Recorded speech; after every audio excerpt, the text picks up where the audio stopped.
All right, good morning, everyone. Welcome to day 4 of our November council meeting.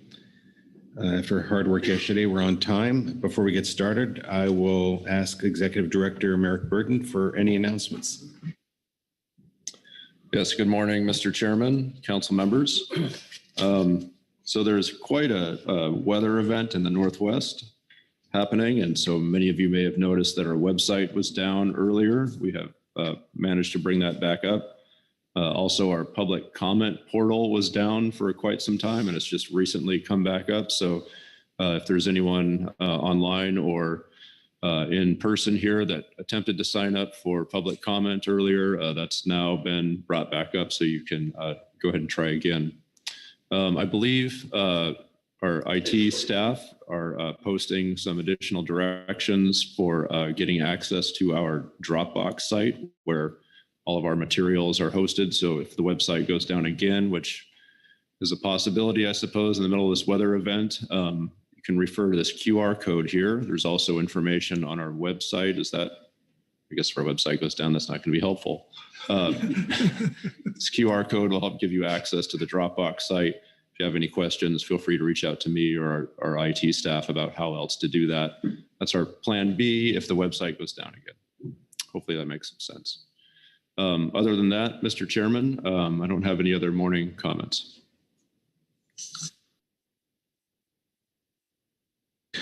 All right, thank you very much. So without further ado, we will get started, and I will pass the gavel to Vice Chair Pettinger.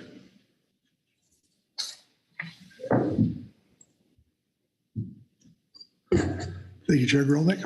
And with that, we'll turn to Executive Director Merrick Burton for the legislative report. And Merrick. Yes, thank you, Mr. Chairman. So this agenda item is agenda item C3, which is legislative matters. And the Legislative Committee met on Wednesday, November 2nd to review bills proposed in the 117th Congress. You see a reflection of that in agenda item C3 attachment 1. In particular, on Wednesday, September 21st, the House Resources Committee met to consider HR 4690, which is the Sustaining America's Fisheries for the Future Act of 2021. That is a bill to reauthorize and amend the Magnuson-Stevens Fishery Conservation and Management Act. HR 4690, as amended, was adopted and favorably reported to the House of Representatives, and the Legislative Committee discussed this, among other matters, at their meeting on Wednesday. You do have a few attachments that are relevant to agenda item C3. In addition to the situation summary and the attachment 1, which is a staff summary of federal legislation, you also have the supplemental legislative committee report. I'm happy to take any questions, Mr. Vice Chairman. If there are none, I would be happy to give the legislative committee report. Okay, very good, Merrick.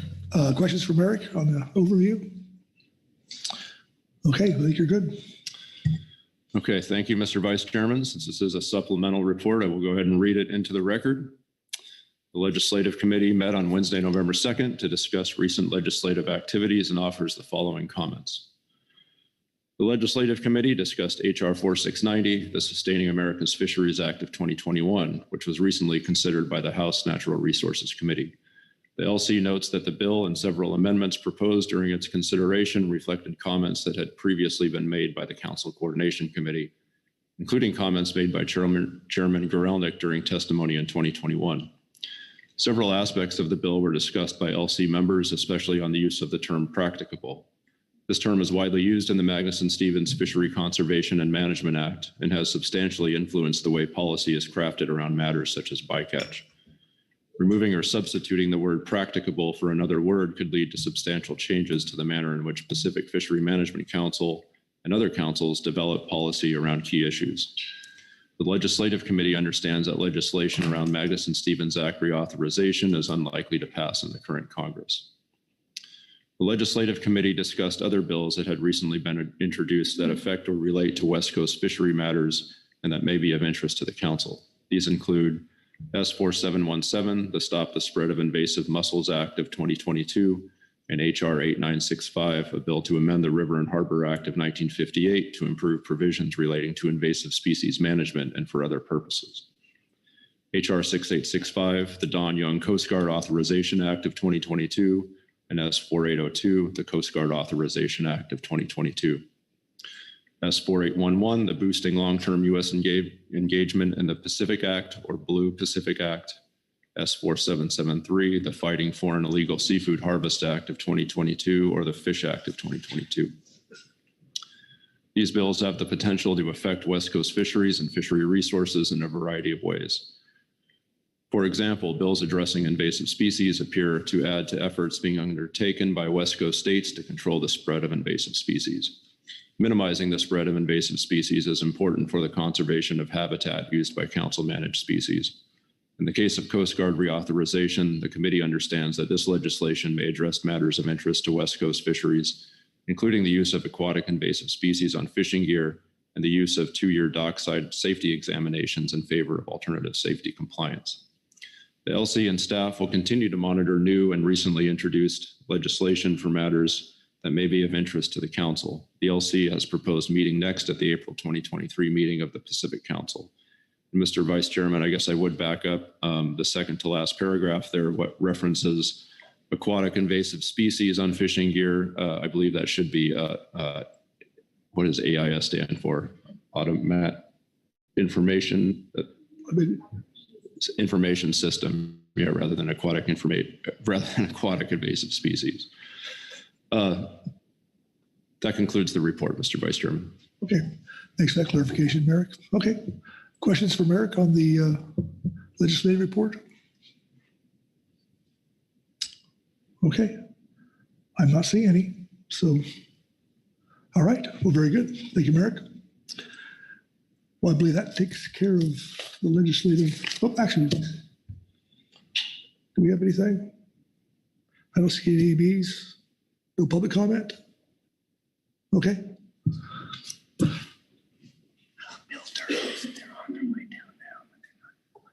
Okay. Okay. Okay. Very good. Okay, we'll close out C3 then. Oh, Bob Dooley. Thank you, Mr. Vice Chair. Just a comment on the Coast Guard bill and where it might be going and where it might be leading in the future. Both Pacific Fishing Magazine and National Fisherman Magazine this week posted a GAO report that is calling into question the Coast Guard's reaction to some of the safety things that have been on the agenda for a while, namely alternative safety compliance. I know the Coast Guard because I was a member of the Coast Guard Safety Committee, Fishing Vessel Safety Committee, had basically determined they could not implement it as it was stated. It kind of is a one-size-fits-all, doesn't fit our fleets on the West Coast at all. It's a concern, at least from my point of view, something we should keep an eye on. I know it's legislative, it's a long way out, but there are a number of things that GAO is calling the Coast Guard, calling into question that the Coast Guard's done. And I know it was a big effort to delay the alternative safety compliance as written before. And there was a number of people coastwide, particularly in California, and nationwide that were against that.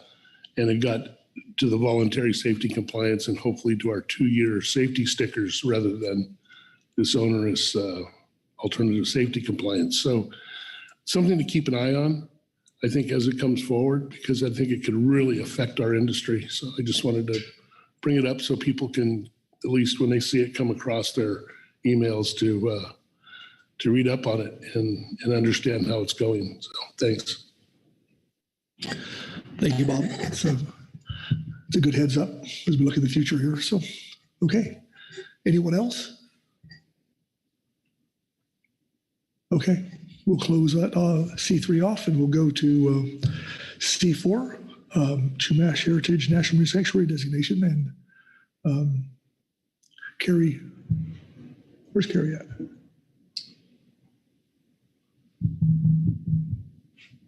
He's just here. He was, yeah, he was just here. I will say that we're planning on having Bill Doros and Laura Inglesrud are going to be joining us, but they're in transit right now, so they might not make the start of the. What's that? That's Carrie's probably. Okay. Let's just pause for a What? minute. Yeah, we'll just pause here until we get Carrie back, and then, so give us a few minutes here.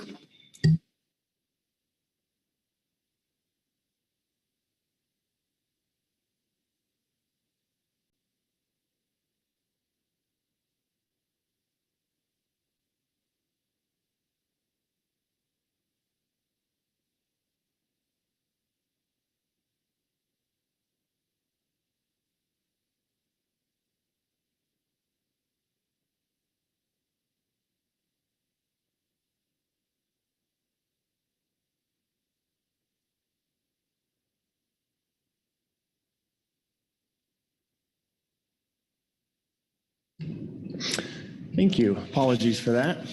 We are waiting for our guests who should be here any moment. In fact, there they are. That's what I was looking for. So I'll give the overview, and then we can move on through the rest of the agenda item. This is C4. It's the Chumash, the proposed Chumash Heritage National Marine Sanctuary. Oopsie, excuse me.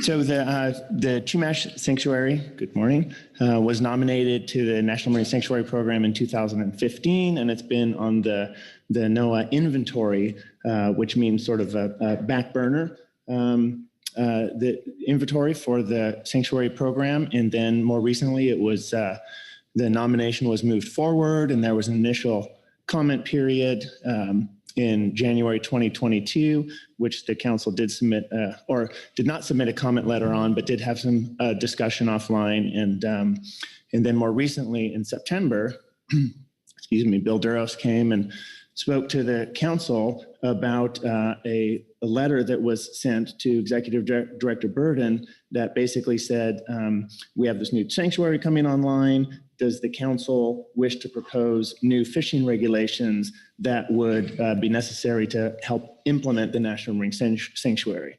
So that elicited some back and forth letters. Those are in your briefing book materials as attachments. And while we're speaking of attachments, we also have a few other. There's a sanctuary fact sheet that's attachment 1.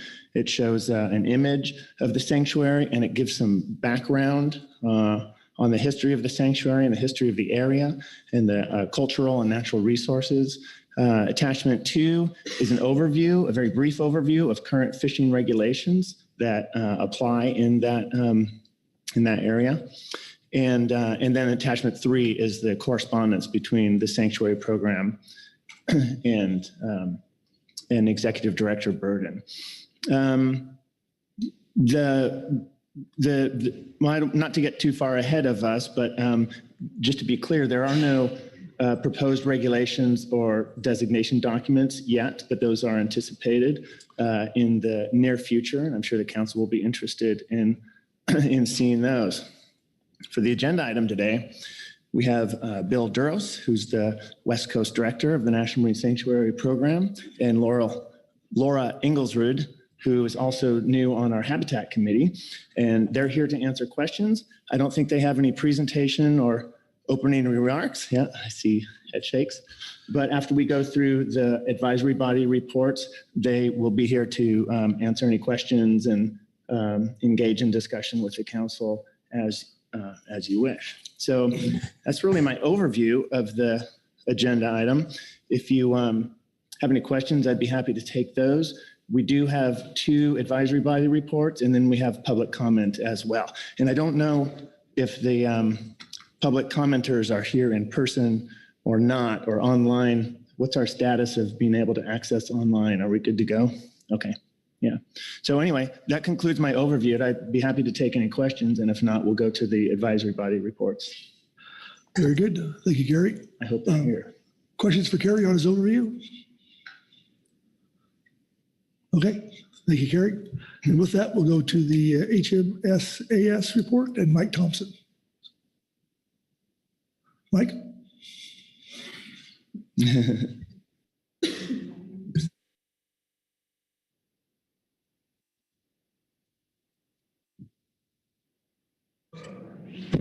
There we go. Thank you, Vice Chair, council members. During our October 24th webinar, the HMSAS received a presentation from Mr. Kerry Griffin about the possibility of the council recommending any fishery management regulations for the proposed Chumash National Heritage Marine Sanctuary. I said that backwards, but sorry. We recommend the council not propose any additional fishery management regulations at this time, given the myriad of regulations that already conserve marine resources within the proposed sanctuary boundaries. And that's our comment. Okay, thank you, Mike. Questions for Mike on the AS report? Very good. Bummer. Short and sweet. All right. Okay, next up is Merritt McRae and the GAP report.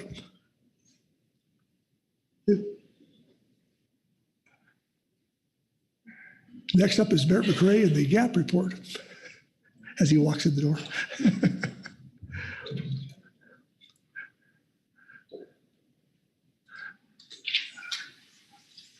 Merritt, your timing was close to perfect, but not quite there. At least I didn't step over the power cable this time.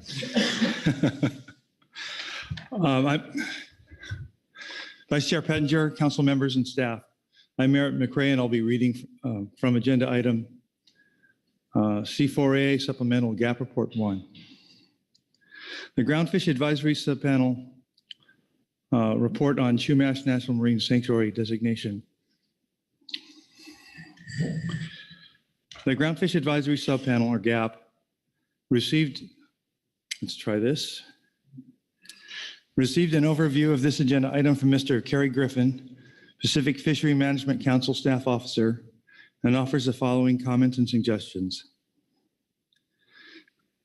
The GAP does not recommend any new fishing regulations for the area of the proposed Chumash National Marine Sanctuary, outside of those otherwise promulgated. I could tell his, could feel it.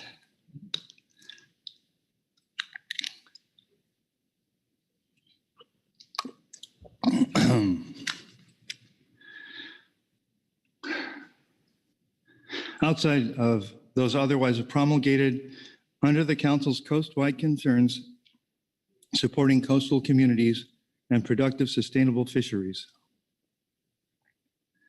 To be clear, the GAP supports a clear delineation of regulatory authority between the National Marine Fisheries Service, NMFS, and sanctuaries. Sanctuaries must not modify fishing regulations within their boundaries, nor promulgate regulatory actions which limit state and National Marine Fisheries Service managed fishing activity otherwise authorized. On its face, sanctuary designation promises considerable benefits to traditional uses like fishing, promising protection from competing industrialization and protections of ecosystem values wild stocks depend on, like water quality. However, over time, sanctuaries have lost significant support from the fishing community.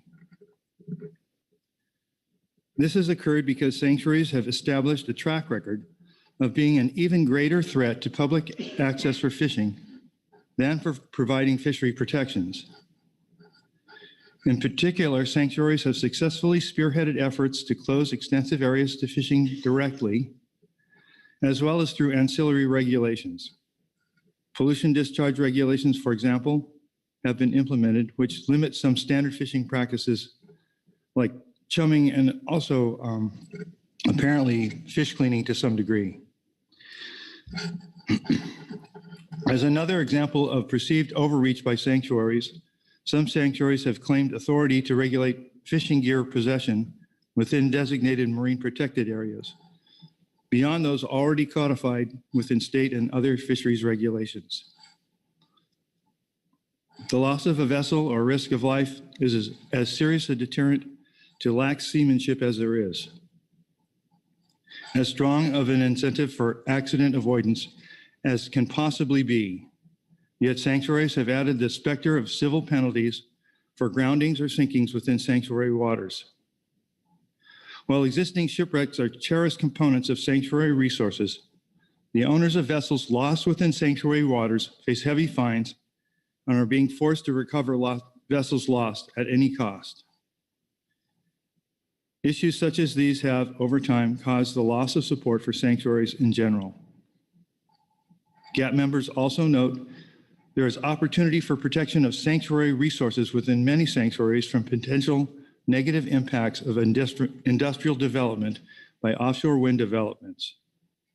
Furthermore, sanctuaries have the opportunity to promote studies of offshore wind development effects on the California current large marine ecosystem.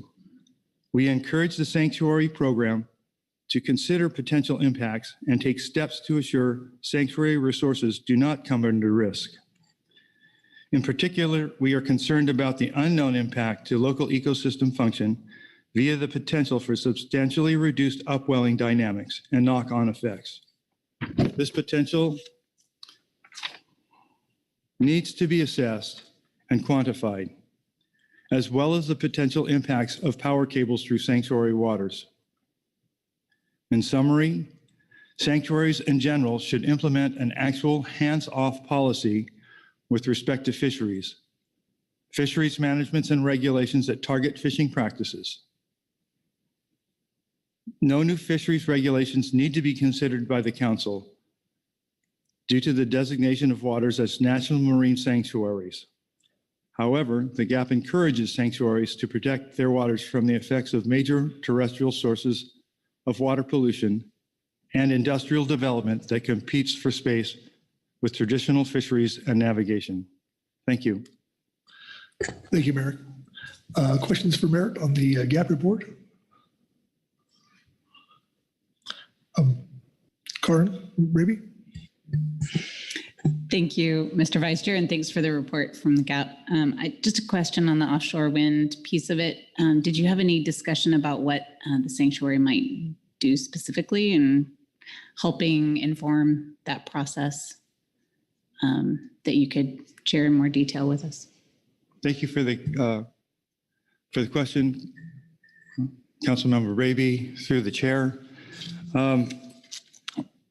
This came from a GAP member with experience with the Olympic Coast National Marine Sanctuary and was supported by the GAP in general.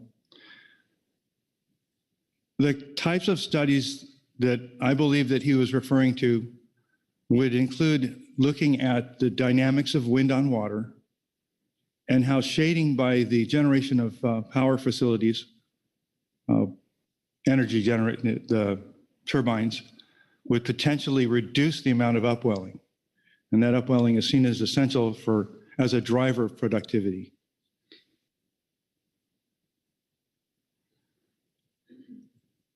Thanks, Karen. Further questions for Merrick? Okay, thanks, Merrick. Okay, we want to bring them up. Questions or after public comment? Okay, all right.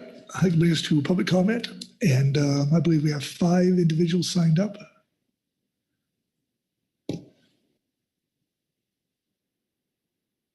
Okay. All right, we'll start off with Michael Gravitz, followed by Samuel Jordan. Michael, are you there?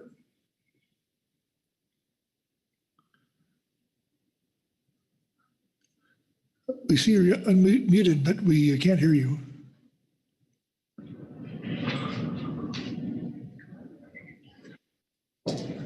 Okay.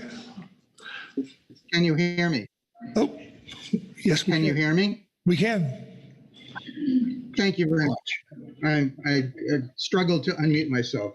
I want to thank the Pacific Fishery Management Council and staff for putting this item on the November meeting agenda so that the council can discuss whether there is a need for different fishing regulations within the proposed boundaries of the Chumash Heritage Marine Sanctuary. Marine Conservation Institute is a marine science nonprofit with offices in Glen Ellen, California, and elsewhere that is dedicated to securing permanent and strong protection for the ocean's most important places. We've weighed in with the council in the past on other Pacific Ocean habitat issues, notably in the last cycle of EFH and HAPC consideration. And we've advocated for the last few years for enhanced conservation of California's 60-plus seamounts for a number of years. And today, I want to focus on enhanced protection of the Rodriguez seamount, which is located within the proposed boundaries of the Chumash Heritage Marine Sanctuary.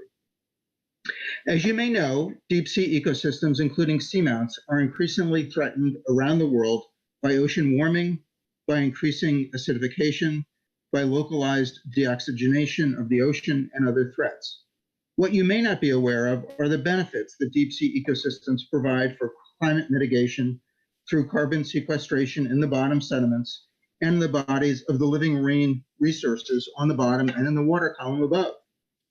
We now know that various levels of the ocean are really tightly coupled in carbon, nutrient, and energy flows. That means that the water column above the seamount and the seamount itself are tightly coupled for these processes.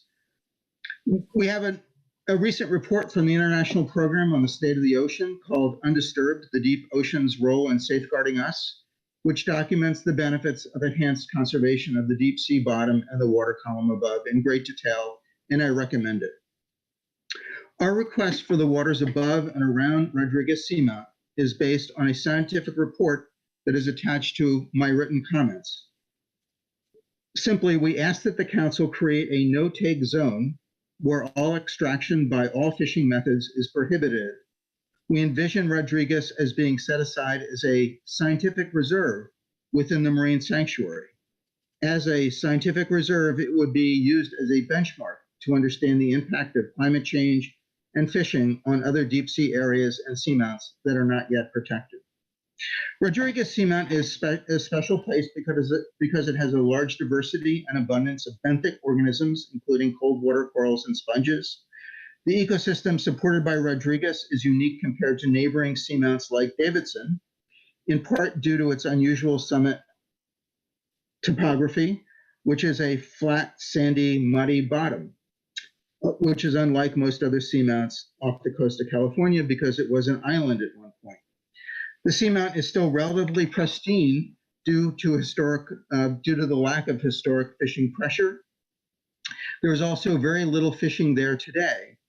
Our report on Rodriguez that I've referenced before, that's attached to my written testimony, on page 15, figure 7, in that report we use Global Fishing Watch data to show that the geographic block above the seamount had less than 100 hours of fishing in total between 2012 and 2020.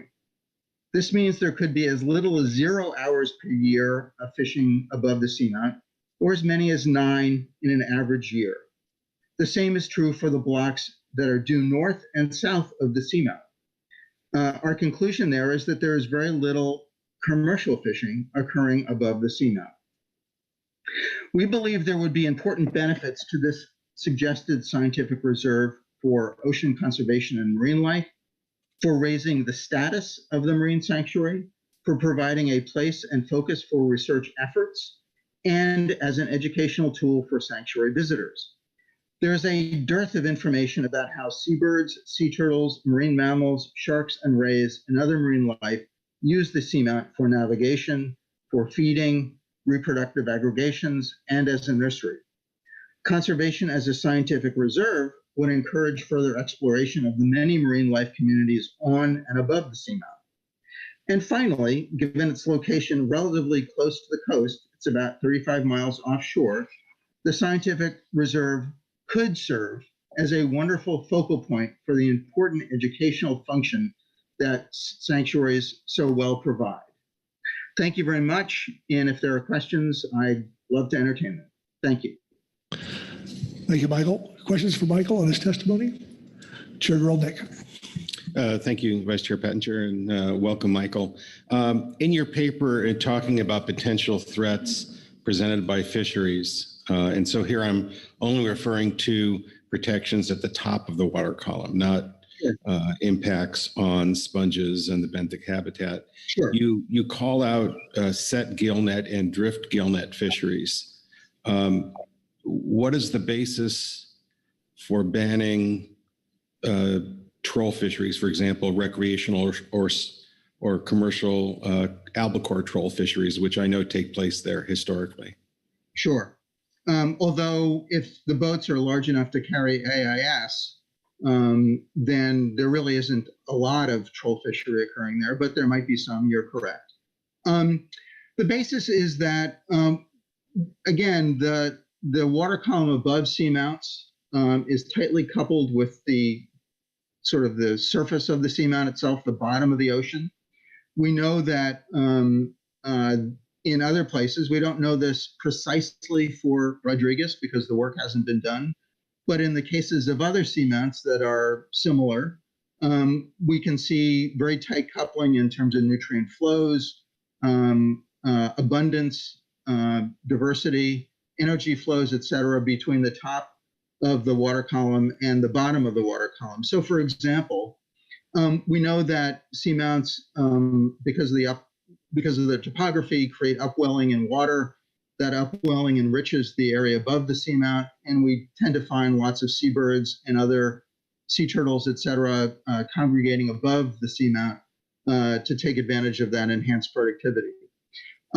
When you remove biomass of any kind in any way from the ocean, there are some impacts.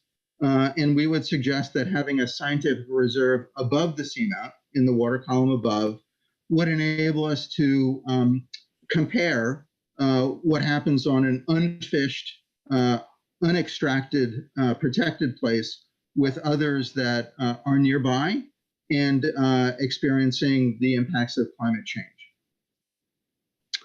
Thank you very much. All right. Thanks, Chair Rolick. And further questions for Michael? I'm not seeing any. Thank you, Michael. Thank you, Chairman. Yep. Next up will be Samuel Georgian, followed by Larry Phillips. Samuel. Is he there? Okay, I'm not seeing Samuel. So with that, we'll go to Larry Phillips.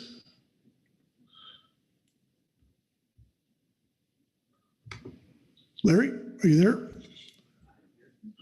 Oh, sorry.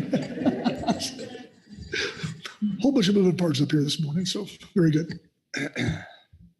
All right, good morning. Nice to see everybody. So thank you, Mr. Vice Chair, Mr. Chair, and council members. For the record, my name is Larry Phillips, and I'm the relatively new Pacific Fisheries Policy Director with the American Sport Fishing Association. For those of you who don't know, ASA is a trade organization that represents the nation's sport fishing industry and allied trades. And so today I'm here to talk about, provide some brief comments regarding agenda item C4, Chumash Heritage National Marine Sanctuary designation. The council action is to consider whether new federal fishing regulations are necessary to implement the Chumash National Marine Sanctuary. And from the beginning, American Sport Fishing Association was a supporter of the concept of the Chumash Sanctuary based on goals included in the original nomination. And I think that's really an important point here. When Fred Collins of the Northern Chumash Tribal Council in 2015 submitted the nomination, they identified a series of goals. And goal number 9 is to,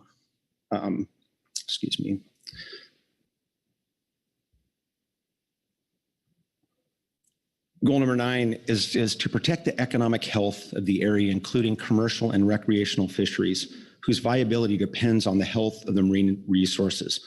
The proposed sanctuary shall have no impact on treaty fishing rights and impose no future regulations upon commercial or recreational fishing. From a sport fishing standpoint, our continued support is predicated on the understanding that Fisheries Management Authority is retained by the council under Magnuson-Stevens. And I think the American Sport Fishing Association feels that the council process and the regulatory platform provides the best opportunity to identify and address conservation needs through an inclusive, transparent process based on the best available science. We support the recommendations by the HMS-AS and also the GAP. And we recommend that the council not propose any additional fisheries management regulations, but should retain full Fisheries Management Authority as a nomination moves forward. One last thing that kind of hit me when Russell Dunn was talking the other day about the Southwest policy is that the transparency is really a huge portion of our continued support of NOAA and the regulatory process. And absent the conversations and the well-developed platform that we've established through Magnuson and through the council process, there's some liability in establishing sport fishing in particular regulations absent that process. So we strongly encourage the agencies to work together to use this platform as the regulatory process to establish those rules. And I'll relinquish the rest of my time. Thank you, Larry. Questions for Larry on this testimony? Thank you. Very good. Thanks. Okay, next up is Leonard Krug and followed by Jamie Diamond. Leonard. I believe you're muted, Leonard. There we are. Can you hear me? We can. Mr. Pittenger, thank you. Good morning, Council. My name is Leonard Krug, and I'm the president of the Oregon Anglers Alliance. I should let you know that I'll be brief. I know I have 10 minutes allotted, but I'll just take a couple of minutes of your time. For those of you that may not know, the Oregon Anglers Alliance is an environmental educational organization that represents all user groups, including commercial, recreational, and tribal fishers, science communities, seafood processors, and related businesses. Our goal is to conserve and enhance our fisheries for the sustainability of the ecosystem while ensuring a maximum sustainable harvest for our communities. The Oregon Anglers Alliance believes that the Pacific Fisheries Management Council has crafted regulations for this area that have provided a balanced and precautionary solution for all. We fully trust and support the Council in making their decisions based on the best available science while following our traditional model of conservation. The Oregon Anglers Alliance supports the recommendation from the HMSAS, ASA, and the GAP.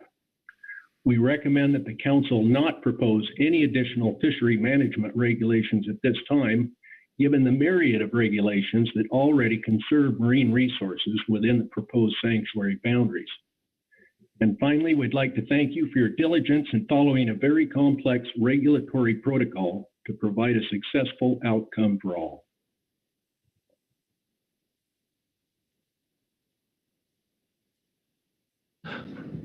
Thank you, Leonard. Questions for Leonard on his testimony? Nope, not seeing any. All right, Leonard, thank you. And next up is Jamie Diamond, followed by Wayne Cotto. Jamie.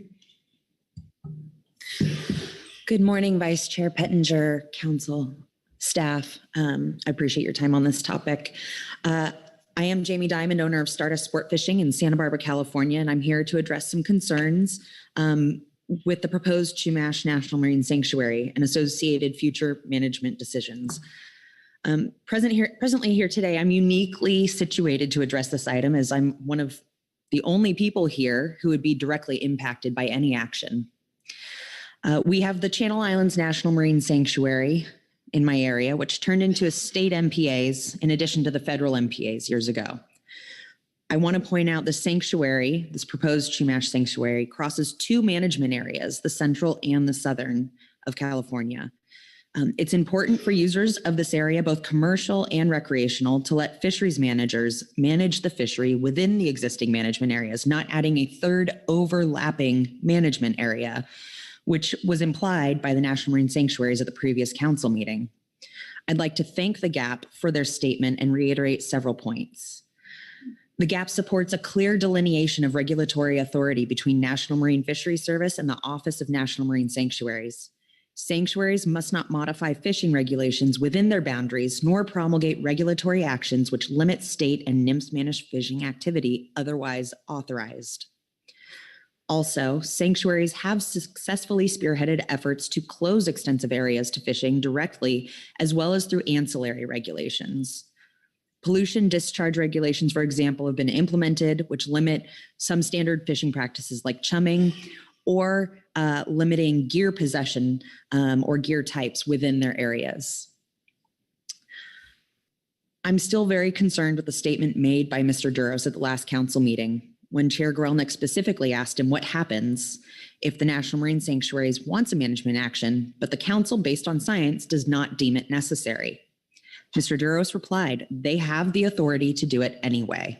That's concerning, but not surprising, having seen this type of action firsthand at the Channel Islands National Marine Sanctuary. Please look at the map in C4, supplemental attachment 4.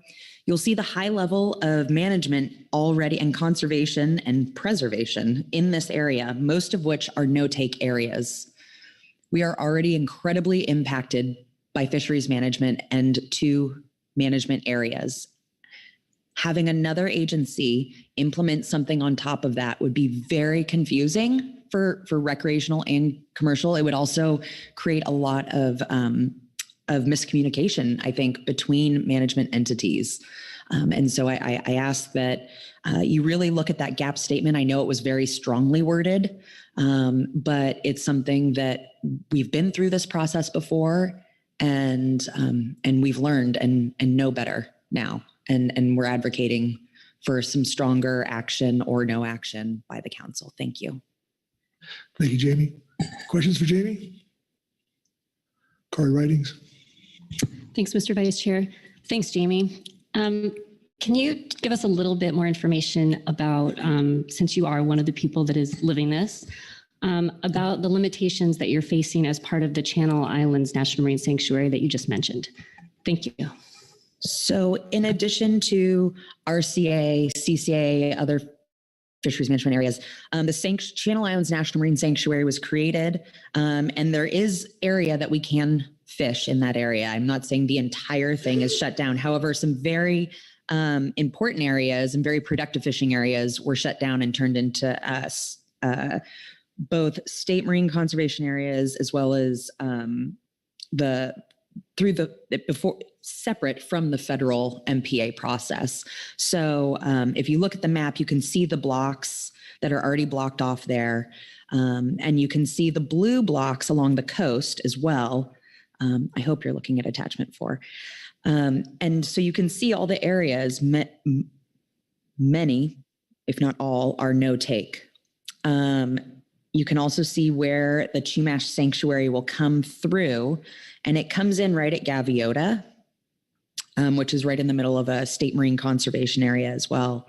And that stretch from Gaviota through the point to the Point Conception SMR is a really important fishery area for recreational as well as commercial fisheries. We can't always go across to the Channel Islands and fish due to weather, and this is kind of our safe haven area to be able to conduct fishing activities. And as well as from Gaviota, a lot of private recreational kayak anglers launch from there, float tubers, people with their own skiffs go from there. And then if you look where it carries through into the central area, north, Lompoc, which is an economically disadvantaged area, and into Santa Maria. Those are people that will most likely be shore fishing or kayak fishing. There are no party boats even in that area because there's not a harbor to support it until you get up towards Pismo. But adding the potential of adding more fisheries regulation on top of what we're already dealing with now, it'll be pretty convoluted by having this kind of third floating thing that overarches 2 different management areas, state marine conservation areas, federal MPAs, all these different things. And so I'm asking that you really urge that that sanctuaries let fisheries management manage the fisheries for clarity. And so there isn't overbearing or overburdening implications moving forward. Thank you, Corey. Further questions for Jamie? All right. Thanks, Jamie. Thank you. Okay, next up is Wayne Koto. Wayne.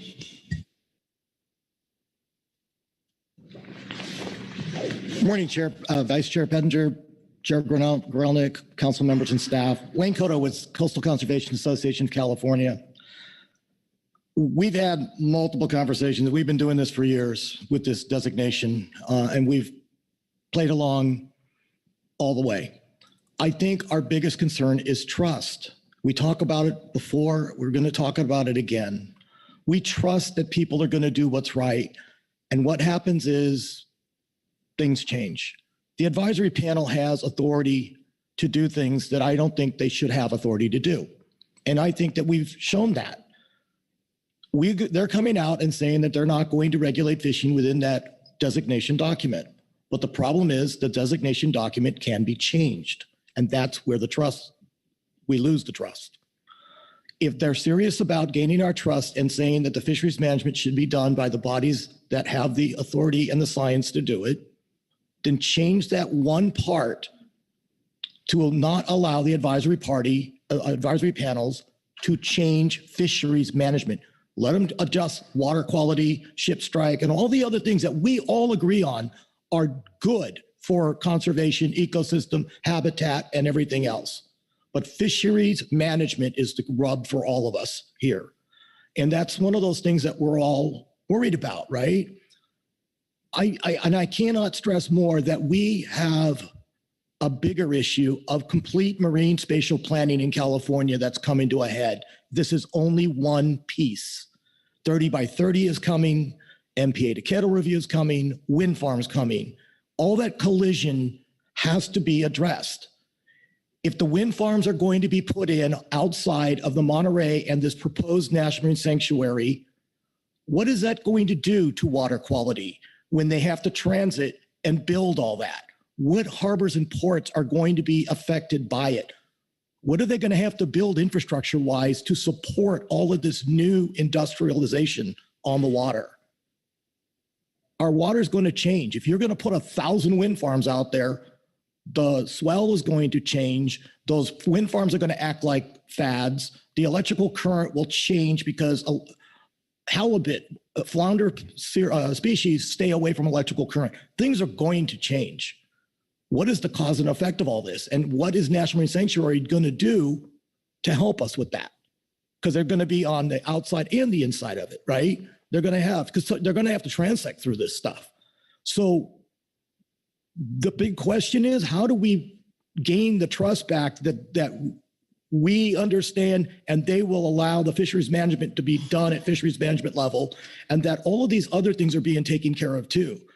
I look at National Marine Sanctuary and I said, look, if we're going to say that 50% of California's coastline is special, what makes the rest of the 50% not special?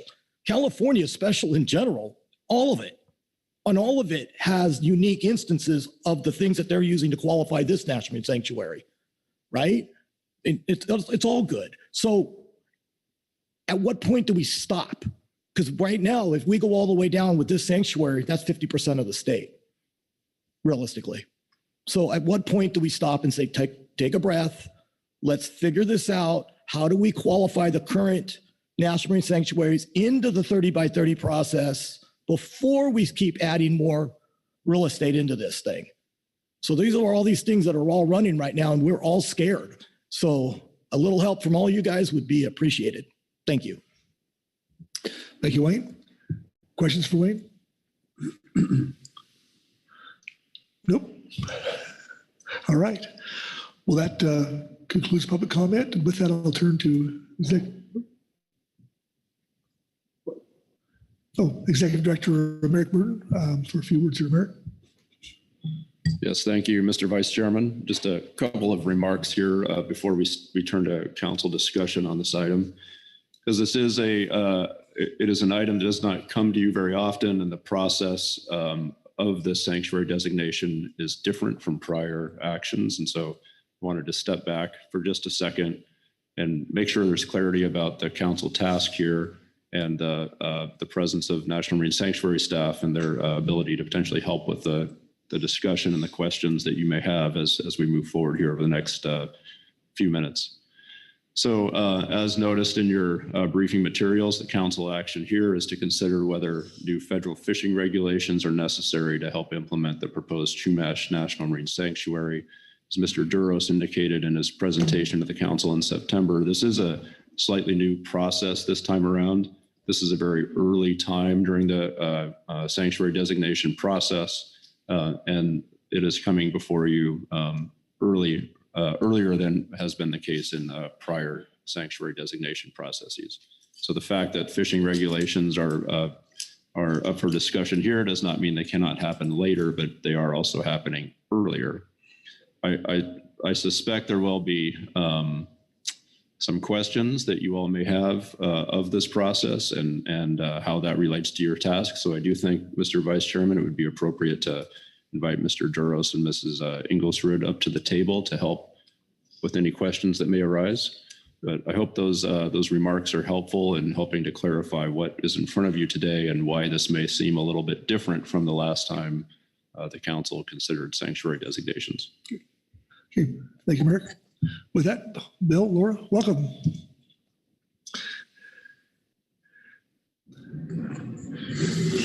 So I appreciate that, and thank you to the council for the opportunity to discuss this with you today. In the past meeting in September. So we are, as Mr. Burden said, we're here in an atypical process in that I don't think anyone involved in these issues was involved when we last designated a marine sanctuary, which would have been in 1994 at Olympic Coast. But we have had a number of issues over the years, which were outlined in my presentation in September, where we've brought a question, an issue, a topic to the council. And for instance, what was discussed today, even including the Marine Reserve Network in federal waters at Channel Islands, was actually an action taken by the council, right? We brought that issue to the council after many years of discussion with fishermen and scientists and other users in the Santa Barbara area. And that's been our pattern, that's been our approach, and that's been our commitment to you.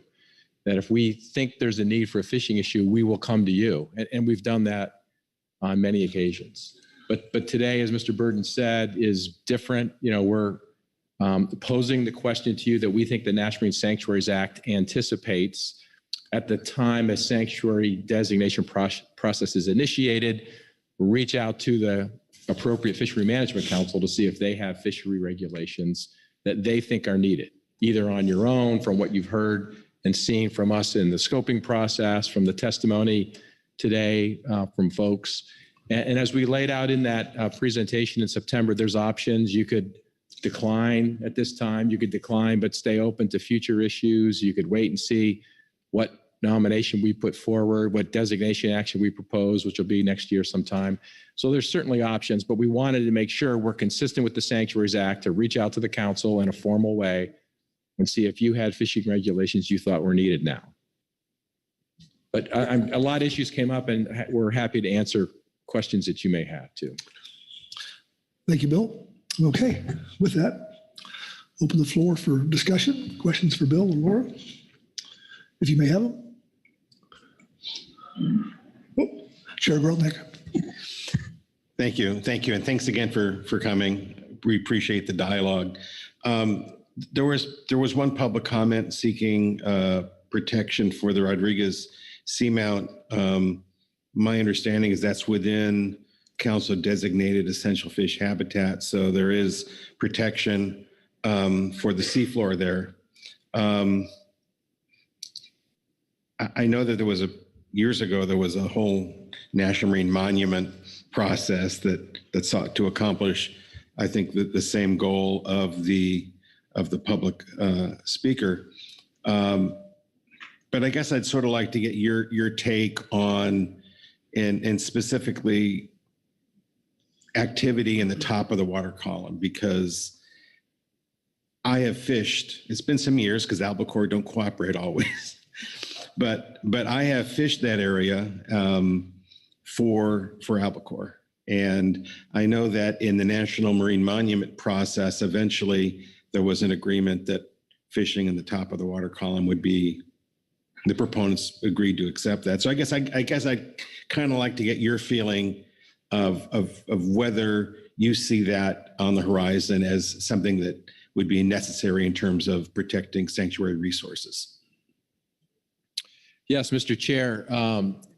Thanks for that. So we have also received, the proposal from MCI, and I'll tell you, there's a lot of very compelling argument in there, a lot of solid science behind that, and this notion, if the data are accurate, that there's not a lot of fishing that goes on there now is important. While it's 35 miles from shore, it's probably 75 miles from most harbors.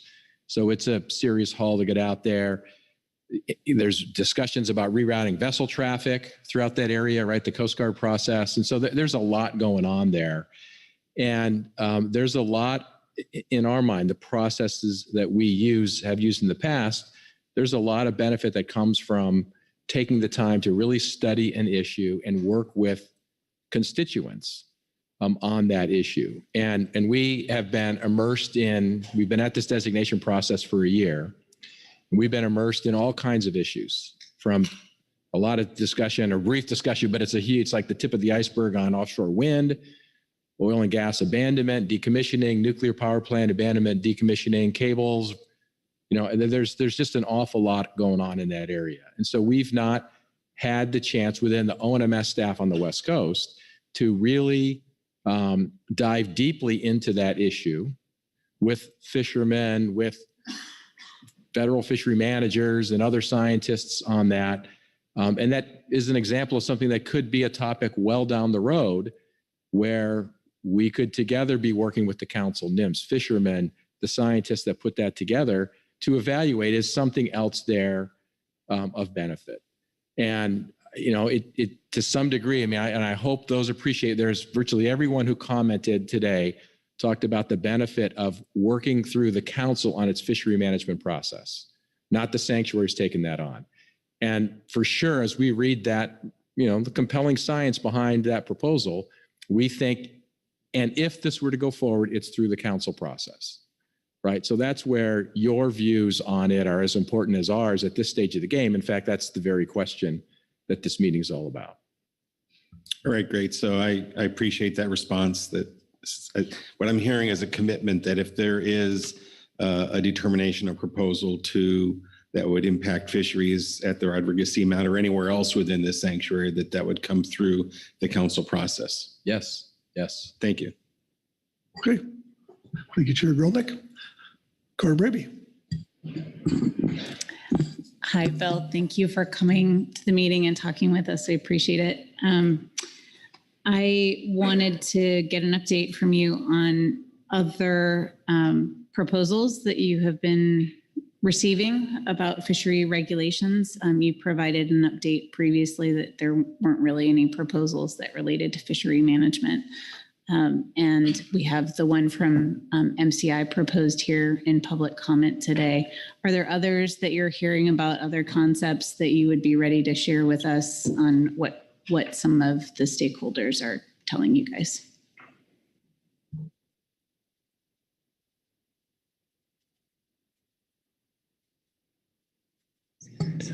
Yes.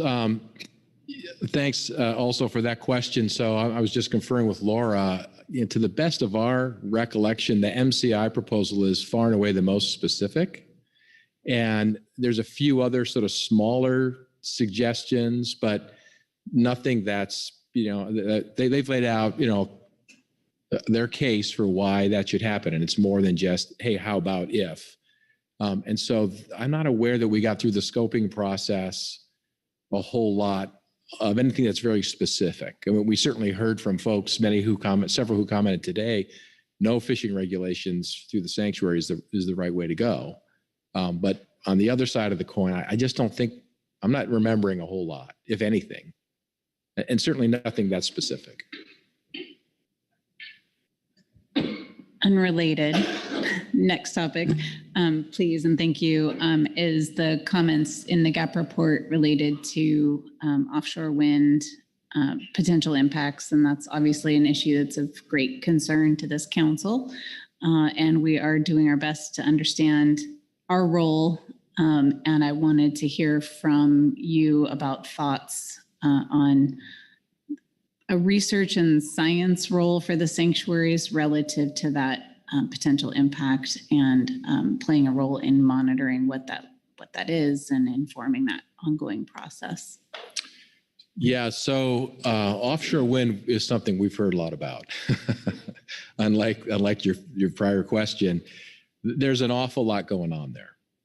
There's just to recap, to make everyone super succinctly, there's the proposed Morro Bay wind energy area, which will have 3 leases, the auctions, the bids to open in 4 weeks, early December. And at the time the sanctuary designation was initiated, there was an agreement with the Department of the Interior to not overlap that. That's why there's sort of a snaggletooth cutout at the top of the boundary. Because sanctuaries have permitted fiber optic cables before, we view that the permit processes that are available to us in concept could apply to the electrical subsea transmission cables for the sanctuary to permit those. Nonetheless, there's concern by the industry about having to get a permit from the sanctuary. BOEM itself cannot lease for cable routes inside of a sanctuary. They have concerns about what does that mean. At the same time, there's a proposal in state waters your council may be aware of off Point Conception for up to 8 wind turbines there, 2 demonstration projects, 2 separate projects. And then there's this conceptual proposal that the fishermen are very opposed to, as is Department of Defense. That's quiet for now, but it's not been officially removed, that another area, the Diablo Canyon Call area, which is more in the center of the proposed sanctuary, could be developed an even bigger area. And as Merritt laid out, there have been some preliminary studies about the impacts, especially when you envision the cumulative effects of Morro Bay wind energy area and a Diablo Canyon Call area developed. How does that affect downwind the upwelling, which is super important to fisheries and whales and seabirds and krill and everything small to large throughout the California current. And we share those concerns, and we're evaluating those, and we're working with BOEM on alternatives in the NEPA document that are pertinent and relevant to these questions. And it takes up a major amount of time in terms of what this designation and our effort is focused on. Because the administration, the Biden-Harris administration, is very focused on offshore wind, as is the governor, and in seeing this sanctuary designated. And so we're trying to figure out how does coexistence look like, and different agencies have different takes, different lawyers have different views, and that's actively being worked on right now. Bear in mind that ultimately what this might mean, and then I'll pause, is that the decision that's coming is to lease those areas, and then there'll be studies for 5 years and evaluations, and the things that the engineers would want to know and the environmental team would want to know on these wind companies. Those could be happening once a sanctuary is designated. But the issue is then later when they build the project, they put in 100, 200, 300 turbines, and they put maybe 30 cables to shore. Where will those go? What's the size of the corridor? What's the EMF impacts? How does it affect commercial and recreational fishing? And most of those are issues for BOEM to work out, right? That's their role, but we have to evaluate what they might mean and what the sanctuary might mean if it's designated to those. And some of it's just preliminary. We just don't know because they haven't done those studies yet. So that's where there's a lot of cooperation and collaboration on it, but there's just a lot of uncertainty. Thanks. That was really helpful. And you wrapped up at the end what I was thinking, which was it sounds like the role for the sanctuary at this time is coordination and review and not active contribution to the science or facilitating the science. And I'm thinking not BOEM science, contracted or internal science, but rather facilitating a scientific community of learning around offshore wind, which is different. And I think is a role that the sanctuaries should and could play, but I'm looking to you for that view from where you sit of what that role is and how you hope to engage. And I understand that this is bleeding into tomorrow's agenda item, but I think it's very relevant to our understanding of the role of sanctuaries. Yeah, and if I could I'll give you just super quickly a couple of things. We in sanctuaries were part of the team that worked on a West Coast-wide mapping initiative with BOEM, with NOAA Fisheries, on mapping the seafloor area more holistically and more completely, which it specifically included these wind development areas, as well as we're working closely with the Coast Guard, as is BOEM, on the need when they do this PAC-PARS rerouting study. Let's not be routing ships through wind turbine areas, right? Let's figure out ways to realign that and more. There's exploration work that we've been doing and other studies that we've handled, even though there's not a sanctuary there today, it was noted there's sort of a West Coast wide drive to address all kinds of issues that could be affected, and we're participating and to some extent leading in the coordination. Thanks, Gordon. Further questions for Bill? Corey Ridings, and then Chair Grolnick. So. Thanks, Mr. Chair. Thanks, Mr. Duros. You spoke a little bit earlier about a commitment to come to the council with anything fishery related. And you'll have to pardon my ignorance here.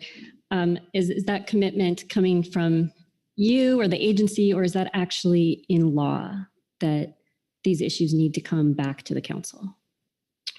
Well, it's coming from me, and it's coming from the Office of National Marine Sanctuaries, who I'm representing, as well as NOAA. And there's a pretty elaborate process that's laid out.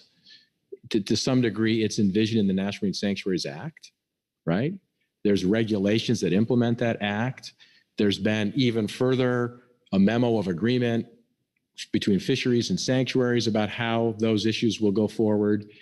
And I don't know. I don't know what more we could say or do. I mean, it's there as to how we function and operate on these issues. And that's what we've been doing on the West Coast, you know, for the 40 or 50 years. 40 years has been sanctuaries on the West Coast. Please. All right, thanks, Mr. Chair. Thanks, Mr. Duros, for that. Digging just a little bit deeper, there have been issues in the past, just history that I think you're well aware of, but surrounding the advisory panels for the sanctuaries and their relationship. So just to be clear, anything that they would do, decisions they would be making would also fall under that commitment. Yeah. So the decisions they make are advisory to NOAA, and the authority to issue regulations lies with NOAA, not with the advisory councils. So yeah, that includes that, you know, aspect of how we manage the area as well. As we rely on advisory councils, they're incredibly important. But the ultimate decision is, you know, it's really ultimately the Secretary of Commerce delegated to the NOAA administrator regarding the regulatory changes that would be needed. That would be the heart and soul of what, were that ever to happen, would be what folks would be worried about, is what's the regulatory action. And that isn't with the council. That's not their authority. It's with NOAA. Thank you. Thanks, Corey. Chair Grolnick. Thank you. And I think Corey started down the path I was going to ask you about, so I'll just try to build on it. I know from having read the comments submitted over the last time there was an open comment period, there are a lot of suggestions, helpful suggestions citizens have made about what should happen in the sanctuary. And what is the internal process? And I imagine it's the Sanctuary Advisory Council, but what is the internal process through which your office will, or the sanctuaries generally, will vet these helpful suggestions and reduce them to a recommendation that may come to us? What is that pathway? Yes, so Mr. Chair, think of it as sort of two chunks of sort of time and space, right? The first is now, where we're in this designation phase, and we've got a team of probably 12, 15 people at our headquarters in the region across some sites that are helping out, that are have reviewed all the comments that we got during that scoping phase, and are working on writing things that are relevant, a management plan, regulations, as well as an environmental impact statement that will consider those impacts. And that team of those folks have been working on those. We've had a dozen or so public workshops on issues. We have not had a workshop on fishing. Again, as I said at the last meeting, maybe that can give you an indication of where fishing fits in the regulatory framework of this future sanctuary. We've not had a workshop on that. It's not a subject that we're actively working on.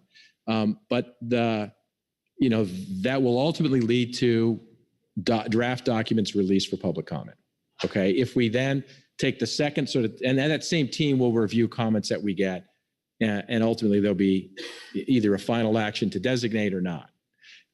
At the same time, or later in time, when there is a sanctuary advisory council and staff that work at the sanctuary, the advisory council is typically where we vet many of those ideas, if not all of those ideas that come up through the staff there, as well as the regional team in my office and our headquarters on issues that we think are relevant. And if there's one that rises to the top, as I mentioned, we're complimented and criticized by our public process, and that it takes a long time because we always are working with affected stakeholders on a particular issue. And so if those come up and we work with those, in the half a dozen times issues have come to the council, they've not been because the staff person dreamed it up one day. It's been discussed with fishermen as it relates to fishing or fish processors or rec or commercial fishermen and advisory council, and ultimately it's packaged as a proposal to you, something we will invariably talk with the staff about at NMFS and the council as well. So that process is sort of the second sort of batch in space and time, and that comes after the designations is in place and the team is advisory council and the staff are on board. All right, thanks for that. And I guess I would just ask that if any of these suggestions rise to the level of a serious discussion at the advisory council, to be some way that, you know, we could be apprised of that, so that, you know, it might be helpful to have some input from us at that early stage. And I guess it's one other thing is it has to do with ancillary regulations. The council may want to comment on those. So I guess I'm not sure if that's really a task for you or a task for our council staff to make sure they get a hold of those during the comment period so we can have some input on those. But that's another area we'd like to work with you. Yep. And just super quick point also, remember, Mr. Chair, that every year, usually March and April, I'm here giving you all a presentation and update on status of things. If we had something that we knew was ripening or already ripe, I'd talk to you about it in that forum as well. And for sure, when the package goes out for public review, it'll come to the council staff as well. We'll get it to all of you, and that'll include regulations, proposed regulations for you to comment on. Thank you very much. Thanks, Chair Grolick. Okay, further questions for Bill? Laura? Okay, Carrie? Thank you. I appreciate it. This is really a procedural question for Mr. Duros and for the council to think about. And just so I'm clear in my mind, when you came and spoke to us in September, you gave a presentation and you laid out, which you referenced earlier today, 4 options that the council could choose. They're to not adopt or recommend any fishing regs, to adopt or recommend fishing regulations, to defer action at this time and await for the release of NOAA's proposed rule, the management plan, et cetera, or decline adopting fishing regulations as part of this designation process, but remain open to the possibility in the future. So I guess my question is, how formal are those 4? Is the sanctuary program expecting the council to select one of those and convey a letter, or were these more informal options for the council to consider? Yeah, Mr. Vice Chair, and to Carrie's question, so there's not a form with a box to check. Which of these 4 options do you choose? Those were meant to help you frame your thinking in the discussion. And, for instance, if you chose to adopt regulations, I'd almost say, you tell us, what does that look like when the council decides to adopt regulations? Otherwise, I think it's a letter to us saying, in response to your request from August, here's our decision. And it could be any one of those or anything else. I mean, that wasn't meant to be, bear in mind, I was trying to help you all, given that, as I said earlier, none of us have been here at the initiation phase of a designation on the West Coast, unless you were working on these issues in '94. And I don't think we even came to the council then. At this, would have been more like 88 or 90 for Olympic Coast. So it was meant to help frame the thinking for you and the council to decide, do you like any of those, or is there something else in between you want to adopt?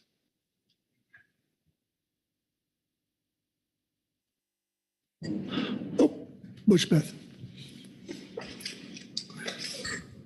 Thank you, Mr. Vice Chair. Thank you for coming today. It's great information. A couple things I heard, and so this is kind of a statement, I guess, a rhetorical question, but one thing I heard, BOEM and working with fishermen is kind of a shaky statement from where I come from. Just put that out there. But I just hope whatever you explained to Chairman Grelnick on your process, that, when it comes to fishing and regulations in those areas, I hope everybody's feet's under the table. Fishing community as well as the other communities that go into the sanctuaries, so the fishermen do have an equal say and voice on their needs and what affects them and what potentially could put them out of business and so on. So I hope that is part of the process. Anyway, but thank you very much for coming and testifying. Thank you, Mr. Thank you much. Phil Anderson.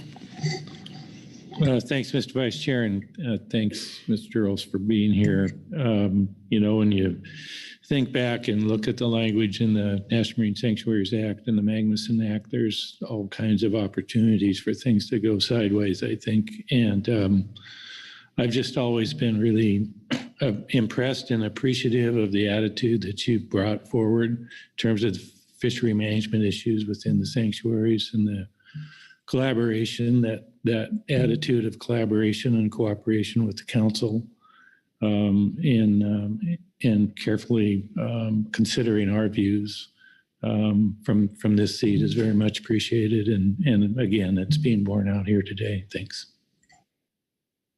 Thanks, Phil. Cart? Just one more comment along those lines. Another thank you for coming today. And I just wanted to highlight that in the recent year or two, I've become more aware of some of the research activities happening around the Olympic sanctuary. Really impressive work that's very bottom up, collaborative from where I sit. Work to understand the ocean there and productivity and impacts from climate and ocean change and other things that I think are remarkable and serve as a really nice model for what can be done with these areas in terms of drawing attention to an area and gathering folks to really all come together to try and figure it out. So thank you for that work there and for coming here today. Okay, thanks, Carmen. All right. Well, thank you for coming and really appreciate it. It's very valuable. And we'll now go to council action. So with that, I'll open the floor up for discussion. Oh, Carmen Brady. Should have just left my microphone on. Thank you, Mr. Vice Chair. I just wanted to reiterate something I've shared with the council prior, which is that I, firmly believe that these two different roles that the councils play relative to the sanctuaries is very important, that we maintain the discussion around fisheries management around this table, and really appreciate the openness of the sanctuary system to bring those issues to us. I haven't heard anything today that doesn't change, that changes my mind. So I really would like to, I've also not heard anything in terms of regulations that we would want to adopt through their process or push to their process. So I would really like to talk about a letter of confirmation from the council after this meeting that says, thank you for the discussion. We choose to have fishery regulations around this table and we don't have ideas at this time, something like that. So that's just kind of where I am and wanted to start off sharing that view. Thanks, Gord. Anyone else? Virgil Moore. Mr. Vice Chairman, I obviously listen to this, don't have much of a dog in the fight given the location of our state, but the state of Idaho has dealt a lot with federal land management decisions that affect how wildlife is managed around there. Vast amounts of wild and scenic rivers, wilderness areas. And I think it's important that we formalize in the comments that Karin just suggested, that we don't see a need for any regulation changes and have no expectation of taking those actions. And when and if the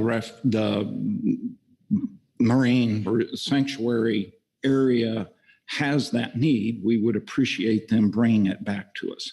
And I think it's important for us to get validation that the regulatory authority over that fishing rests with the council, and somehow communicate that in writing. I think that's the intent from everything I hear, but also because of what Phil mentioned, there's lots of ways for this to go sideways.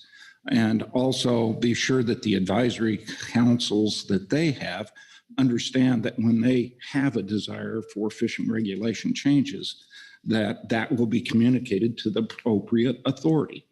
Those are things that need to be laid out early, and I think with the proper language. And I'm not the person to be involved in that because I don't have the history and understanding of it. But I'm certainly know that many misunderstandings and conflicts can develop unless we have that dialogue established early on. And I would be supportive of a communication from the council that would lay some of those out, that, you know, they ask us those 4 questions, and I don't know that the 4 of those, or those 4 options, encompass what we should say. I think we should articulate some variation of that states what our authority is and how that authority should interact with the needs for fisheries management within the sanctuary actions that they're taking right now. Thank you. Thank you, Virgil. Anyone else? Chair Grelnick. I'll just weigh in to say that, speaking for myself, I would be very open to considering the need for any specific regulations, fishery regulations in the waters of the proposed sanctuary. I just haven't heard any yet. So I would agree that we don't, our position should be that we don't see the need to propose anything, but we welcome future communications about that need. I'll also add, it was said that the proposal by one of the public commenters was compelling about protecting the Rodriguez seamount.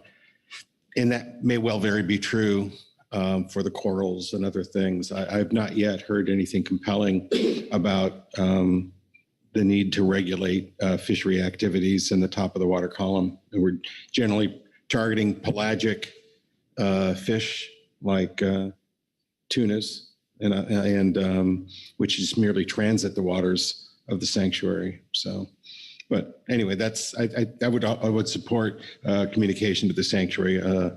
Not going to my latter point, but merely that we're open, but we don't see any need right now. Thank you, Mark. Okay, anyone else? Marcy. I have little to, excuse me, very little to add. It's been a great discussion around the table, but I just want to acknowledge the formal correspondence between the Council Executive Director and the Office of the National Marine Sanctuaries, and appreciate the clarity in the communications back and forth, and conveying recommendations in writing and also conveying needs in writing formally. It's a nice, I think, chain of correspondence that serves to memorialize the situation in the for the record for all of us. And I just want to add that in addition to the written correspondence, there were copious numbers of phone calls and offers to consult and clarify the NOAA General Counsel's interpretation of the need for our affirmative response on excuse me, on the matter in front of us. So I really appreciate the extra effort to reach out both formally in the council process as well as in sidebar to ensure that communications and needs were clear. So thank you again. Thank you, Marcy. Okay, Anyone else? Heather Hall. Thank you. Just want to add a little bit here. I also agree that we're at a place where it doesn't seem like there's anything to recommend relative to fishing regulations at this time, but just want to step back and appreciate the discussion and the dialogue.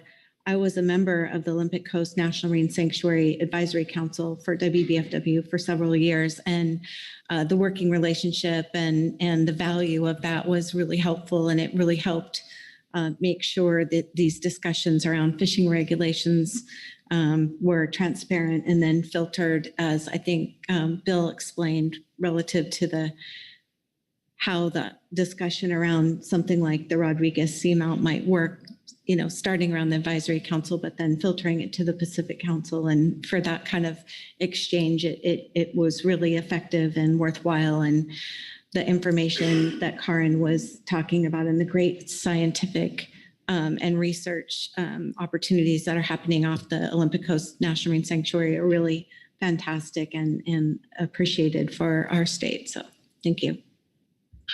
Thank you, Heather. Anyone else? Carrie, how are we doing? Thank you, Mr. Vice Chair. I think you're doing very well. I'm hearing the desire to draft a letter, presumably from the executive director, because following along with the previous correspondence that's already happened, a desire to document the council's a sense that there is currently no need for any fishing regulations to be proposed, but that the council is open to having those discussions in the future. They appreciate the communication and the collaboration with the National Marine Sanctuary Program. And I think that generally summarizes it. I will work with Mr. Burden and whoever else may be involved in this and help draft up a letter. Okay, wonderful. Well, thank you everyone for some really good discussion, and thank you, Bill and Laura, for coming down and visiting us. Much appreciated. And with that, I think we've earned a break. And I know if I say 10 minutes, you'll take 15. So if everybody promised to be here by 9:45, we'll take a 15-minute break. How's that sound? But you got to promise.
We'll start here in a few minutes here, so just wait a second.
Okay, we're back in session on H5 stock definitions.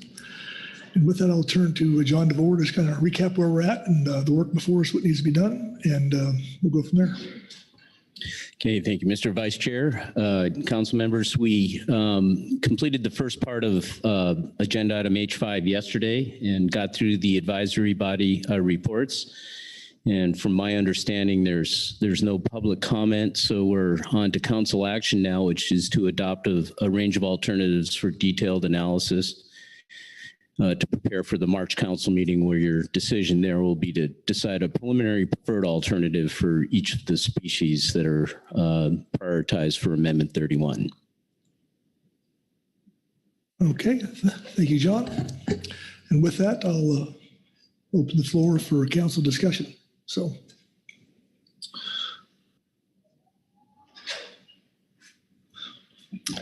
Jessica Waters. Thank you, Mr. Vice Chair.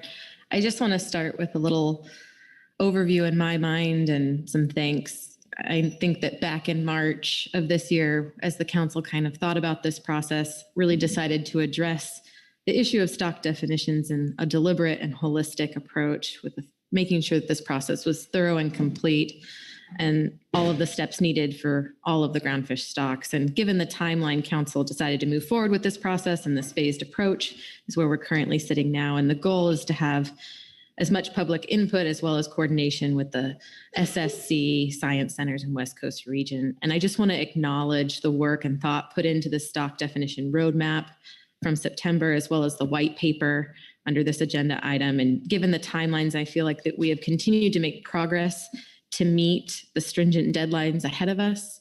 And that being said, I also feel that given the complexity of this issue, there still needs to be some clarity in the process in order to take kind of that next phase in the review, as well as how we move forward, moving from ROA to PPA and then FPA at the timeline that we have adopted.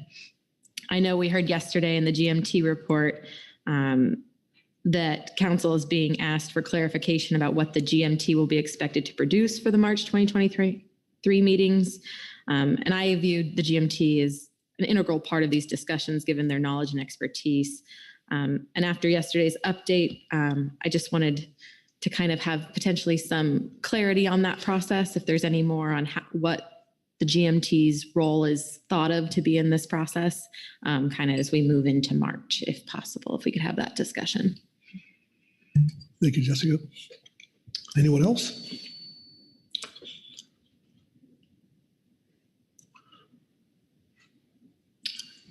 Caroline McKnight. Thank you, Mr. Vice Chair. Thank you, Jessica, for those comments as well. Yeah, I just wanted to make a few general observations and comments about the attachment 1 document. I appreciate it was laid out very clearly with the alternatives and the trade-offs between them. I am looking at these 3 alternatives as the ability to, regardless of which were chosen in the long run, there's the option to roll up stock assessments and evaluate them under each of these various stock definitions. I think the table 2 is pretty representative of what we might want to be looking at. I'm wondering though if there's possibly some other options or some other ways that we could possibly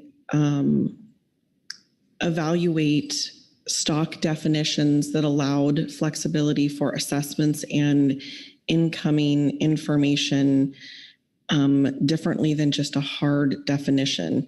But I'm open to more discussion on the floor about that. But I understand that these are FMP amendments to make these definitions. We may not be necessarily looking at a lot of information changing quickly such that we would need to change them, but recognizing that it would be an extra lift. I'm not sure how the timing and process would work for that.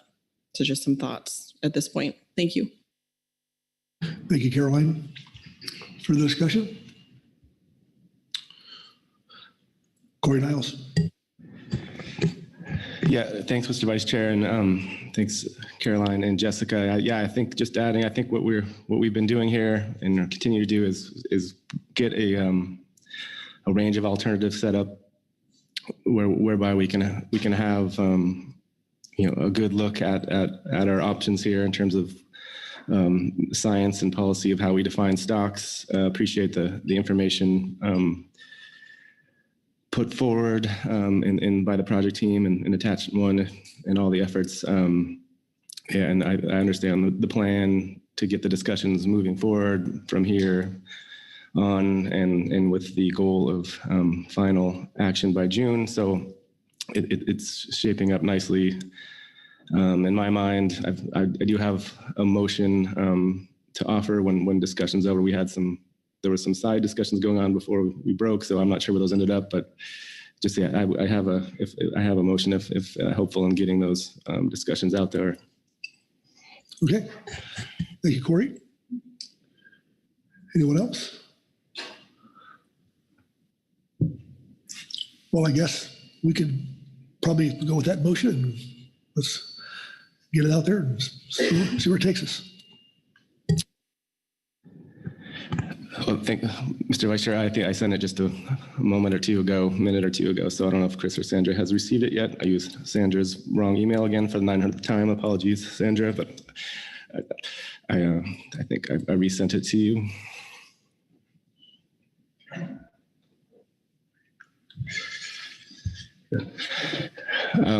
Seen on the screen here, I'll go ahead and read.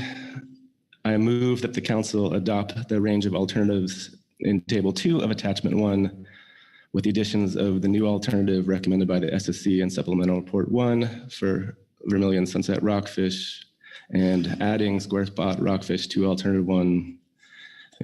All references refer to the reports presented under this agenda item. Alternative 1 includes the ability to apply harvest control rules where separate assessments are used to assess sub areas of the coast. Thank you, Corey. Is the language on the screen accurate? Yes, sir. Okay, second by Phil Anderson. Thank you, Phil. Please speak to your motion, Corey. Thanks, Mr. Vice Chair. I'll speak just briefly here, ask colleagues this was the product of some discussions with colleagues, so hoping they'll jump in and explain some of the rationale. But I think it was again, speaking to the project team, Attachment 1, I think the range of alternatives does set up it's a good framework for having looking at our options thoroughly between now and final action, and hopefully in June. The SSC has a recommendation on Vermilion and Sunset, which I believe the GMT agrees with, and I think my colleague from California can explain the rationale for better. And the GMT, I believe, is the one adding. They suggested the square spot be added to the Alternative 1, which is labeled coastwide. And And then that last sentence, I don't know if it was it's necessary or not, given necessary only in whether we already have this ability now and doesn't need to be added to this action, but it is the essential piece of the approach we would take, for example, for species, nearshore species, where we do separate assessments by state. And as you may remember the exchange with the SSC yesterday, where we're not sure exactly, we're pretty sure that there's some substructure within the stock. It could be more of a continuum, a cline, or whatnot, but you wouldn't expect, for example, individuals at the northern end of the range being able to replenish the population in the southern end of the range. It's, again, a continuum. So what we would likely do if this, if this were alternative in the end is the one we choose, is we would still use the information from individual assessments, and as was recommended for quillback, for example, use different harvest control rules, or at least apply them differently based on the results of each assessment. Where, for example, quillback rockfish was more depleted in California than Oregon and Washington, and we used a more conservative SPR for the California area. Again, this is just setting up the discussion to have this science policy, and this will all need to comport with National Standard 2 and so on and so forth. So I believe that explains it. If not, hopefully happy to answer questions. And again, hoping the colleagues who worked on this will speak up as needed. Thank you, Corey. Questions for Corey on this motion? Keely Kent. Thank you. Thank you for the motion, Corey, although I'll note your name tag says Heather. I was just wondering if you could speak a little bit more to the last sentence of the motion, just in terms of how you envision this, perhaps on a continuum of structured within the FMP versus unstructured, and just kind of how you would envision that working, assuming you're talking about one big stock and then separate portions of it being dealt with separately for different harvest control rules. Could you explain that a little bit more? Yeah, thanks, Keely, and thanks for the name tag tip. Well, I guess this is what I was referring to as, I don't know. We had some good discussions before, over between from the last time we ended and before we started up again, and I'm still unclear on what is needed to what discretion we have under the FMP now versus what would need to be added. And so this motion, the intent would be to leave that up to the project team, and you all working with the project team, or if you're part of the project team, distinction without a difference there. But so I don't know is the question in terms of this. I forget what you said, structured or unstructured, but the intent here is that to use this coastwide label for a nearshore stock, or a stock that we think has some spatial differences. The key to that is to do the smaller area assessments and then use the specific information from those assessments to target your harvest rates and your management measures to those differences. That's, if you remember the exchange with Dan Holland and on the SSC, that was what the SSC would advise if there were multiple area assessments that were rolled up to be one stock, and the stock was declared overfished, for example. So the intent is to have spatial management and match it to our best available science on differences in abundance between, along the coast. So I don't know if that's helping at all, Keely, but I'll stop there and can come at it from a different angle if not. Okay. Thanks, Keely. Further discussion? Oh, Caroline McKnight. Thank you, Mr. Vice Chair. So, Corey, if I could provide an example in a question form, maybe you could help me make sure I'm understanding the intent of that last sentence. So, if we were to say a particular species was coastwide under alternative 1, but we had 3 separate assessment areas. And each of those 3 assessment areas came back at varying different depletion levels. Each of those would be separate harvest control rules and management measures tailored specific to those harvest control rules. And if one were to be overfished or in a precautionary depletion level, that assessment area would be a standalone status determination. Is that how that could possibly be an outcome? Or would the status determination still be for the entire coastwide area? And maybe that's not a question for Corey, but someone else. Thank you. Yep. Corey, I see John has his hand up, so, but I'll let you. Yeah, thanks. Well, let me just quickly say, I think the answer to that question is, I hope the project team will needs to come back to us with that answer. But what I heard the SSC say, and then they confirmed what I heard, was that I think this action is all about, John DeBoer, all about the OFL. So I think it would be, the status determination would be for the coastwide, all areas would be considered overfished, and then the rebuilding plan, that doesn't mean that you couldn't use different SPR rates among the areas. John, again, this is not intended to answer the question. This is intended, the motion is intended to set up get the information back to us. But that's my understanding of what the answer would likely be.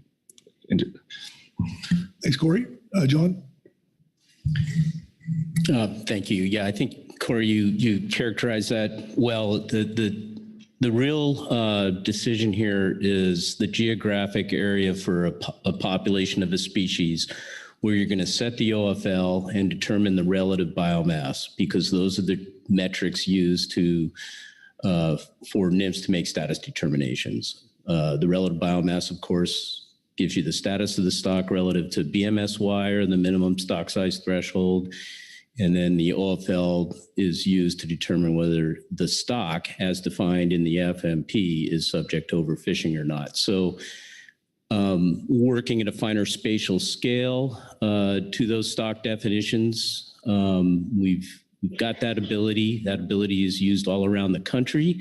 But for the key things are where you're going to set the OFL and make those status determinations. The analysis will certainly have to work through our complicated management framework and how that really, how the rubber hits the road. And as I see it, this last sentence in the motion kind of speaks to, how you do finer scale spatial management under the different alternatives. And it's certainly one of the management implications. Thank you, John. Okay. Further discussion? Keely? Thanks. I am thinking about this last sentence in the motion, and trying to assess whether or not it's within the scope of what we've been discussing thus far. I am hoping that perhaps between now and March, we could get some input from the action team about whether or not this addition should be captured within the purpose and need if it's not already, and if looking at this aspect, which I think is a step further than just defining stocks, needs to be captured within the purpose and need statement. I will also say, I think, we haven't had enough time at the moment to really scope what this would look like in terms of the pathway forward. We'll need to look at how this would impact our NEPA coverage. I'll just note in general that potentially starting to talk about new structure, thinking about substocks or whatever word you want to use, that would probably be a change to Amendment 24, which is the FMP amendment that we use to set up the specifications EIS that every spec cycle since then we've been working under. And so we need to make sure that we wouldn't be stepping outside the bounds of that EIS And if we were, we would need to be considering additional NEPA coverage. So I think there's a couple of details that need to be worked out in terms of thinking this through about whether or not it's okay. But, my question to Corey was really to get at, I think we would want to consider more structure if this was a pathway to go down. I think something like thinking about substocks or, considering populations of a stock to have different harvest control rules would really benefit from setting up that framework in the FMP to allow the council to do that. I don't think that that is really clearly there right now. And I think, as part of this range of alternatives, that's what I would assume we would need to look at developing. I think that's more than what we were planning on doing. And so I just want to note that that is kind of might create some extra workload. I certainly will be thinking about, our workload and ability to undertake that. It would be great to hear as well from the executive director if there's any, concerns about expanding the scope from their ability to staff that. Just knowing that we're still working under this time clock of trying to finish this action by June 2023 in order to have these decisions in place for the development of the 25-26 specifications. Thank you, Keely. Okay. Executive Director Burton. Yes, thank you, Mr. Vice Chairman. Thank you, Ms. Kent, for mentioning workload concerns. That is always something that we are considering. And certainly this last sentence has also captured my attention. I believe I understand what Mr. Niles is after here, and it conceptually makes sense to me. I don't have a clear answer at the moment about whether we can indeed do all of this in our workload consideration, because I have some of the same questions that you have about whether we start to need a bigger analysis. But my suggestion is that we can try. If it's the wishes of this council, we can start putting one foot in front of the other. And if we get to a point where we need to flag for you that there's something that would delay this action, we would let you know as soon as possible. I don't have a better answer than that at the moment, because it's not immediately clear to me exactly what the workload considerations are, because I have some of the same questions that Ms. Kett raised. Thank you, Merrick. Corey? Yeah, fair enough. But I think when you all put your thinking caps on, you'll find out that this is not more workload. This is, to many of us, and I don't want to put people on the spot, but this was always part of it. I wouldn't even put the sentence in there if not told that there was differences in opinion. But that is the approach we took with Quillback. This recommended this last cycle. That is, we've always used specific assessments, the information from specific assessments to apply our harvest controls. And now I'm not liking how exactly worded the last sentence. You could say apply separate harvest controls, but the intent is there. And if we don't have this, then alternative one for many stocks doesn't work. So, and on the EIS, I understand what they're saying, but again, this would be an improvement to our management, a finer scale, all within the same framework of keeping catch below ABCs and OFLs. And I don't see how that would change our understanding of how the set of fisheries we manage under this FMP significantly impacts the environment. But again, that's your all preview, and I hope you think about it. I'll just say, frankly, I'm surprised that people did not know that this would be part of it. And again, just including it in there, because you can't do the spatial management without it. And I do think there are some people who believe we already have this ability now. Okay, thanks, Corey. Further discussion? Caroline. Thank you, Mr. Vice Chair. Thank you, Corey. I think that whether or not it was existing or not, I won't comment on, but I'm reading this last sentence, and I'm wondering if the broader flexibility that it might provide is to the benefit of all species regardless.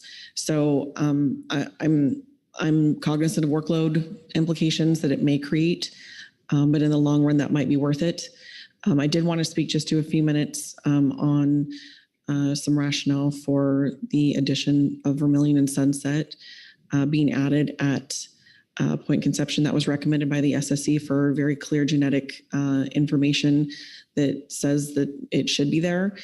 I think adding a new alternative 4 is in addition to what could be analyzed, but in discussion about this alternative 1 ability where separate assessments could be used. It could be encompassed in both, but to make sure that we have all bases covered, I'm comfortable with adding an alternative 4 at point conception for Vermilion. Likewise for Square Spot, through the recommendation of the GMT, and also just noting that the flexibility that this alternative 1 change might provide, I think that it makes a lot of logical sense to have Square Spot underneath that alt 1 as well, just so that it's included. So yeah, I in discussion at this point, I feel comfortable supporting the motion. Thank you, Corey. Thank you, Caroline. Okay. Further discussion? If not, I'll call for the question. So, okay. All those in favor signify by saying aye. Aye. Opposed? Abstentions? Okay, motion passed unanimously.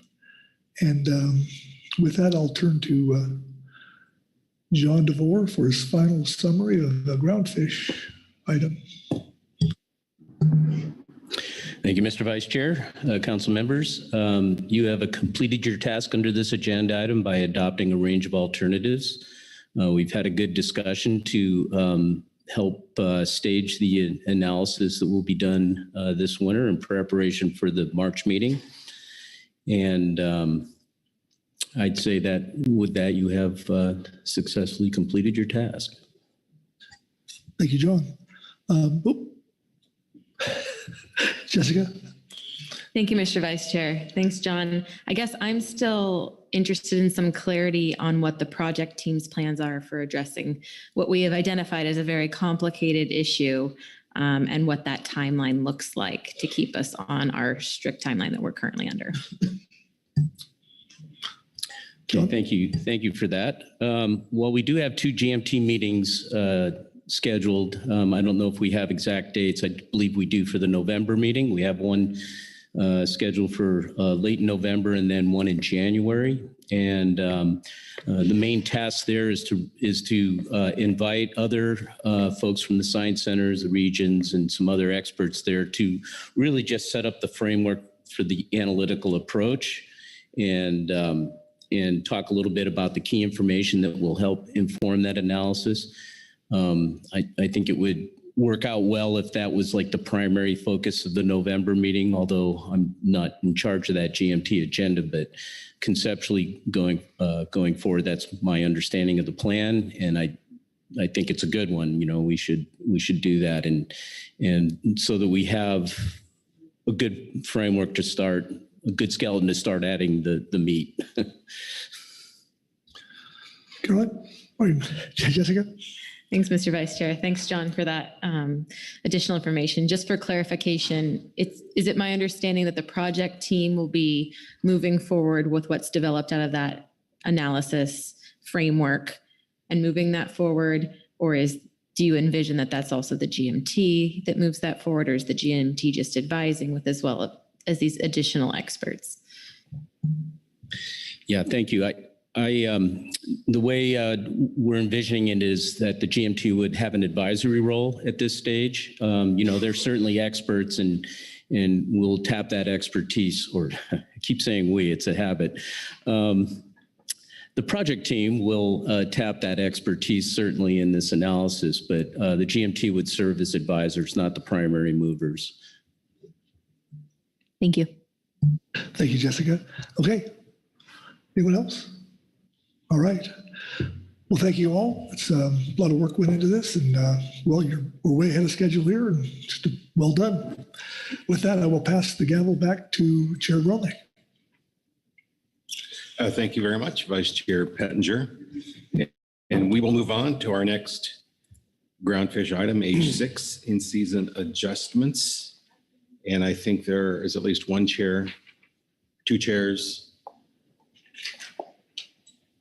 where we have new folks. Well, they're not really new, but they're different from the people who were sitting in those chairs a moment ago.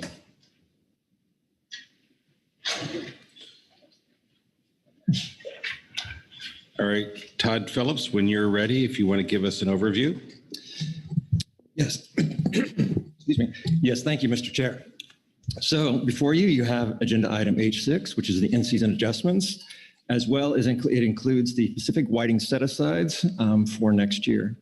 So the first part of this action is for the council to consider management measures and adjustments thereof to current management measures that are necessary to attain but not exceed annual catch limits. So there's a range of items that the council will consider, and those are presented in the GMT and the GAP statements. So you could, at this time, take potential in-season adjustments for the remainder of 2022 and 2023, beginning of 2023 at this time. You are also looking at the Pacific whiting yield set-aside. So annually, the council examines the incidental mortality of Pacific whiting and the prior year's research and pink shrimp activities, and then sets yield set-asides for next year. Looking at your briefing book attachments, you do have agenda item H6 attachment 1 from staff, which shows the historical mortality of whiting in the research and pink shrimp fisheries. You also have a NMFS report on the salmon and the EFPs, salmon landings in the EFPs. You have ODF&W report 1 and a presentation that accompanies that. And you also have a California Department of Fish and Wildlife report as well, along with, of course, the GMT and GAP reports.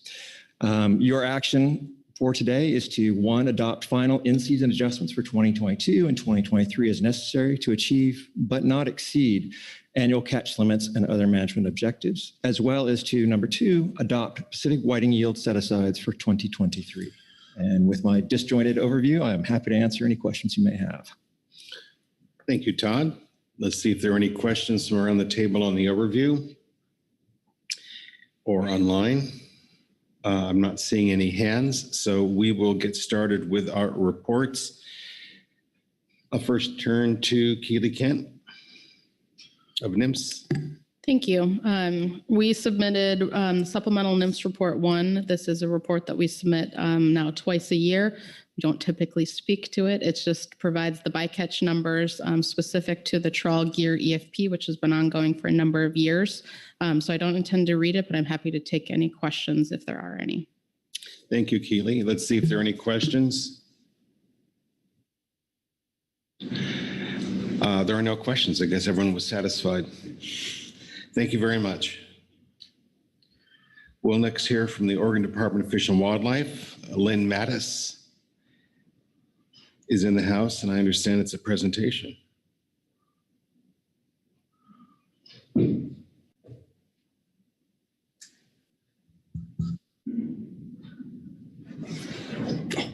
That's okay.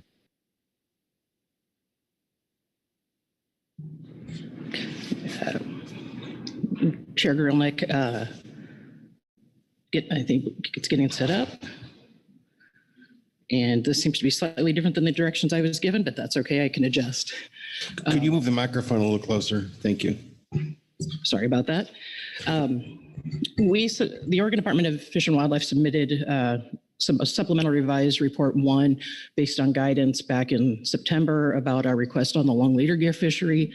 And rather than reading this lengthy, boring document, I was going to walk through just a couple of slides to give you all an overview of the report. Next, please. So we did go back and look at what previous analysis had been done. The Holloway EFP, or RFA Oregon EFP, did have a bag limit of 15 fish, which was to entice anglers to try this new gear type, and also to provide a larger sample size of possible catches. The EA that analyzed that and that eventually turned this into the Holloway gear recreational fishery assumed a 10 fish bag limit and estimated up to 15,000 angler trips. And then the EA summarized the cumulative effect of those proposed actions in Table 4-3, which I have included in our report as well as on the screen in front of you. Next, please. So the last 3 spec cycles for groundfish also have only analyzed a 10-fish bag limit. In that analysis, impacts to yellow eye and widow rockfish were well within the non-trawl allocation. Impacts to yellow eye rockfish were well within the Oregon recreational limit, even when combined with our regular bottomfish fishery. And bycatch impacts to Chinook and coho salmon were minimal. Next, please. So looking at the effort on the current long leader gear fishery, I do want to note Table 1 in the report, the far right column that has total. You should X that out. I accidentally included the long leader gear trips twice. So where it says bottomfish trips in the second column, that actually includes the long leader trips. I then added them to the bottomfish trips when I didn't need to. So the second column that has bottomfish trips is the total number of annual bottomfish trips, and then the long leader trips are a subset of those. And the main thing we were trying to show is that we've had 5,000 or less long leader trips annually since this gear was put into regulations. And I do want to note that on all the subsequent slides, 2022 data is only through September 4th, through the Sunday before Labor Day. Next, please. This graph shows the percentage of catches in the current long leader gear fishery for 2018 through 2022. And the main thing to notice is yellowtail rockfish accounts for 55 to 65% of the total catch by number of fish. And when you combine yellowtail, widow, and canary, that accounts for approximately 95% of total catch annually in this fishery. Next, please. There's a lot of information on this table. It's an excerpt from what is in the report as well, but this is showing the annual catches in metric tons, since that's how we manage our groundfish fisheries, is in metric tons, not number of fish.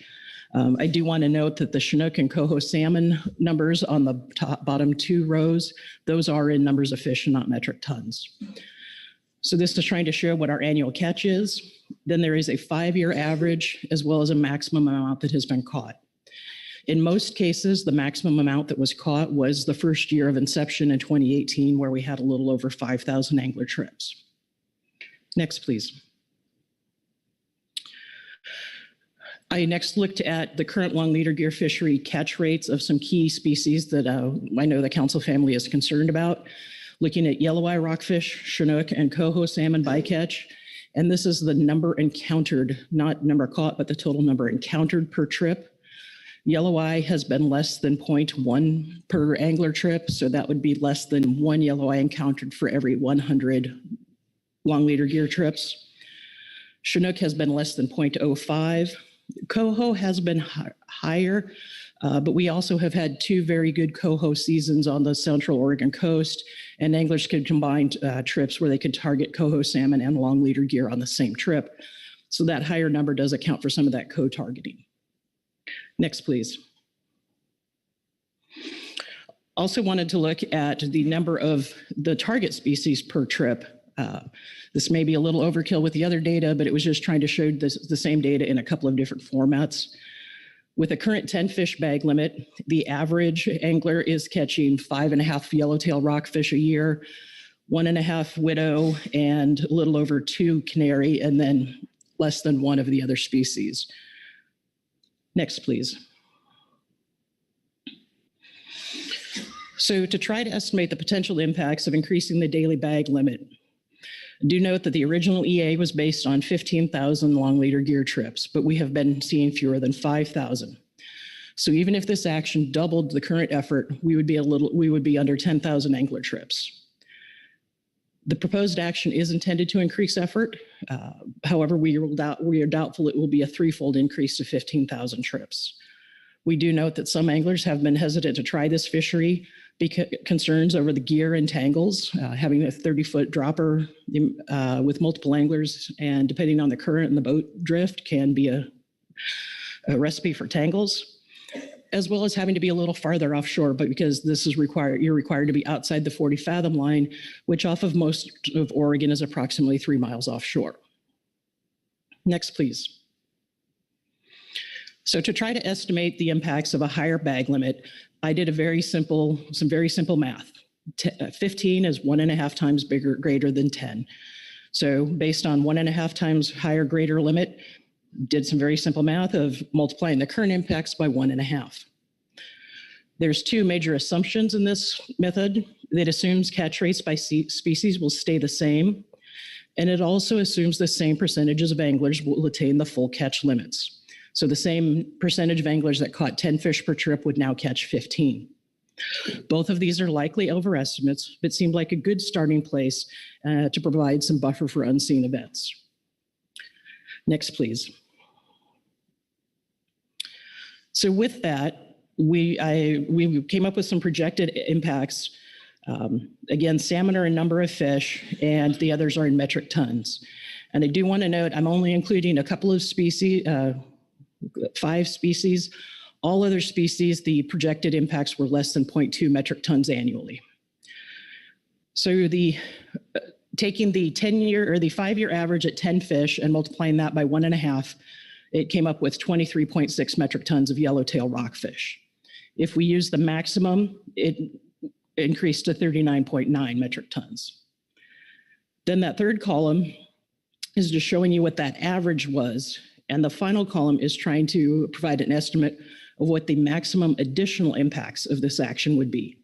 So if we increase the bag limit from 10 to 15, an estimate of the maximum additional impacts of yellowtail rockfish are estimated to be 24.2 metric tons, widow 7.3 metric tons, Boccaccio north of 4010, 2.9 metric tons, yellow eye rockfish discard mortality 0.2 metric tons, 75 Chinook and 416 coho, and those are total encounters. That is not a mortality estimate. A lot of those fish would be released. Next, please. Then I looked at the most recent total mortality report to see where we are in terms of catching the ACL or the non-trawl sector allocation of those 5 key species. And what this table provides is the ACL, what the total mortality was in 2021, the percent attainment of the ACL, and then also looked at the non-trawl allocation, because for most of these species, there isn't a Oregon recreational allocation. Oregon recreational is part of the non-trawl allocation. What the percentage of the non-trawl allocation has been, what our recent recreational mortality would be, and then the additional mortality to try to show the magnitude. As an example, looking at yellowtail rockfish, the non-trawl allocation in 2021 was 601.5 metric tons. The total mortality was 96. So adding an additional 24 metric tons would still leave just a little under 500 metric tons on the non-trawl allocation. Therefore, it seems that there is room for this to occur. Canary rockfish is the one place where there could be some concerns. There is an Oregon recreational share of the non-trawl canary allocation that was 65.06 metric tons in 2021. We were at 38.5 in 2021. This year, we're going to be closer to 50 metric tons. So adding an additional 8.6 metric tons would be very close to the Oregon recreational share of the non-trawl harvest guideline. If we see that we approach that, we would likely take in-season action to the long leader gear fishery to put something like a sub-bag limit in to make sure we stay within our share. Next, please. So on this subject, on the process moving forward, we do request guidance from the council and NMFS as to this action, whether it can be part of the regular groundfish in-season action, or would this need to go through a further standalone process or be included in something like the next biennial process. Our preference would be for it to go through in-season so that it's available in 2023 to help take pressure off of our nearshore reefs. Next, please. While we've been having discussions on the 2022 and 2023 seasons, there have been previous requests and several new discussions with anglers interested in removing the prohibition of natural bait on the long-leader gear fishery. ODFW research in the mid-2000s indicated natural bait increased catch rate of canary rockfish. Canary rockfish were a rebuilding species at that time. And because of that, natural bait was not allowed under the terms of the EFP, nor was it used on any of the EFP trips. Next, please. So with canary rockfish having been rebuilt since 2015, this prohibition on natural bait may no longer be necessary. However, ODFW is unaware of any additional work having been done to examine natural bait with recreational midwater gears, nor the potential impacts to canary rockfish or other species. We do note the council has recently approved a commercial midwater EFP for 23-24 that uses natural bait. Therefore, maybe there could be some data from that EFP that could be a proxy for recreational gear. And we're requesting some guidance from NMFS and the council on how to move forward to pursue allowing the consideration of natural bait in the recreational long-leader gear fishery.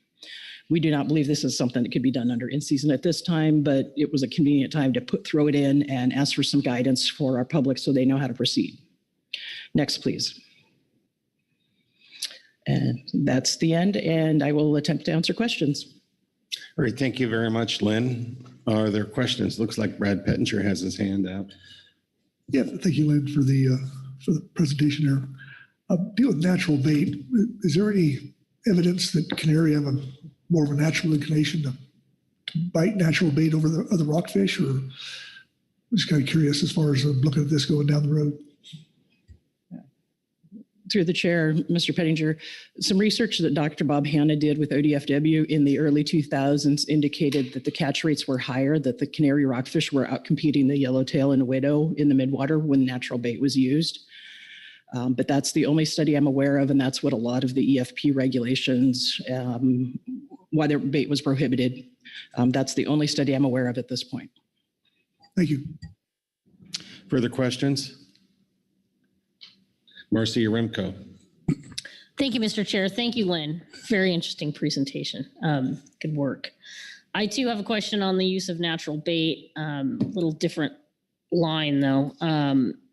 I'm wondering exactly how the federal regulations read that either establish the gear specifications or otherwise authorize the recreational fishery. Is there do the regs speak specifically to bait, or is it an Oregon state reg that speaks to no bait? Where is that rule? I mean, you let us know here on slide 14 that under the EFP, natural bait wasn't allowed, but how did that manifest itself in a regulation?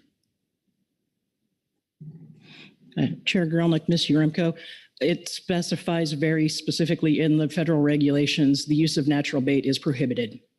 Because canary were in the process of rebuilding at that time, we were trying to reduce impacts to canary, but it is very specific in the rules that says natural bait is prohibited. Thank you. Any further questions? Phil Anderson. Thanks, Mr. Chairman, and thanks, Lynn. Does ODF&W prohibit the use of natural bait in any other recreational fishery in the marine waters? Through the chair, Mr. Anderson, I don't know all the salmon regs, but as far as bottom fish and halibut, which is what I deal with, no, we do not. Thank you. Any further questions?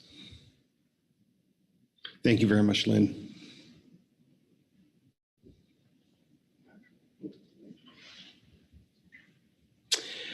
We have a report from CDFW, Marcia Remco.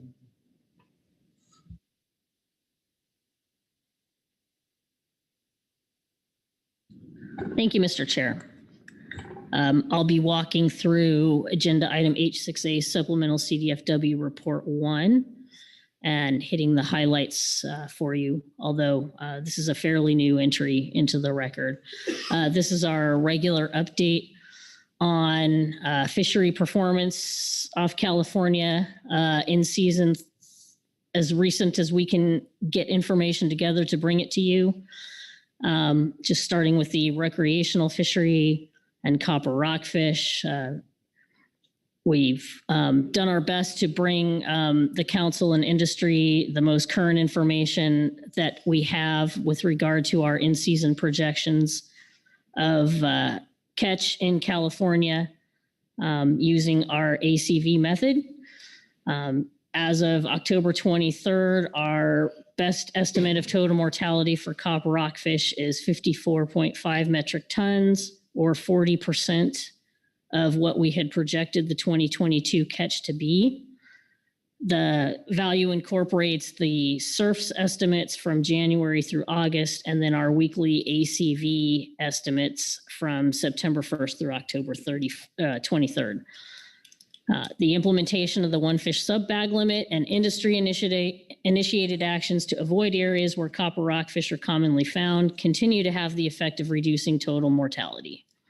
In 2023, copper rockfish will remain in the minor nearshore rockfish complex north and south of 4010 with a species-specific ACT of 6.9 metric tons for 42 to 4010 and 84.6 metric tons for south of 4010. So table 1 shows the estimate of mortality by month and by management area. We wanted folks to be aware of what the distribution of the recreational catch is statewide.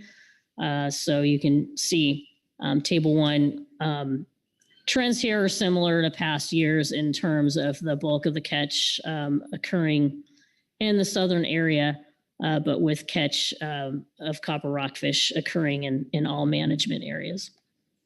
Moving to quillback rockfish, the best estimate of total mortality for quillback through October 23rd is 7.4 metric tons, which is 89% of the 2022 catch projection that we made a year ago now in our in-season action on this item.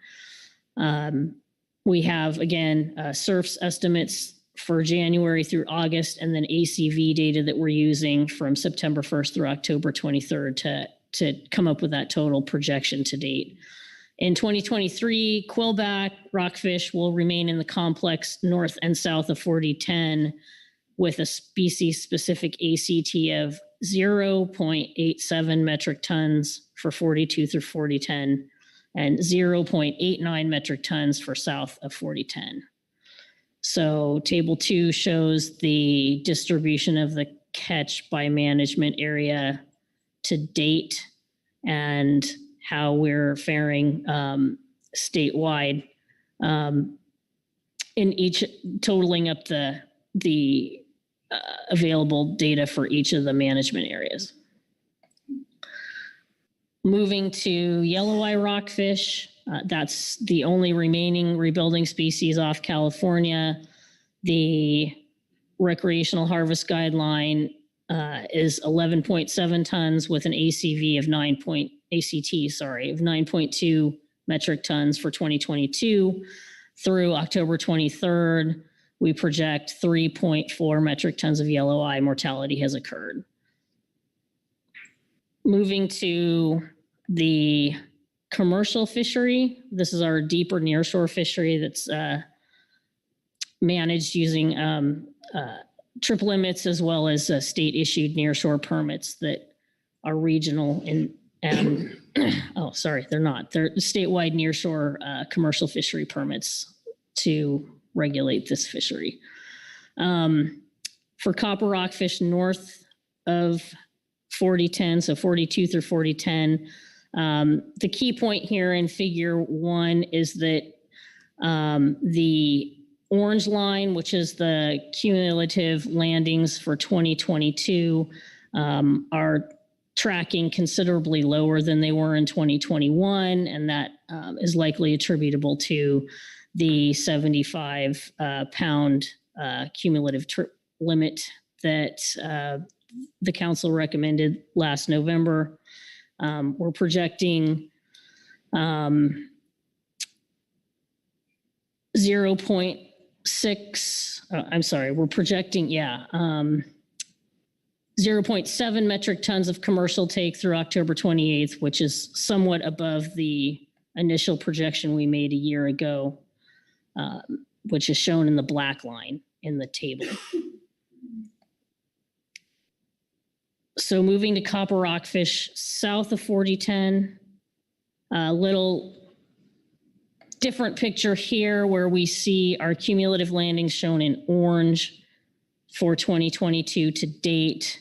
We're still below the projection that we made a year ago as to what the reduction in catch would be under the 75-pound trip limit. So things are tracking pretty well in that case, and certainly well below the cumulative landings for 2021.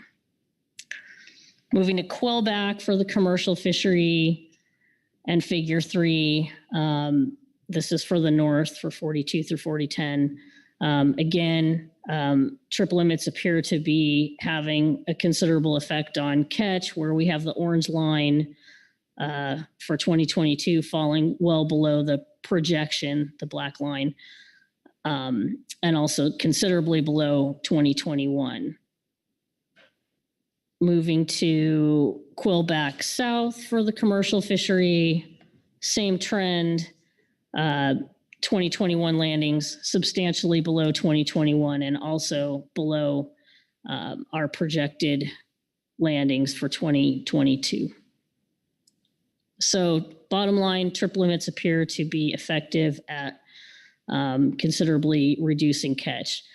Looking at figure 5, this is our look at other deeper nearshore rockfish. We're attempting to determine if the trip limits for copper and quillback rockfish are having an effect on targeting or attaining landings of other deeper nearshore rockfish, which are similarly managed under the same permit.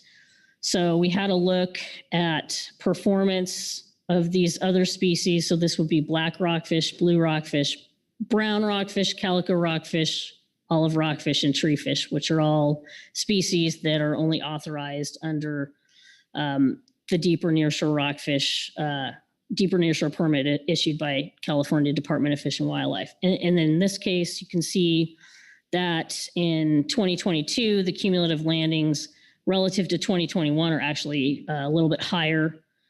So we believe that suggests that the trip limits are not substantially constraining the deeper nearshore fishery for other species. So that's good news. Similarly, in the south, same trend. We see 2022 landings trending higher than 2021.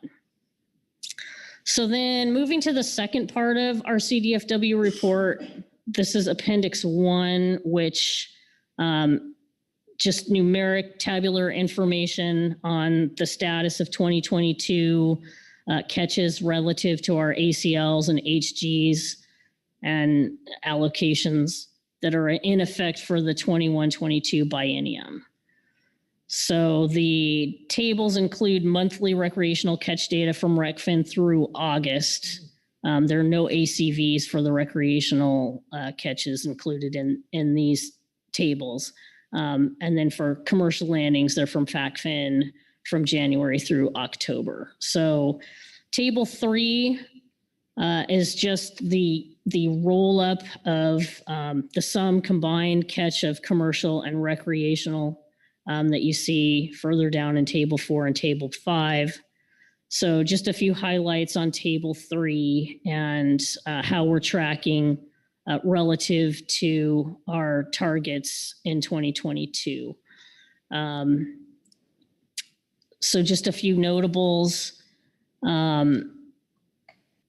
Looking down to vermilion rockfish, which is on the second page. The ACL contribution to the complex, we're tracking to the number 209.5. This likely suggests that the bag limit reductions that we took in vermilion rockfish have been effective at keeping the recreational catch and the commercial catch combined within the ACL contribution to the complex. So this is still just through October, but we're at 91%. So that's one we've been watching, and good news to report there. And with that, I'll take any questions. Thank you.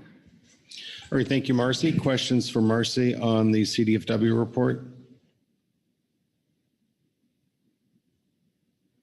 All right, I'm not seeing any hands. Thank you very much, Marcy. We have a report from the Groundfish management team, and Mel is stepping up to the plate here. Welcome, Mel.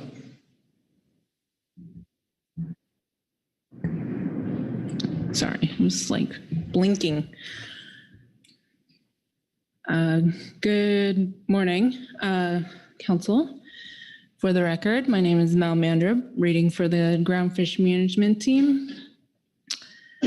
On agenda item H6 for in-season adjustments, including Pacific whiting set-asides final action.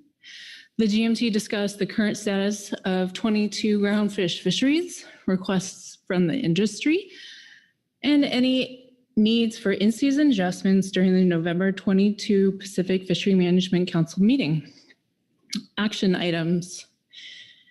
It is the GMT's understanding that due to workload with finalizing the 23-24 harvest specifications and management measures regulations, NMFS may not be able to implement any in-season changes adopted at this meeting until after January 1, 2023. Additionally, the GMT notes that in the January 2023, additionally, too much coffee maybe, the trip limits for all stocks with an action alternative in this report will default to the council preferred trip limits that were finalized in this 23-24 harvest specifications and management measure package, which the council took final action on in June 2022. The values finalized in the 23-24 harvest specifications management measures package represent the no action alternative in this report. Pacific whiting set aside.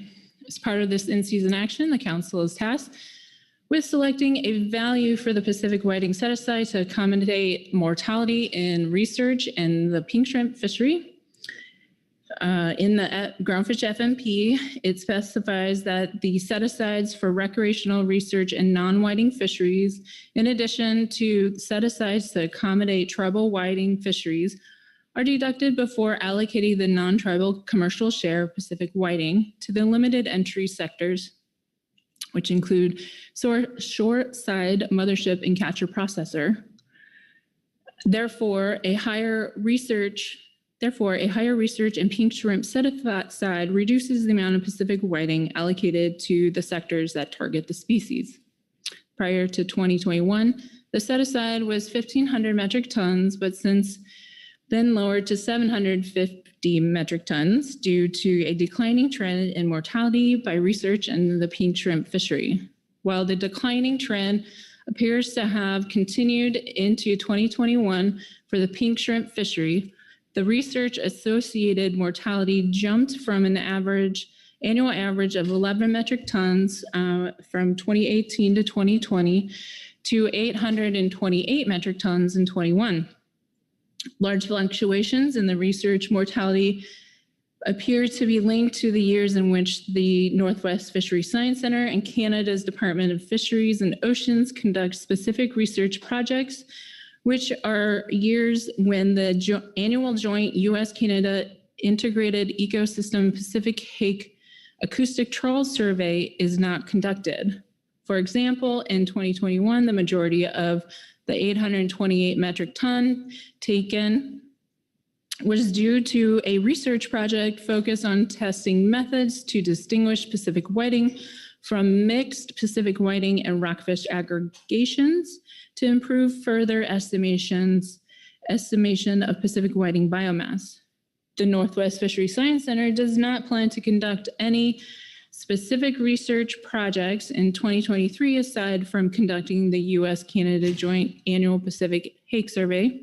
So the GMT recommends setting the 2023 Pacific whiting set aside for research in pink shrimp fishery at 750 metric tons. Sablefish, north of 36. The council took action to increase sablefish trip limits in September 2022 to improve attainment opportunities in the fleet.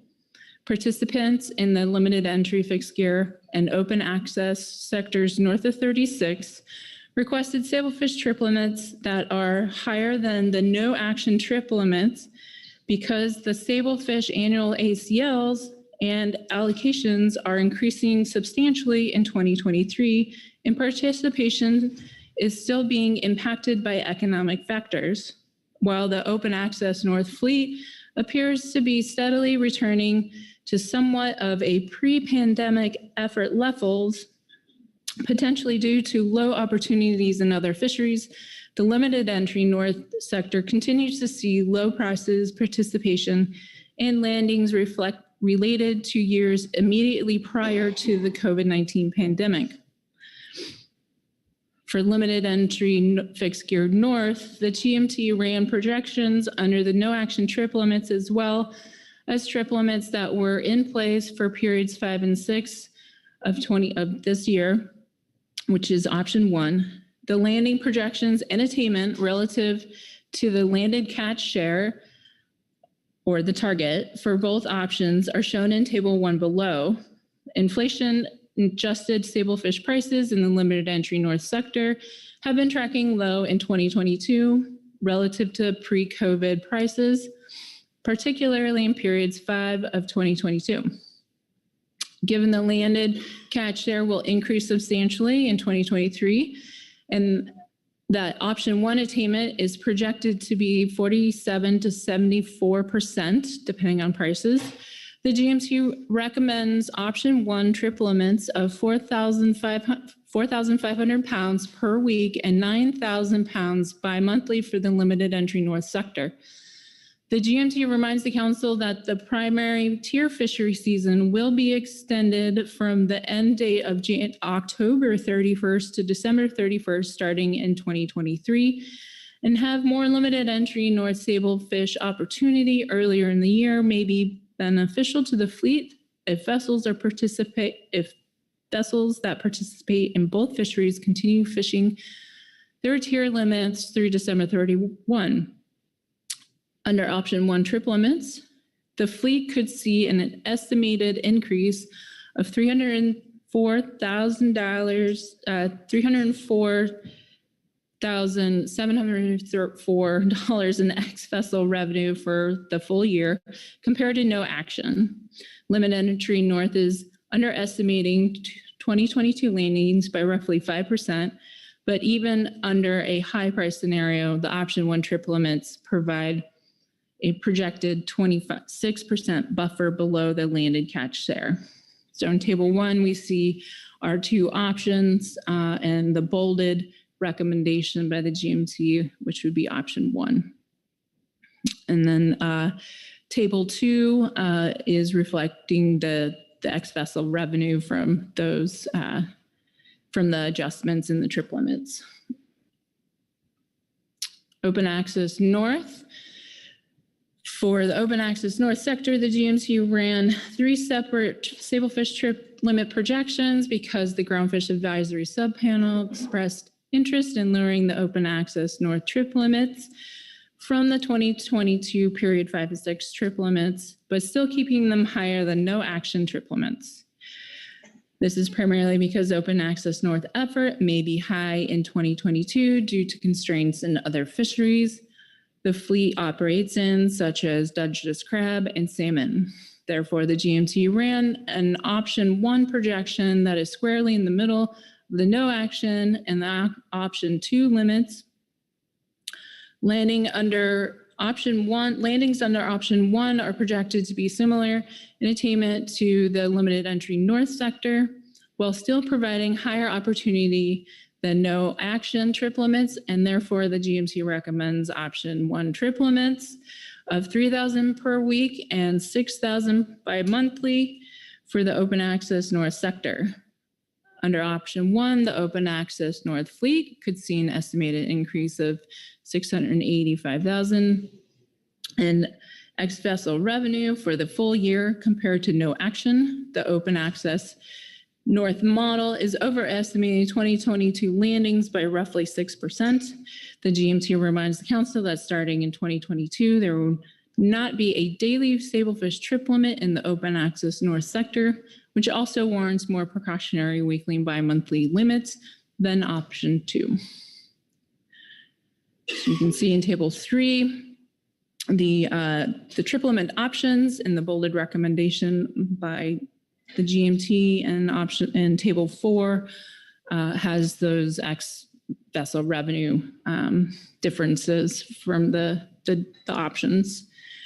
Canary rockfish. The GMT received a request from the GAP to adjust the 2023 canary rockfish trip limits for both the limited entry gear, fixed gear, and open access fisheries north and south of 4010. The request is to increase limited entry fixed gear trip limits to 4,000 pounds per 2 months and open access to 2,000 pounds per 2 months because seasonal fisheries such as Dungeness crab and salmon may be limited at the beginning of the year.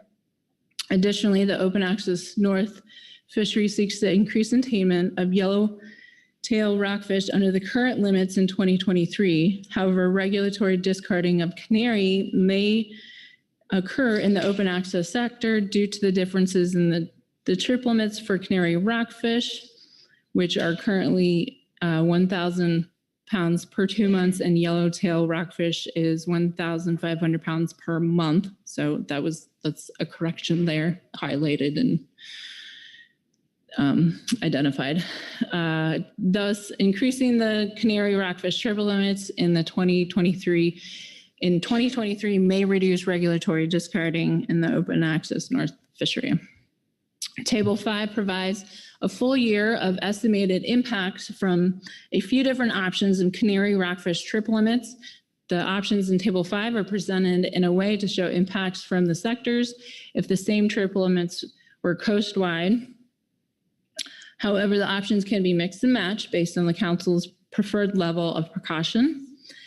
The largest adjustment, which would be the 4,000 pounds per 2 months for limited entry and 2,000 pounds per 2 months for open access, increases the projected landings by 1.4 metric tons for limited entry north, 5.2 metric tons for open access north, 0.9 metric tons for limited entry south, and 4.1 metric tons for open access south. The estimated total mortality from the largest adjustment would be approximately 32% of the non-trawl commercial share for canary, if that wasn't obvious. The average price per pound of canary rockfish caught in the non-trawl fisheries, commercial fisheries in 2022 is approximately $2.80. Therefore, under the largest adjustment, the projected ex-vessel revenue for limited entry north is just over $8,000.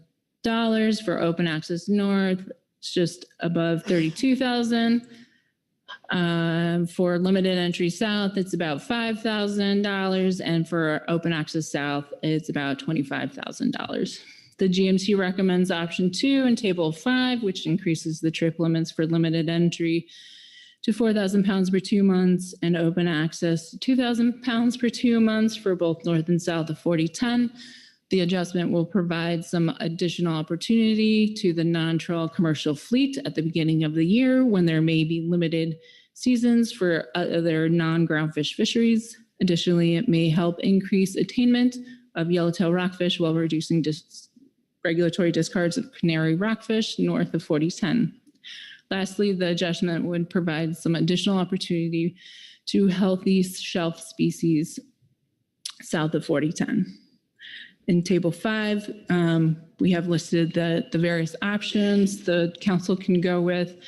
Again, grouped just so they're consistent north and south for both sectors.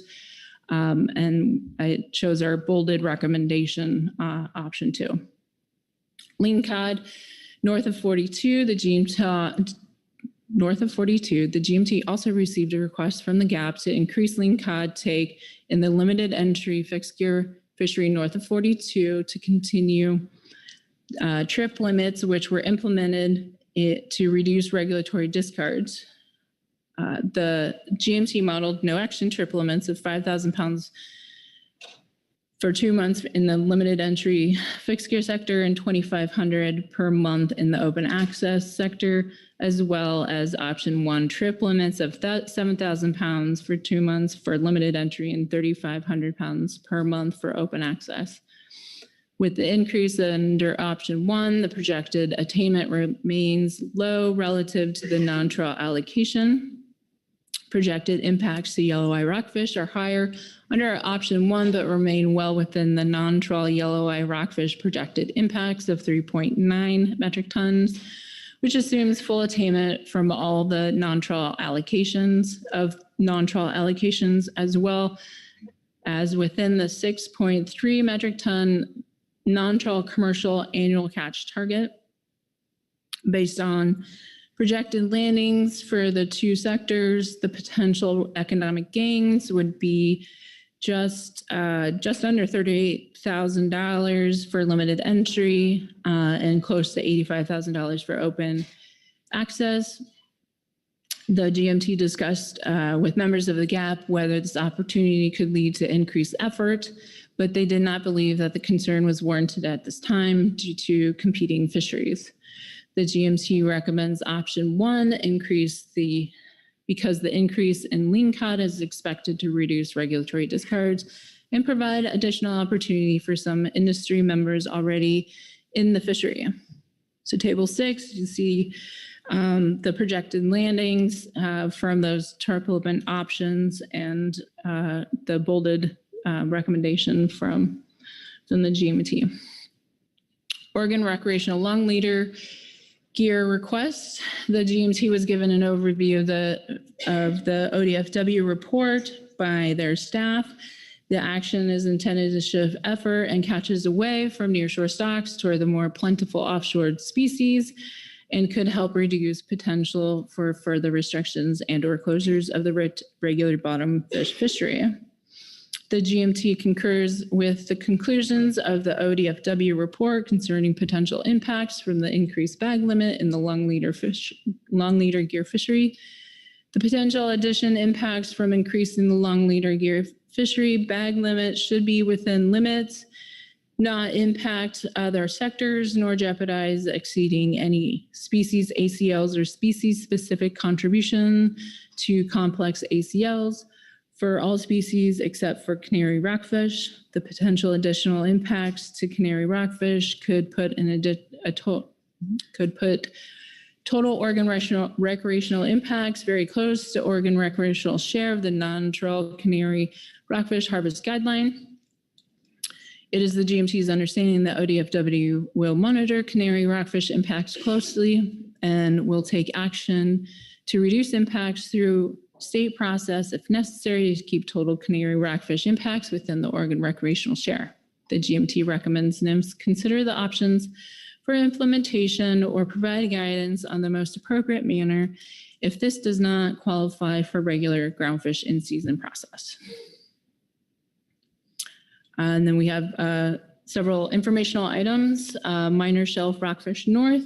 The GMT notes concerns from GAP that minor shelf rockfish complex trip limits of north of 4010 are lower than the limits for canary, yellowtail, and whittle rockfish, particularly in the open access fishery, and the consequent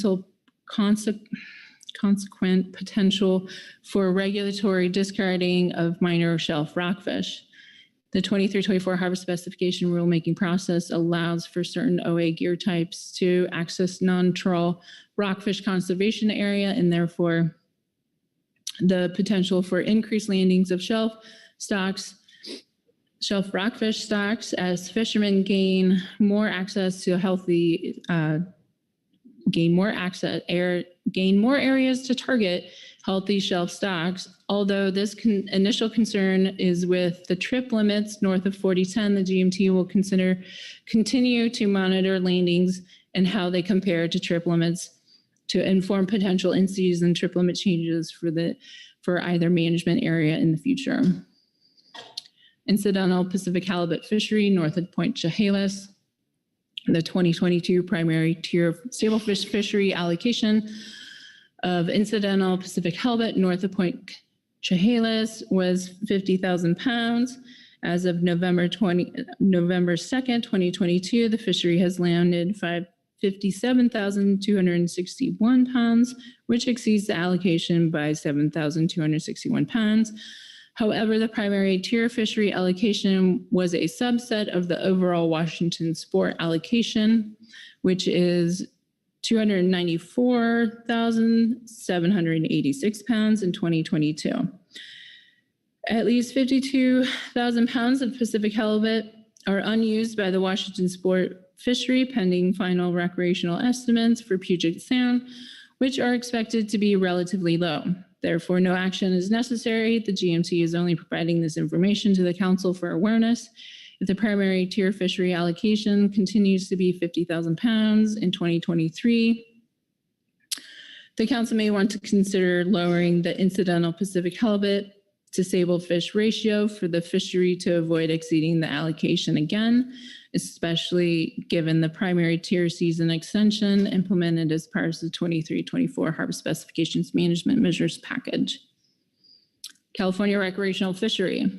Well, at this meeting, in a joint session with the GAP, the GMT heard that that industry is interested in reviewing the 23-24 management measures for the California recreational fishery in early 23, specifically to review and discontinue the closure shoreward of the 50-fathom line in the central and southern management areas during the latter part of the season. In the joint session, NMFS staff reminded the advisory bodies that new information is needed to provide just cause to waive public notice and comment for in-season action. Given the timing of the request is for an adjustment later in the season, it is difficult to justify waiving public comment, and there is no new information to support making adjustments to 2023 management measures at this time. The GMT suggests to the GAP that they put forth a request later in the season when there may be enough new information to take in-season action. And to kind of just wrap this up, so you don't have to listen to me anymore, we have our standard Chinook salmon scorecard, short belly rockfish scorecard, and yellow eye rockfish scorecard. We're all in good standing there. So with that, I will take any questions. Thank you very much, Mel, for the report. Let's see if there are any questions on the team's report, which was very thorough. And I'm not seeing any hands, I don't believe. Oh, Marcy Remco. Thank you, Mr. Chair. Thank you, Mel.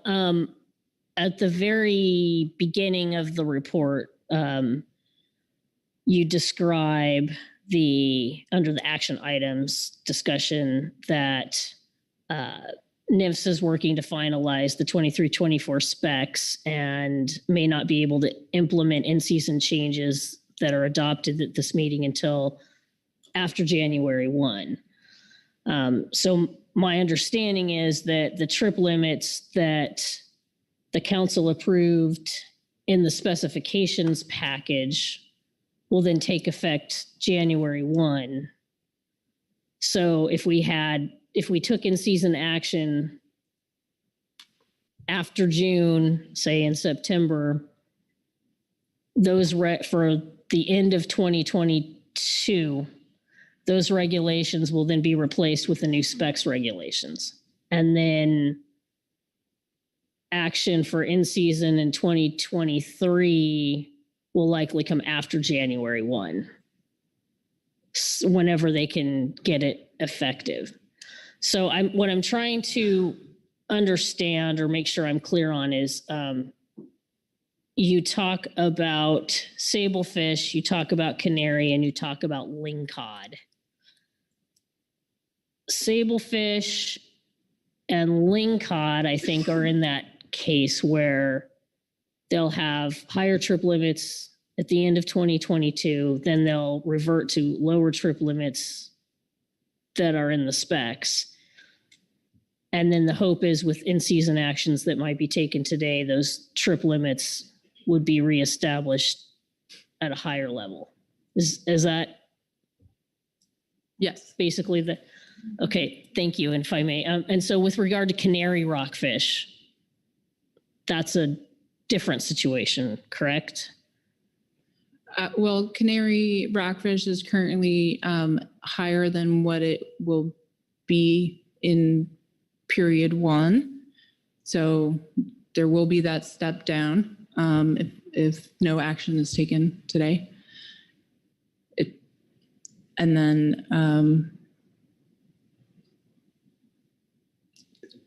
yeah, I'm sorry. If I may, and then the step back up would occur for, so yes. canaries in the same situation as sablefish. All 3 of them, yes. All 3. Okay, thank you for that clarification. If I may, second question. So with regard to canary, I'm just wanting to make sure that you considered potential effort increases in response to the specifications authorizing new 12E, our new midwater hook and line gear activity in the RCA, and that any potential effort increases were considered as you evaluated the trip limit, the proposed trip limit increases. Yes, the GMT has definitely thought about how much to increase trip limits, especially for open access, given what is slated to come in for 23-24 management measures with being able to access the non-trawl RCA and not setting trip limits too high to entice new higher effort, new entrants, or at least increasing the effort. So we've worked with the GAP to try and find that sweet spot, if you will, that will help, but not get everyone excited to jump in the non-trawl RCA and increase effort. So we've talked about it, and this is, again, with consultation with GAP, this is where we landed with a sufficient increase. Thank you. Further questions of the GMT report? Brad Pettinger. Yeah, thanks for the report, Mel. Not a big deal, but I know on table 8 it says IFQ on the short belly rockfish. IFQ impacts are 102 metric ton, and below that says shoreside hake, which is also IFQ. So you might want to put IFQ non-whiting, maybe for future. I don't know, maybe Alexa, this is some confusion with folks. So this is kind of just taken directly off of the PACFIN Apex website. I'm looking for my buddy Lynn here, who helps me out with this. So this is, let me go read the footnotes on that. I can read the footnotes, but the shoreside hake, I want to say that is different from the IFQ bottom trawl. But they're all IFQ. So IFQ includes. Yeah. So I'm just, not a big deal. I know it's not necessarily you, but it's for future reference. Yeah, no, I think we were just trying to parse it out enough so we know exactly where it's coming from, but we can definitely make it clearer. No, I think there's value in how you did it. Absolutely. No, so, but just for future consideration. Got it. Noted. All right, further questions of the team? Thanks very much, Mel. All right, I understand there's a gap report. So whomever is going to present the gap report, come forward. Welcome. I think I have more than one name here, but I don't know if you're going to have a crowd or not, but. Good morning, Council. Now you're going to be stuck listening to me for a few moments. Harrison Ibach, reading agenda item H6, supplemental gap report. Groundfish advisory subpanel report on in-season adjustments, including Pacific whiting set-asides final action. The Groundfish advisory subpanel met with the GMT to discuss progress of this year's 2022 fishery and possible 2023 in-season adjustments. The GMT discussion was led by Ms. Melissa Mandra, California Department of Fish and Wildlife, Ms. Whitney Roberts from WDFW, and Katie Pearson from ODFW. The GAP offers the following recommendations and comments on proposed in-season adjustments to ongoing groundfish fisheries. 2022 in-season requests. There were no new in-season requests for the remainder of 2022. 2023 in-season requests. The GAP understands that there were major complexities in the proposed rulemaking for the 2023-24 biennial harvest specifications and management measures, in main part due to a slew of new latitude and longitude coordinates for the RCA corrections. NMFS has suggested the lat long may slow down finalization of the 2023-24 specifications package and thus may not meet the January 1, 2023 implementation date. The GAP wholeheartedly agrees that any 2023 in-season request and actions be considered in a separate rule after the specifications package has been fully implemented. The GAP understands that any in-season action considered by the Council at this meeting may not be instituted until period 2 in 2023 or later. 2023 lingcod trip limits north of 42 latitude. The fixed gear industry has requested an increase in the lingcod trip limits north of 42 for the 2023 fishing season, which is similar to the action adopted at the September Council meeting for the remainder of the 2022 season. Fixed gear fishermen have noted that most of their allocation of lingcod has been taken during the first 2 weeks of the fishing periods, thus has led to regulatory discards of lingcod later in the year. Previous GMT analysis suggests bycatch of yelloweye would increase only slightly with increased trip limits of lingcod north of 42, but would remain within projected impacts. Effort is expected to be low during the first part of the year and the last 2 months of the year due to the Dungeness crab season. Furthermore, the Oregon crab season is not subject to the same potentially early and or immediate crab season closure as fisheries in California. Additionally, Oregon fishermen may also have more salmon fishing opportunity than fishermen in California, resulting in less effort shift. Fishermen off Washington are restricted to waters seaward of 100 fathoms, so lingcod are not targeted. Working from the supplemental GMT report, the GAP recommends the following. Open access fixed gear lingcod north of 42, current no action 2023 trip limits to 2,500 pounds a month. The GAP supports GMT option 1 increase to 3,500 pounds a month as soon as possible. Limit entry fixed gear lingcod north of 42, current no action 2023 trip limit, 5,000 pounds for 2 months. The GAP supports GMT option 1, increased 7,000 pounds every 2 months as soon as possible. The sablefish daily trip limit. Fixed gear sablefish landings continue to track low to date, in part due to the COVID-19 pandemic and no doubt effects from high inflation and deteriorating economic conditions. Thus, there's an opportunity to increase the daily trip limits for both limited entry and open access fixed gear in the north. For those fishermen who have a buyer willing to purchase their sablefish, a trip limit increase would be greatly beneficial. The GAP does not support being a bit more precautionary, setting the open access limits due to uncertainty in the California Dungeness crab and salmon fisheries for 2023. That is, it is uncertain when the Dungeness crab season will open or close due to the presence of whales and potential entanglements. Early predictions of salmon seasons do not look great, and open access and some limited entry fishermen, particularly in California, may need to depend on sablefish to keep their businesses viable. Referencing the supplemental GMT report, the GAP recommends the following. Open access DTL fixed gear sablefish north of 36, current no action 2023 trip limits, 1 landing per week up to 2,000 pounds, not to exceed 4,000 pounds for 2 months. The GAP supports GMT option 1, 1 landing per week, 3,000 pounds, not to exceed 6,000 pounds for 2 months as soon as possible. Limited entry fixed gear sablefish north of 36, Current no action 2023 trip limits, 2,400 pounds a week, not to exceed 4,800 pounds for 2 months. The GAP supports GMT option 1, 4,500 pounds a week, not to exceed 9,000 pounds for 2 months as soon as possible. Fixed gear trip limits for Canary rockfish. Fixed gear representatives have requested an increase in the Canary rockfish trip limits for the 2023 fishing season. Fishermen are encountering large numbers of canary while fishing for shelf rockfish, leading to regulatory discards.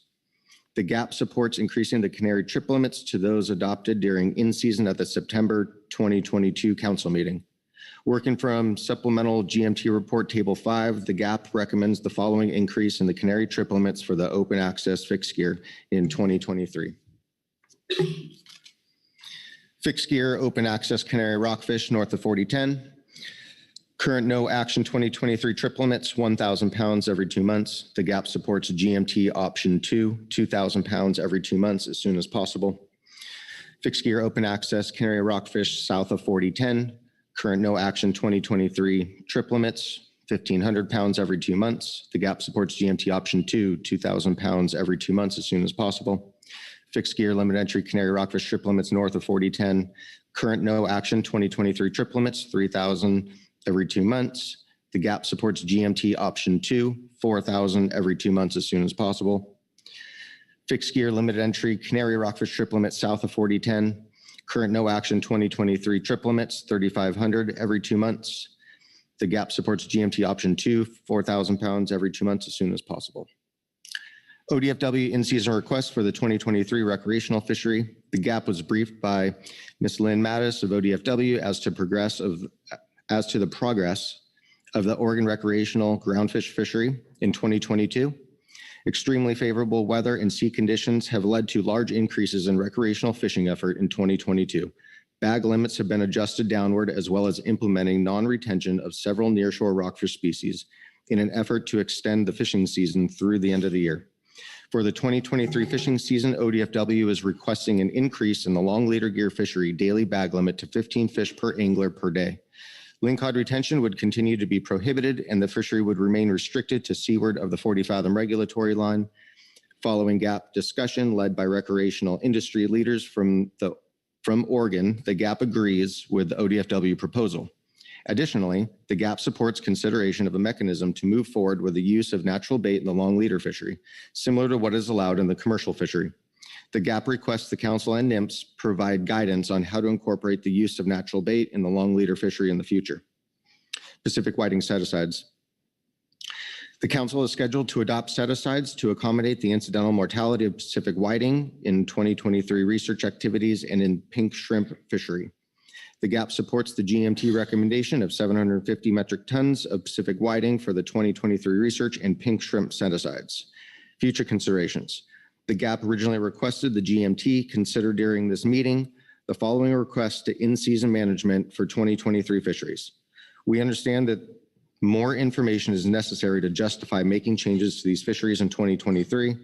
However, we also want to make the council and NMFS aware that management changes that affect these fisheries may require adjustment later in 2023.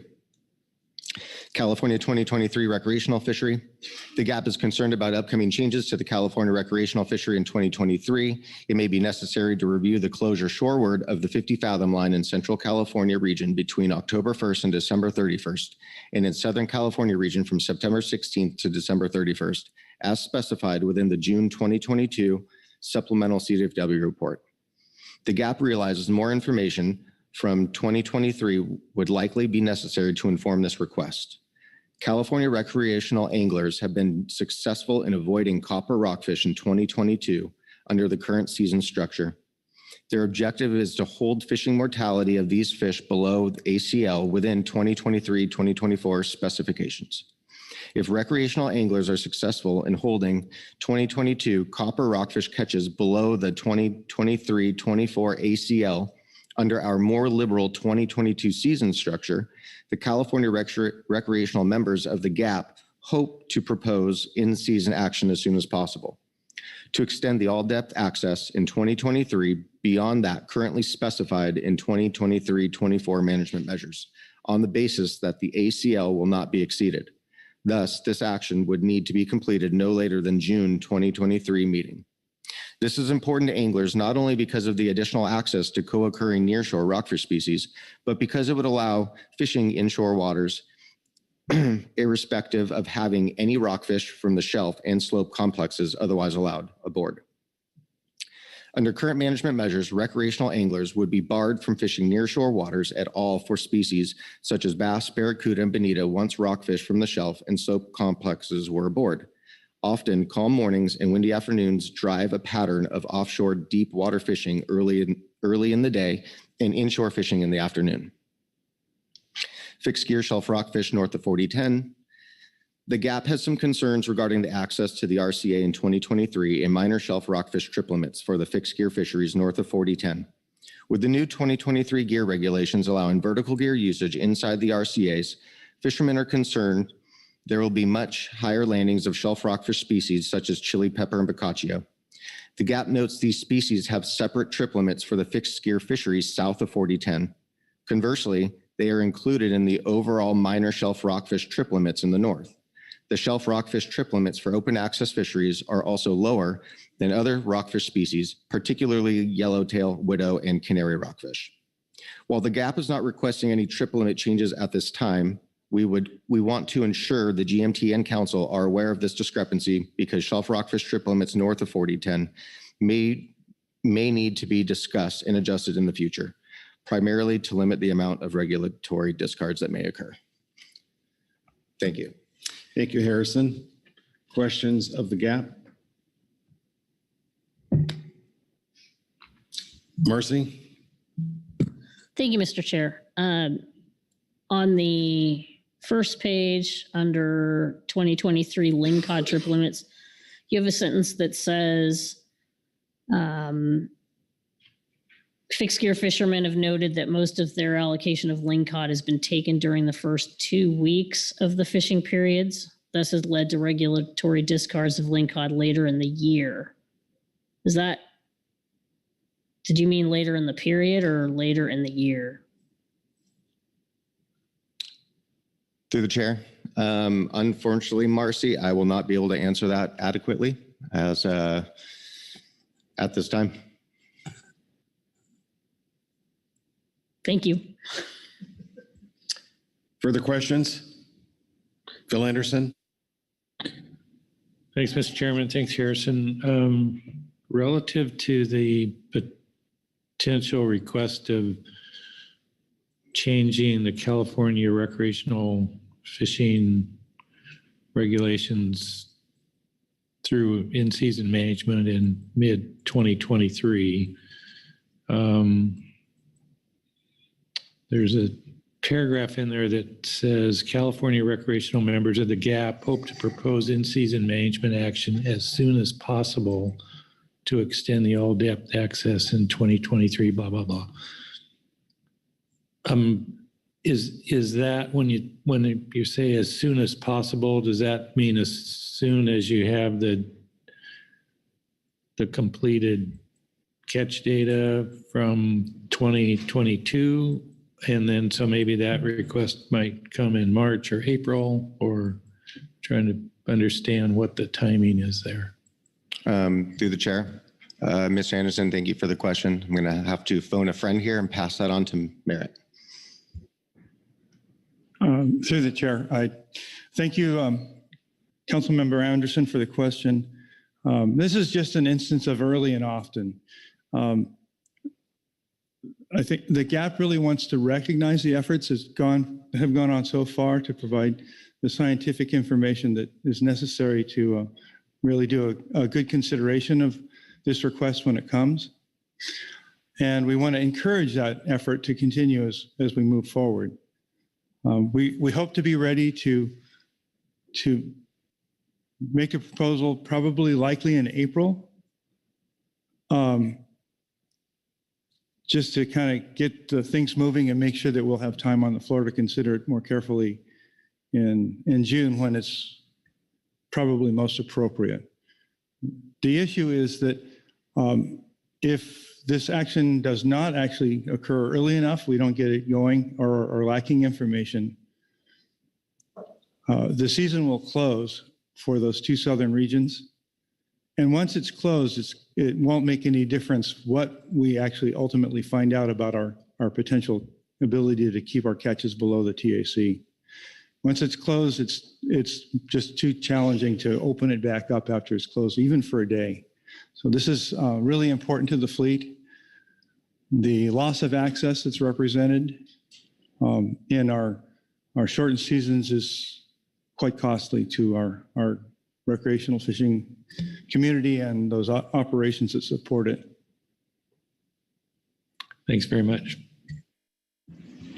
Further questions of the gap? Thank you very much. Oh, Harrison?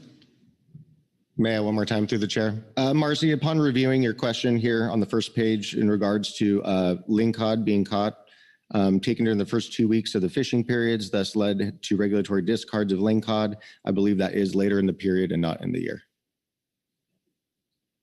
Alrighty. Thank you very much, Harrison. That completes all of our reports and takes us to public comment. I note that we have a large number of folks sign up for public comment. I mean, not gear switching level of public comments, but still a number of public comments. So I would ask that your comments be to the point, and if you can merely agree with a prior commenter, that would be great. So we have our list up on the screen. All folks well known to the council family. Ken Franke, followed by Donna Kalis.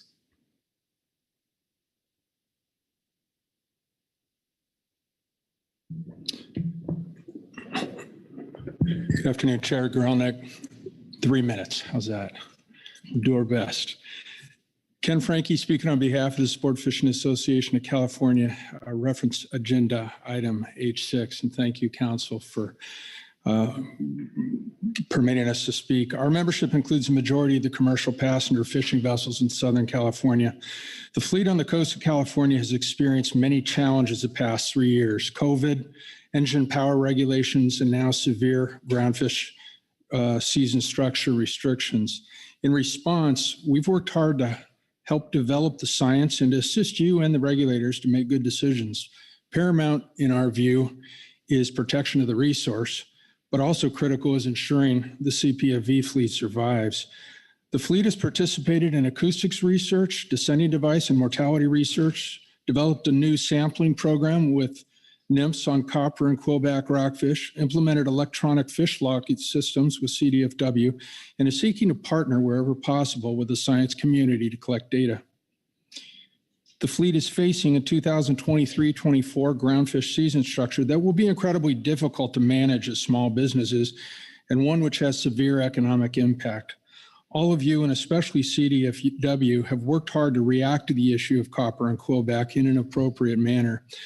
We've been at the table trying to help where we can. CDFW had many meetings with fishermen to discuss the options, and we sincerely appreciate the transparency. The fleet's response this past year has been to do what it can to help. The bag limit last year went from 10 fish, as you know, down to 1 copper and 1 quillback rockfish. The fleet took it to the next level and have avoided, and when encountered, released copper and quillback rockfish, a self-imposed zero bag limit of these species. The purpose was a grassroots effort to aggressively reduce impact of the stocks. We look forward to seeing the SURF's final numbers at the end of the year on that impact. We also have 6 vessel crews engaged in sampling these species and have shipped the samples to Dr. Melissa Monk's staff at the Santa Cruz lab, both firsts for the industry. The result will hopefully be critical data points to be assessed in the near future. We understand the complexities of this process. That said, there is urgency in seeking to speed up that process where possible. Looking in the future, it is our hope that a high priority be placed on processing any new data and, if appropriate, to consider opening the groundfish season as soon as possible. Throughout the many challenges faced by the fleet to date, we've been able to keep the crews employed. The season for the next year presents many reduced options for work. Employees are asking, what should they do? We're seeking solutions. We have to especially protect the licensed personnel or face owning a boat with no one to operate it. Finally, these vessels are the only means by which many in lower economic communities can access the ocean. It is a priority to maintain that access. Again, thank you to CDFW, NOAA, and the Council for your efforts. We appreciate the partnership as we work through difficult issues like this, and I welcome any questions. Thank you very much. Are there any questions for Ken? Thank you very much. Thank you. Donna Kalis, followed by Mike Thompson. Nice hat you have there, Donna. No, I love it. Good afternoon. Chair Grillnick, Vice Chair Pettinger, and council members. My name is Donna Kalis. My family and I own Dana Wharf Sport Fishing and Whale Watching in Dana Point, California. Our business started in 1971. Our commercial passenger fishing vessel fleet carries over 25,000 fishing passengers per year. Excuse me. We currently employ 45 full and part-time workers, and we have a total of 13 passenger fishing vessels running out of our landing. Our employees and their families are very important to us, and we are concerned about what we will tell them after this meeting today. My father and founder of our business, Don Hansen, was a former chairman of this board and spent most of his life fighting for the fish. He always told me, fight for the fish. He always told me to work the process and trust it. But this copper and quillback issue gave him lots of stress. He knew that this may be the one that takes us down, literally. He firmly believed in the sound management of fisheries through the council process, and I must learn all that I can about the process and see how I can carry on his legacy. I have learned so much since November 2021. The perceived and assumed low estimation of the population status of the copper rockfish is threatening the existence of our livelihoods. I can't stress this enough. We have always been a year-round fishery in Dana Point. It is very important to fully understand how special our location in Dana Point is.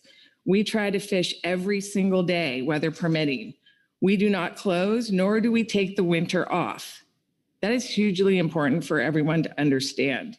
Even with the current rockfish closures in January and February, it's still very hard. However, our fishing passengers have always come out in January and February, but in the last few years, with the exception of times under COVID, those passengers are feeling the stress, the decline in the fishing that they are allowed to keep. We believe that this is because catches are reduced through management restrictions and restricted access to many species. The March rockfish opener is a huge month for us. It is a huge month for the state of California. However, in September of 2021, it became clear that several concerns were raised regarding the stock assessment techniques applied to copper rockfish. These copper rockfish have never been a targeted species for us, nor have they ever been a frequently caught species for us. They are, in fact, a very minor part of our very diverse catch. We have been allowed a copper rockfish bag limit of 10 per person. However, just this year, the bag limit reduced to 1 per person for fear of overfishing. It is currently the practice in our fishery by all of our fleet to not retain any of them. Although we are allowed to retain 1, we release them with descending devices. We work with Pacific States Marine Fisheries, and bravo to them. They send materials so that we can hand out to our customers. They send hats, the ones that I'm wearing right now. You know what it says? It says no floaters, release up depth. They're doing their part and we are doing ours. That program that Ken Franke speaks of, the new sampling project, is having great results. It's the first of its kind. And as you've heard this week, when you involve the fishermen to do the sampling, you achieve immediate trust in the process. And that is what we are all trying to achieve. We are trying to achieve trust in the process. However, we were told this March, when this season began, that those efforts may not even be enough. We have been working on this all year, explaining to our customers why we need to release the copper rockfish. Many of them don't even know what that is, but we tell them, save our fishery. We have been doing our part, but sadly, we just don't have enough time. The data is not all in, as you've heard today. And we are left with the frightening fact that you will adopt the 23-24 season, reducing our fishing access greatly. When is enough? Enough. Recreational fishing is under constant attack. MLPA, COVID closures, then a California Air Resource Rule regarding our engines that we are still dealing with, plus pile on an oil spill and the economy. You all know this. 4.5 months of extra rockfish closures because of one rockfish in our complex. We must be crazy to be fishermen, right? Because on top of all these regulations and rules that we have to deal with, our high inflation, the cost of fuel, what is going on? It's increasingly harder every single day to run a small business, and we are now running the risk of denied access forced on us for the entire fishing community. We need to create, when possible, and always protect affordable, easy access opportunities to the fishery for the general public. The general public is who we serve. The general public is our customers. They do not have a voice in this process. We, along with others, try to speak for them, but they will wake up and learn that they can't fish anymore due to more over-regulation. How sad is that? We need to recognize the effects that this has on all anglers and also remember the low-income community, seniors, military veterans, the list goes on.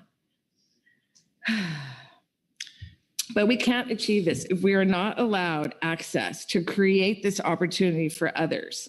Let's now talk about working waterfronts. You hear this a lot. Donna, could I ask you to really? wrap up, please? Okay. You know what I'm trying to say. I just really want you to understand what this is going to do to our fishery, because it is frightening. We want to say thanks to NOAA, the staff, and the GFE staff for all your continued hard work. I know that in-season action is my friend, and I beg you to make strong wording that would guarantee that this is the case once the data shows you that the numbers were wrong and immediately open our season. Thank you. Thank you very much, Donna. Before you get up, let's see if there are any questions. Maybe someone wants to put you on the spot. Bob Dooley. Hi, Donna. Good to see you. Hi. Thanks for testifying today. I was curious, do you record all of the fish that are being descended? Are these marked in your logbooks? Yes, they are. Second question. Oh, sorry, through the chair. Yes, they are. Thank you. Second question, if I may, Mr. Chairman. Please. Thank you. So how does this lack of being able to catch copper rockfish, how is that affecting your working waterfront? I know you have a large working waterfront where you do business, and I'm curious, have you been seeing the effects of that? Well, it hasn't, through the chair. It hasn't gone into effect yet because we're looking at the regulation to hit us in March, and it will have a huge impact on our working waterfront because we will not be fishing. And so all the people that make a living off what we do will not be making a living off what we do. Thank you. Thank you. Any further questions for Donna? Thank you, Donna. Oh, and you have why don't you explain your other prop there? Oh, yes. This is what I was talking about. Pacific States provides these if you would like them. They're the hats and also all the information on copper and all the other rockfish that we provide. And descending devices are also available through Pacific States. All right. Thank you very much. Thank you. Next, we'll hear from Mike Thompson.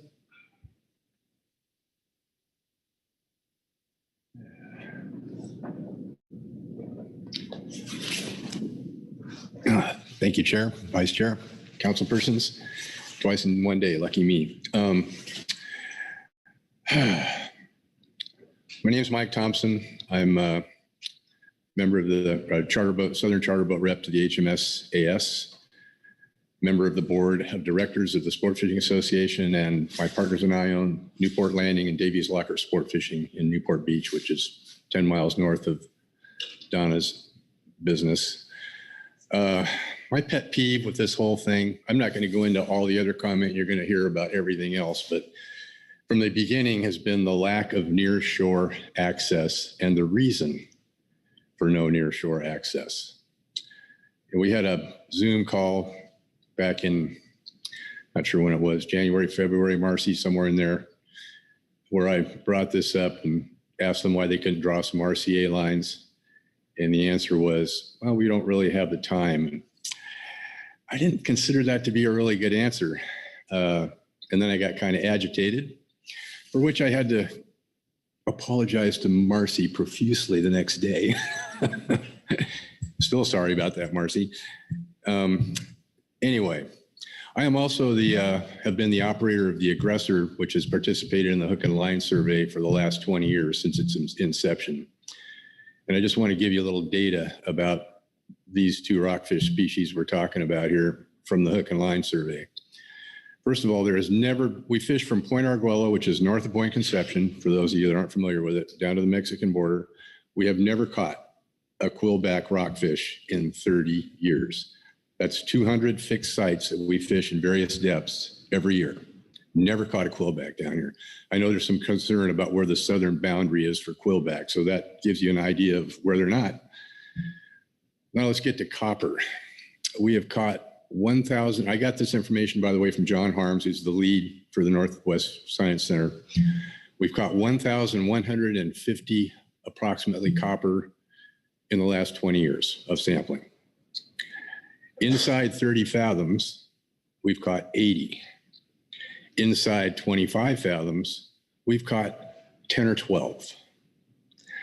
Now, I don't understand why we can't be allowed to fish near shore for other species in the afternoon after we have rockfish on the boat. I think you really need to consider that because it's really important to our industry and the recreational community in general. It's just, it isn't right. And there's an existing 30 fathom line, which came about for the Boccaccio rebuilding program. I believe that's what the GAP guys have told me. I've forgotten because I'm old. But use that or make a new one in 25 fathoms. Do something. Don't cut us off from access to the near shore over this because it's going to really hurt. It's going to really hurt. And that's my comment. Thanks very much, Mike. Let me see if there are any questions of Mike. Thank you very much. Get to take the hat off now.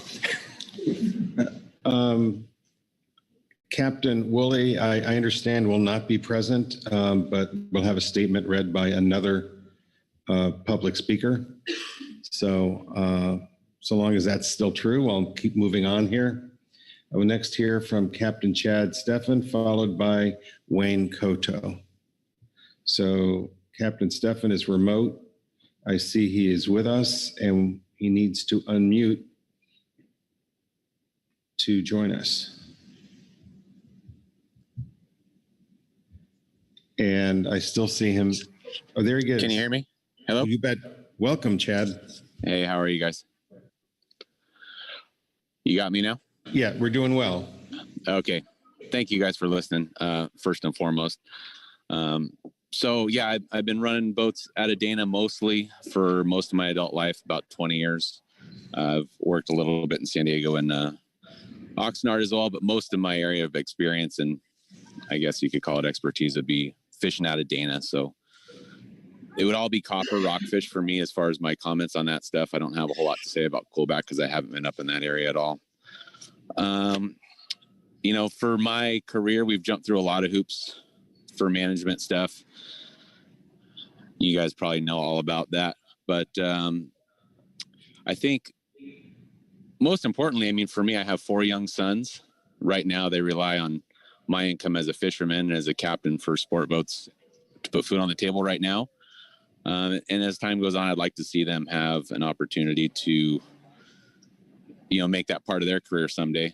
The way things are going, I'm not sure if that's going to happen. It just seems like, as Donna said, it's just always a fire to put out every year. There's something, or every half year, 6 months, there's something between the carbon emissions and another massive closure, yada, yada. So I really think that shutting down a huge area for us is just completely impractical, and it's a gross overreach. It's just impractical for the landings, for the crews.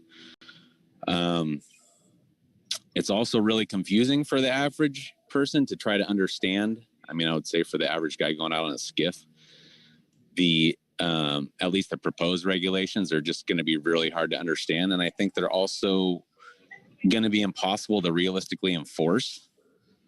I think you should take the burden from the enforcement to working on something with a little bit more bang for its buck than saying that you can fish this depth this time of year, you can have this fish in this depth, but you can't be actively fishing, yada, yada. I mean, it's just got to be practical. I don't think it's practical at all. I think the sensible option here is for our rock fishing season, leave all depths open. All depths. This would allow boats to spread out the efforts over a huge area. This would reduce the risk of the overfishing of a particular stock or specific spot or zone. For us in Dana Point, this would be like on days when we have a lighter load with more experienced anglers, we could make a right-hand turn out of the harbor, go to the 14-mile bank, fish rockfish there. On the days when we have heavier loads, inexperienced fishermen that aren't going to want to fish 400 or 500, 600 feet, if given that opportunity, which I hope we do, we would make a left-hand turn and probably fish our Box Canyon area, where we can anchor up in 35, 40, 50 fathoms and allow people to fish from, when we have 40 or 50 people, we can't reasonably fish in 50 plus fathoms. So I know that it's been a big deal. Well, you're going to have that extra depth, after September, but if we can't come back and fish, or we can't fish in shallower water, it doesn't really do a lot. We're going to have a really limited load. And it's tough to get people excited about rock fishing, to be honest. So having a really limited load of people that want to actually pay the price that it's going to take to successfully sustain a business from September to December, and only fishing over 50 fathoms is ridiculous. I don't think that's going to happen. I think you're going to see everything make a quick turn south as far as profitability and even sustainability for all these businesses up and down the coast. So if there's concern about a specific species, obviously most of this is about copper rockfish. We'd love to release them. We've been releasing them, and we're fine doing that. Shutting off a massive area is just an overreach, in my opinion. Anyone with hands-on experience will tell you that coppers are one of the hardest fish to kill. I think they'd be a great candidate for long-term survival after catch and release with dissension devices. If there was a mandate that said, if you're going to be rock fishing, you have to have a dissension device rigged up and ready to go, I'm totally fine with that. That's something we could comply with. We have it ready to go on my boat, the Clemente, every time we're rock fishing without question. So if that was, you wanted to put that into a law or something, these are practical things, but shutting off a huge area to us is just, it's not practical. So in closing, I'm going to leave you with a quote from Milton Love in one of his books, talking about the hardiness of copper rockfish specifically. Quote, "This species is very hardy and takes a long time to die in a sack.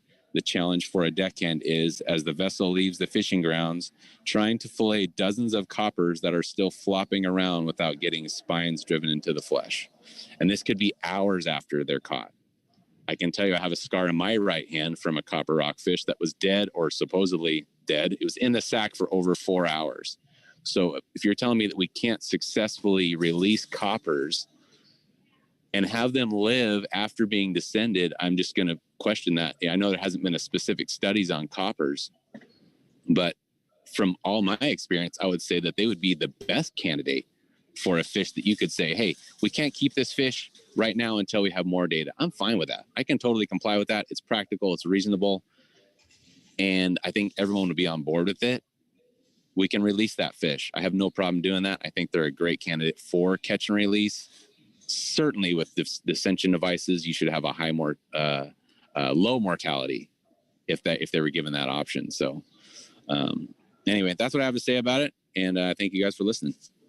All right, thank you very much, Chad. We have a question for you from Butch Smith. Sure.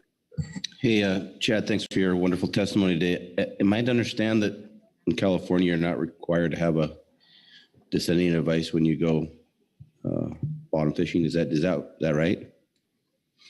You know, I couldn't tell you if there's an actual requirement for that. When we have our Fish and Game survey people on the boat, they're always pleasantly surprised when we have ours ready to go, or if we've been boarded in the past.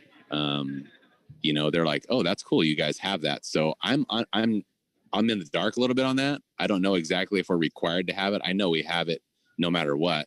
I don't know if the requirement would be to have it on the boat or have it actually rigged up, because obviously those are two very different things. We have ours rigged up on a heavy rod with a 3-pound weight, and the descension device. Sometimes we'll have 2 descension devices on dropper loops. So that's what we have on my boat. As far as what everyone else is doing and what the law is, I don't know exactly. Thank you, Mr. Chair. Thank you, Chad. Marcy Yarimko. Thank you, Mr. Chair. Thank you, Mr. Smith, for the question. I'll take a crack at it. California does not have a regulation requiring that a descending device be used, just to answer that part. However, we incorporate in all of our catch estimates whether one was used. And that's based on our surfs, field, and dockside information collected at the end of a trip. Anglers are asked if they've used one, and that information is reported and then baked into the monthly calculation. And we will be using the updated mortality rates that we just approved this week under an earlier agenda item. So that we're using the best available science and determining what that credit is for use of descending devices. So bottom line, even if there was a regulation requiring it, what we would be doing no matter what is using the information collected in our survey about the frequency of use in the calculation. Thank you. Are there any further questions of Chad? Thank you very much. Thank you, guys. All right. Next, we'll hear from Wayne Koto, followed by William Smith. I think I'm just under the wire for good morning, Chair Gorelnik, Vice Chairs, council members, and staff. I'll be reading a letter from Captain Brian Woolley, who wanted to call in. He's actually on the water right now and wasn't sure if he was going to be able to have cell service or be able to get away from the house to read this in. So my name is Brian Woolley, and I'm a 49-year-old native Californian and a 26-year CPFV captain with Dana Wharf Sport Fishing in Dana Point, California. I'm having Wayne read this testimony, or better yet, this plea for a prudent, realistic, and solid science-based review of the forthcoming regulations surrounding rockfish in California's southern management area. In particular, I'm speaking towards the unfeasibility of the proposed new seasonal regulations and the accompanying financial hardship associated with them, which is National Standard 8. First, the proposed shortened season will immediately impact an entire Southern California CPFV fleet that doesn't have access to Mexican waters. We rely exclusively on these rockfish to get our boats off the dock in March through May and again September through December. An April opening of the rockfish season is 1 month lost financially for me, my family, and all of the other operators in landings. If your reply to this is, well, it's only 1 month, then you're missing the entire bigger picture, financial picture. Because that same year, we were also take an even bigger and massive financial hit from mid-September through the end of the year when the entire rockfish season closes. Can you please tell me how you are okay with such a financial loss? We understand the new opportunities spin with the depth allowances, and let's be honest, this isn't going to draw in anglers to fish when those depths require more fuel for access and much more tackle that is expensive to be passed down to the passengers' tickets and prices. Financial burden is enormous and far-reaching. With the new proposed regulations for the southern management area that allow sculpin fishing year-round in any depth, and the bycatch of the rockfish is unavoidable, it seems to be a ridiculous burden on the CPFV operators and crews to feel the pressure to use descending devices to release the fish that would then be closed under the new regulations. And if your science shows the efficacy pertaining to the use of descending devices, why can't we just continue to voluntarily release coppers and quillback rockfish? Wouldn't it be prudent to keep the reg status quo and not impact dozens of other rockfish species to benefit a couple others? I can assure you that the innumerable amount of other rockfish descended would far surpass the annual catch totals of any copper or quillback rockfish. The practicality of not fishing inshore with rockfish on board is hard to comprehend, as that is backwards to how we fish due to weather and conditions. While it sounds like increased opportunity on paper, we don't know how often we'll be able to take advantage of it. We understand that the ACLs and other metrics widely used to determine healthy stocks, fish stocks, us operators in CPFV landings understand the needs for proper management of the species. We proved this by voluntarily releasing rockfish over the last year in seasons. Change based on realistic and accurate data are necessary. We understand the importance of the information those changes are made. Finally, we drill down to the nitty-gritty, and the most valuable information and data the agencies claim to receive is from the CPFV landings and electronic logbook, as well as recreational angler surveys. If the boats don't fish, the samplers have nothing to report because the boats are tied to the dock. And as a result of new regulations, then this critical information is no longer available. It's gone. The real boots on the ground and the data is history, plain and simple. If the fleet doesn't fish, you don't have balanced data to make those decisions. I ask you, please consider financial burden and hardships these regulations will impose on me and the countless individuals. Thank you, Captain Brian Woolley. For those who haven't met him, this is the nicest guy you'll ever meet on the water. He is a graduate of the MREP program, so some of you have met him. He is dedicated to our sport fishing fleet. He is a great family man. He tries to pass on his passion for responsible outdoor recreation. He does that with his mentors, his crew. He does it with fellow anglers, and he helps out with those kids programs down at Dana Wharf Sport Fishing and volunteers on many community projects to help our industry. I know we've talked a lot about these efforts in the last few days, but what you're hearing, people are scared. I want to thank everyone who has helped us so far. We really are trying to improve our relationships, expand our network, and create change for true adaptive management here. Our future depends on it. I keep asking, how do we help you to help us? Let's please do everything we can to help our fishing community, our industry, and our family. Thank you. Thank you very much, Wayne. Let's see if there are any questions for you. Thank you very much. All right, we have 3 more public commenters. My goal is to get through those, and then we'll break for our lunch. So William Smith, followed by Jared Davis. Good afternoon. Yep, I got you, Smitty. Okay, good afternoon, Mr. Chairman, council members. My name is Captain William Smith, Captain Smitty. I have owned the CPV Riptide for 25 years. I've been in the business of party boats and fishing for 50 plus years. And I have stepped away from this arena back in 2014, so pardon my ignorance of the new procedures and processes. I would ask for the additional time if it needs that, because I filled out the speaker card incorrectly, as people will attest to. Anyway, in regards to the seasonal structure, we're going to see severe restrictions with this, pushing the CPAVs and recreational anglers out to deeper water. This virtually shuts our area down completely, as we do not have any areas that are out that deep. Furthermore, our spring weather is also extremely heavy and would be very restrictive because of the winds and seas. That's just the time of year when things are just very heavy for us. And the other part of this is that for what few spots there are that are that deep, we're looking at a minimal run of 15 to 25 miles. As far as the groundfish methodologies go, the methodologies need to include the following in the rulemaking process of the impact that this will have on the economic of our harbors and our vessels and peripheral businesses in the communities. The collection of data needs to be amended to show that other sources of data are available. An example of that would be the usage of the data from the California Collaborative Fisheries Resource Programs, CCFRP, as well as current logbook data showing a collaborative work of the CPV's efforts to return by way of descending devices. All vessels participating in bottom fishing should be highly recommended to carry some form of descending vise. There are several on the market that you can even fabricate them out of. They're very work very well. There's another aspect to this that has not been addressed, and is the fact that these coppers are a very hardy species.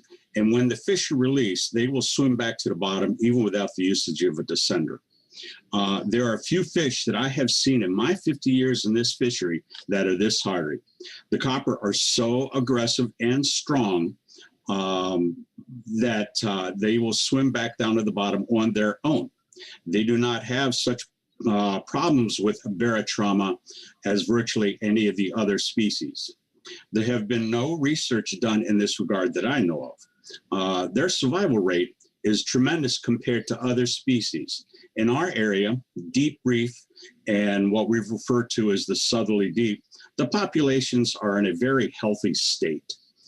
This can be shown if you would also use the data that was collected back in the 1980s and early 1990s. As a captain of the Blue Horizon at Half Moon Bay at that time, we had ride-along biologists that collected that data. I have seen no records or referral to any of this historical empirical data. I have tried over the course of years to find access to this data and have had no success.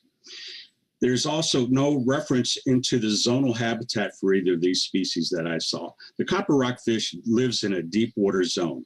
Having spent time and observance of this fishery for so many years, I can attest to the fact they're not a near shore fishery. Having said that, I propose that if you are going to close areas that are near shore zone fishery be left open or amended to open with the in-season adjustment. There will be virtually no impact on either of these fish in the shallow water zones. This would keep the CPFVs in operation. There are no areas along our portion of coast that are outside the 300 that you're talking about. Also in the spring, we're dealing, like I said, with the heavy weather. Leaving the nearshore fishery open would allow us to survive. For our industry to survive, we need time on the water. And keeping nearshore open would go a long way towards that. I cannot stress enough the need to examine the data of the in-season adjustments. This closure is going to be yet another financial burden on our harbor. Our harbor had 16 CPFVs back in 85 and 90 and has been reduced to less than half of that due to the closures and restrictions. Survival through severe restrictions over the 1990s and 2000s has killed many businesses that can be, and this can be just another killer blow to us. Yes, I want to leave a legacy of a healthy fishery so that my grandchildren can learn and respect and share it with others. Thank you.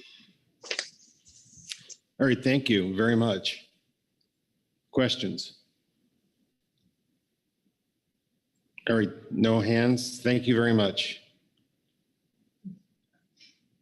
Jared Davis and then Jamie Diamond. Jared?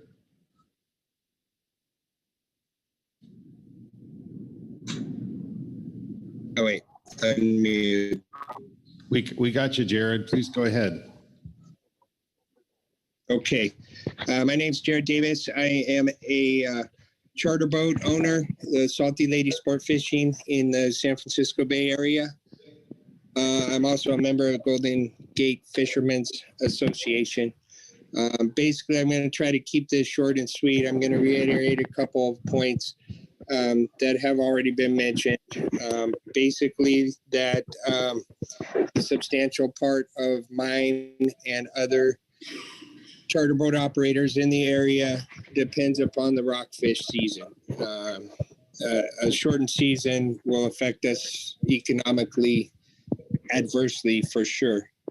I'd also reiterate that there is a huge effort to avoid and to release the copper and quillback rockfish that we do catch in this area.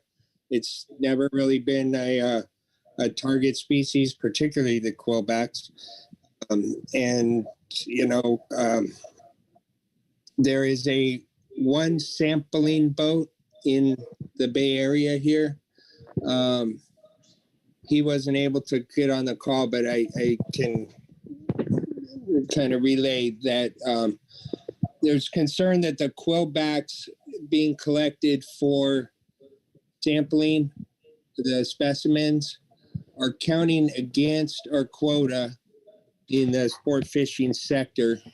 It would be nice if we're going to do this sampling program and send in whole quillbacks that they not count against the quota for the sport fishing sector. What else have I got here?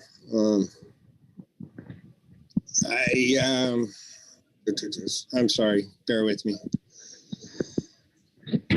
I would encourage some urgency on your part to implement the in-season adjustments if the data supports.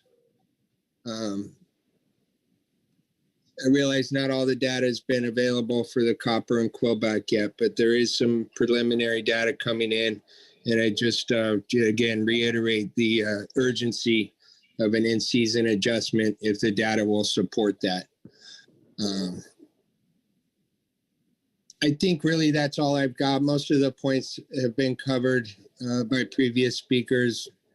I mirror the comments of Ken Franke and, William Smith spoke before me there. And other than that, I just appreciate you guys. I know you're working hard at doing the best you can for us. And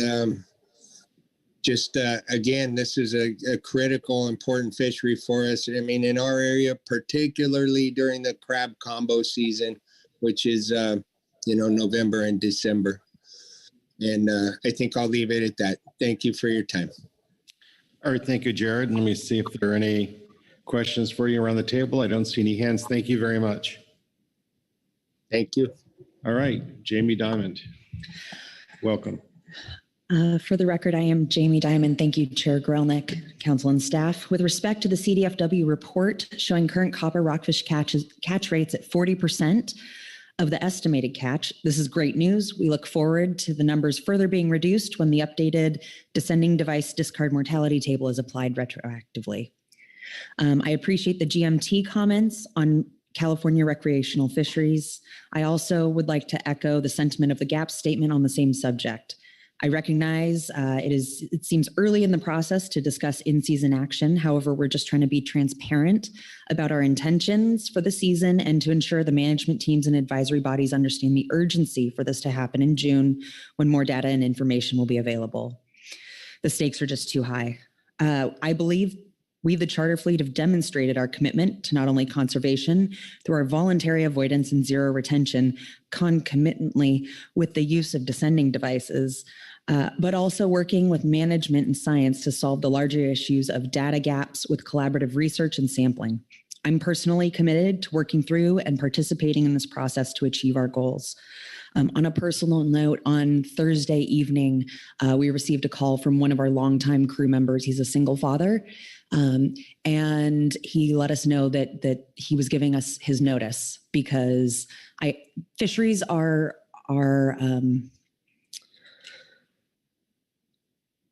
we know that fisheries go up and down and seasons change, but it is just too much of a risk for him as a single father to stay with us. He just got a job at a grocery store.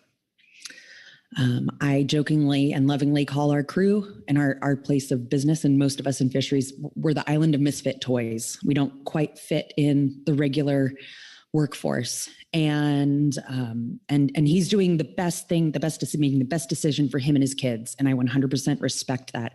Last November, I was here.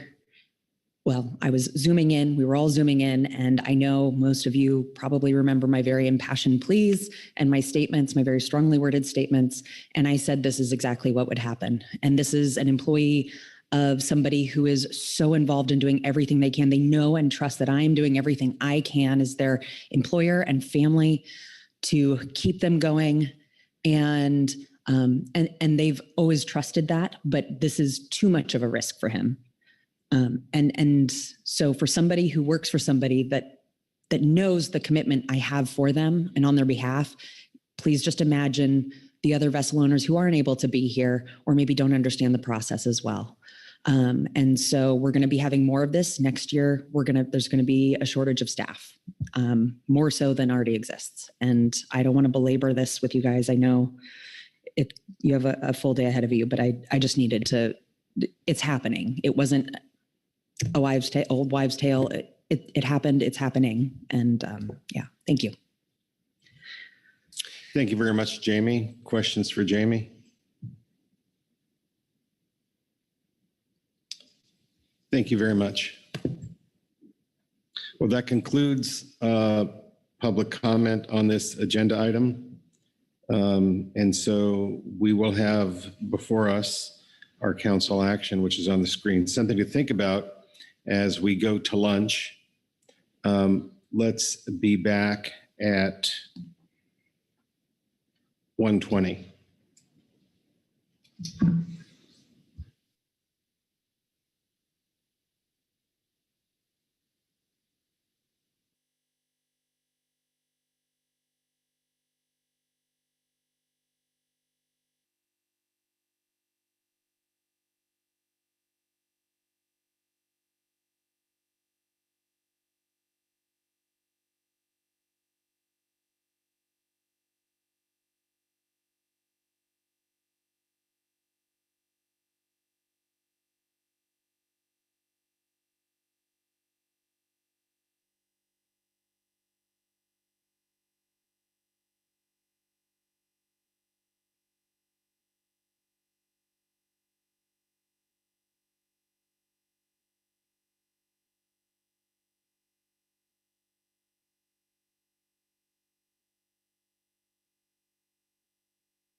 All right, Ed, would like to ask council members to take their seats,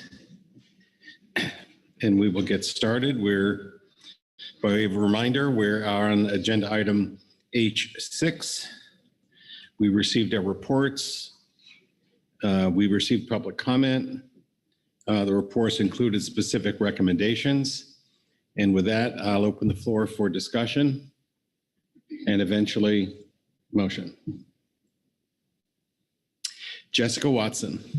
Thank you, Mr. Chair. I want to thank all of the report writers and all of the public testimony received under this, specifically with regards to the ODFW report. I had a couple of questions I was hoping I would be able to ask Mr. Wolf, if that's appropriate.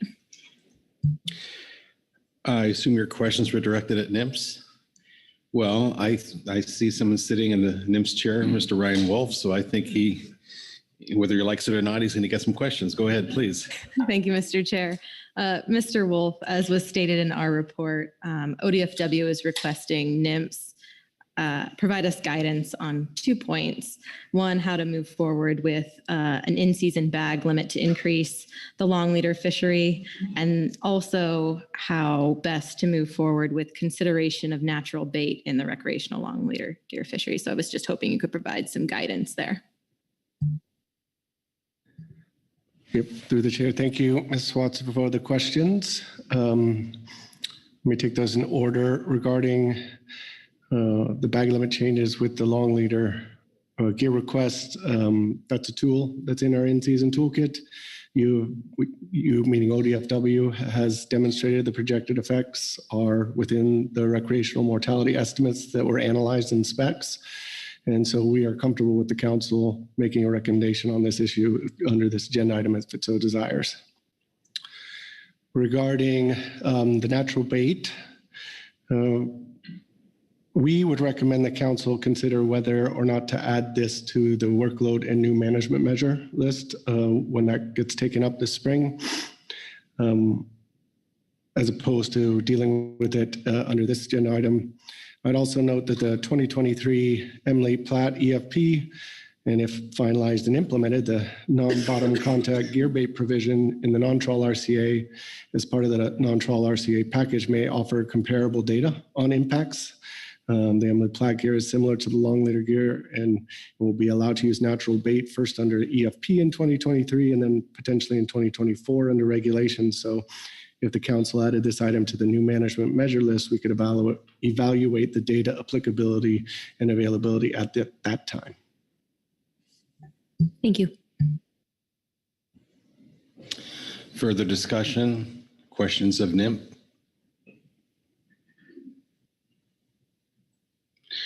And if there are not any further, Marcy. Thank you, Mr. Chair. Just like to make a few remarks, if I may.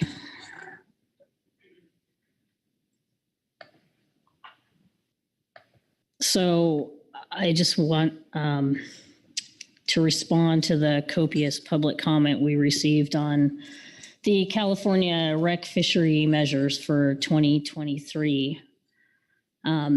What we've heard here today is a request to undo the specifications package that we just spent about 18 months on, and the regulations for that package are slated to take effect in January.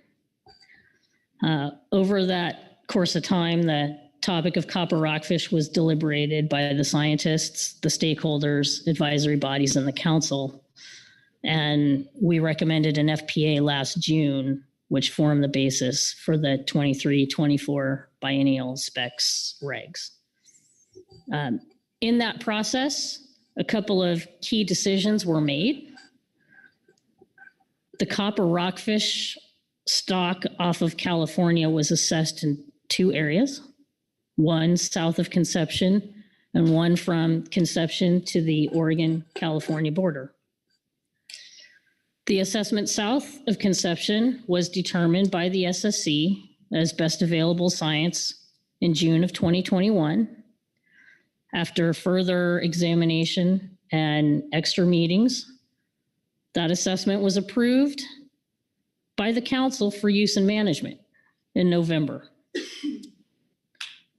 That assessment indicates the fraction of unfished biomass at the start of 2021 was estimated at 16%, which is well below the rockfish biomass target of 40%, as well as below the minimum stock size threshold of 25%. When groundfish stocks fall below 25%, they meet the overfish criteria.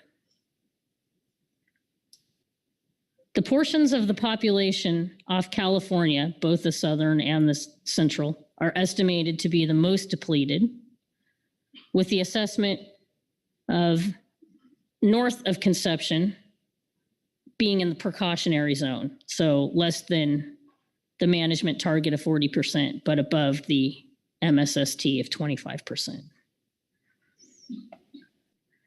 In the 22-23 specs process, the council agreed that the best pathway forward was to roll up the two assessments off California for purposes of determining the specifications and management measures.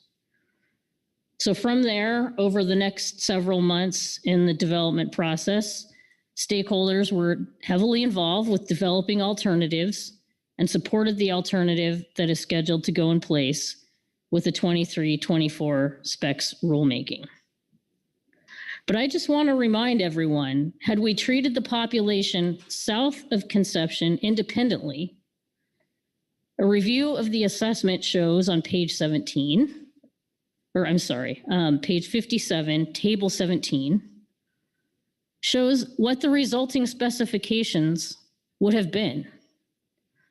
An OFL of 23 tons and an ACL of 9.93 tons. However, instead, using the roll-up, which was our preferred recommendation and everyone else's preferred recommendation, the advisors and the council recommended a 2023 ACT for copper rockfish south of 4010 of 84.6 metric tons.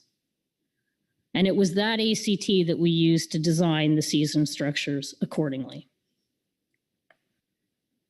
Just want to reference the June 2022 GAP report. The GAP supports the CDFW recreational fishery season structure FPA. While this option is far from ideal for participants in the fishery, it is the least worst of available options, according to stakeholders. Thank you. All right, any further comments or discussion? Don't want to cut that short, but I know we need to get to motions at some point, and sometimes that sparks some discussion. So I'm not seeing any hands, so I'll invite motions at this stage. Marcy Remco. Thank you, Mr. Chair. I believe Sandra has a motion. Thank you. I move the GMT recommendations identified in the following action items described in Agenda Item H6A Supplemental Revised GMT Report 1. Number 1, a 750 metric ton Pacific whiting set aside for research and pink shrimp for 2023. Number 2, increases to stable fish trip limits north of 36 north latitude. 3, increases to canary rockfish trip limits north and south of 4010 north latitude. And 4, increases to lingcod trip limits north of 42 north latitude. Marcy, is the language on the screen accurate and complete? Yes, it is. And I'll look for a second. Seconded by Jessica Watson. Please speak to your motion. Yeah, thank you, Mr. Chair. I just want to acknowledge the work of the GMT and the GAP in coming up with the recommendations and considering them in light of the need to get the specifications effective first. And then we will be working under those new specifications beginning January 1, and any in-season action package will need to follow thereafter. So we can't expect these to take effect right away. And so I appreciate they've thought through the implications of the timing, and think that they've considered the situation with potential effort increases accordingly. We heard that they've provided some additional opportunity here for fisheries to operate at a little higher level than the specs initially will specify. But those projections all will keep us within the respective ACTs and ACLs and other limits based on the information presented in the GMT report. I also appreciate that they've considered the pending development of the commercial midwater hook and line fishery targeting midwater rockfish, and have kind of accounted for that in the increases that are being provided for canary rockfish. And relative to the set aside for Pacific whiting, I appreciate the math and the attachment, recognizing that there was a much higher level of research catch in 2021, but looking at both the 5 and the 10-year average, using that average 750 metric ton value seems appropriately precautionary and reasonable for 2023. Thank you. All right, thank you, Marcy. Are there questions for the maker of the motion or discussion on the motion? Corey Niles? Yeah, thanks, Mr. Chair. Thanks, Marcy, for the motion. Just a very small comment on the first one. I think my sense, I think I said this last year or recently, the 750 is probably very unlikely, but with whiting tax where they are, I agree this is a reasonable place to be, but in the future, if the whiting tax go down, it could be given more scrutiny, but not a high priority at this time. But thank you for the motion.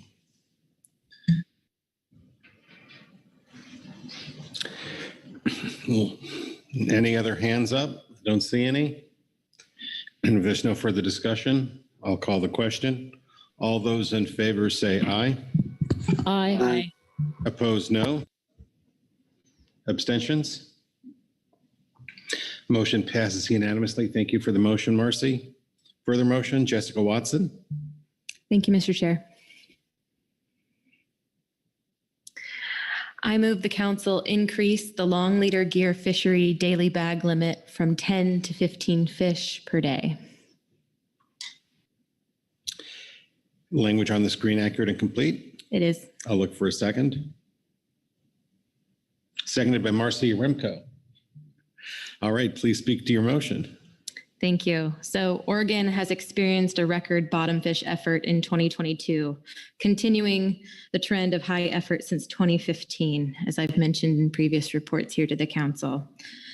As you have all heard, extremely favorable weather and sea conditions have contributed to this increase in recreational fishing effort for 2022. This year, we have reduced bag limits as well as implemented non-retention of several nearshore rockfish species in an effort to extend the fishing season through the end of the year. Increasing this daily bag limit is intended to entice additional anglers to participate in the long leader gear fishery to help reduce effort on our nearshore reefs and the nearshore stocks that are there, such as black, china, copper, and quillback rockfishes.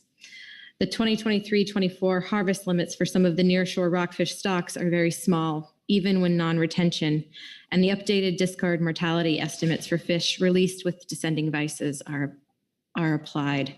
Additional restrictions could be necessary in 2023, and as you heard from Lynn with ODFW in our supplemental report presentation, the impacts of this action to yellowtail, widow, boccaccio is expected to be well within the non-trawl allocation, and the impacts to yellow eye should be within the Oregon recreational harvest guideline. Additional impacts of canary will need to be watched closely, as we've been getting closer to the Oregon recreational share for the non-trawl harvest guideline, and our impacts to salmon variable with the salmon season, but should be well within the non-whiting portion. So in conclusion, with this action, we are hoping to be shifting effort and catches off the nearshore towards the more plentiful offshore species to reduce potential for further restrictions and or closures to our regular bottom fish fishery. All right, thank you. Are there questions for the maker of the motion or discussion on the motion? Marcy Remco? Yes, thank you, Mr. Chair. Thank you, Jessica, for bringing this motion. Thank you, Lynn, for your analysis. And just wanting to say that California is watching with some envy the development of your midwater fishery. And we are encouraged by this move to increase your bag limit, and in hopes that it will entice some additional effort. We too are looking for ways to get folks interested in opportunities beyond just the nearshore. We too had considered at one point a mixed shelf midwater species bag limit that is higher than the baseline for California, and it's something that we might consider yet again. So we're really encouraged by your recommendation today, and we look forward to talking with you in sidebar on issues like Canary and on the improved productivity of this fishery. So thank you for bringing it to the council. All right, thank you, Marcy. I'm intrigued by your comments. Any further discussion on this motion? Not seeing any hands, I will call the question. All those in favor say aye. Aye. Aye. Opposed, no. Abstentions? Motion passes unanimously. Thank you very much for the motion, Jessica. Are there further motions? Is there any further discussion? Bob Dooley. Thank you, Mr. Chairman. We heard a lot of testimony by the Southern California group that and above about copper rockfish issue. And I heard Marcy's explanation of what's been done. I think the request I'm understanding from the California recreational fishery in the GAP report is they'd like to at least have this revisited as an in-season action, maybe later next year. And I don't know enough about this, the details, but if information comes forward that things have changed a bit, maybe there's a way to help that. I think that we heard, and we've heard in the past, pretty impassioned, requests to maybe look at this. We all know that the survey that produced this, as Marcy said, was best available science, and it was reviewed, and it's kind of left us where we are. But I think my impression around the table is that people all have questions in their mind whether that survey should have gone forward with the lack of data. But be that as it may, we are, this isn't a fast-acting council. It never will be. It's just kind of the way we have to do business. But we also you can't shut fisheries off and on and expect our fishermen to survive in our communities. And I think we're seeing that at various levels and all up and down the coast. So I would like to have an understanding here that we are going to look at this like we look at everything else in going into next year, if there's something that's can be done. So thank you. Thanks, Bob. I think what I've heard is when we have data, we can take a look, but we don't have that data yet. That's my understanding. Jessica? Thank you, Mr. Chair. No, that was my question. It seems like there was some discussion in the GMT and GAP report with some direction from NMFS on the appropriate way for that to go forward. So I was just wondering if Mr. Wolf, is that something that happens in season at that time? Can you elaborate on that process? All right, Ryan, you've been put on the spot again by Jessica. Where I love to be. Regarding in-season, maybe just as a reminder, the in-season pathway must meet two tests. One is that the impacts have been previously analyzed, and the second is there is good cause to waive notice and comment rulemaking. So if there is additional information, especially regarding the mortality impacts of the recent recreational changes available at some point later in 2023, then that would be appropriate for a future in-season action at that time. Thank you. Bob Dooley. Thank you, Mr. Chairman. That's kind of exactly what I wanted to explore and understand, and at least have it on the record that we have addressed it and are still thinking about it. So, and pending data. So thank you. All right. I think I also understand there may be a new stock assessment coming on copper in June. So there will be data coming forward, and we can act upon that data when we have it. Any further discussion on this agenda item? Todd, tell me we're done. Yes, thank you, Mr. Chair.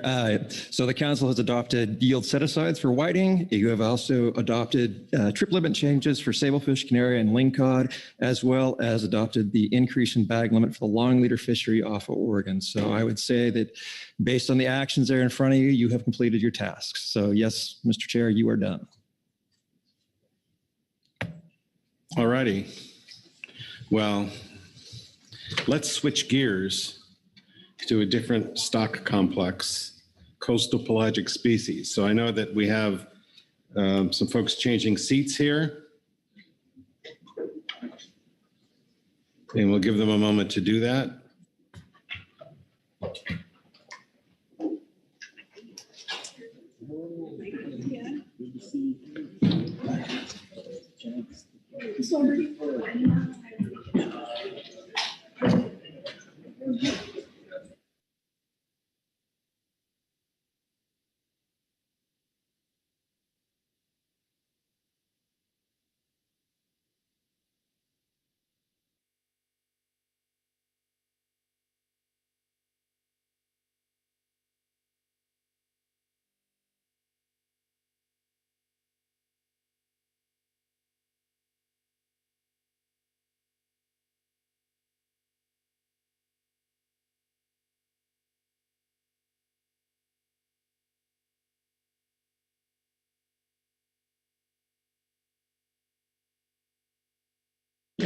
All right, we're just about ready to get started.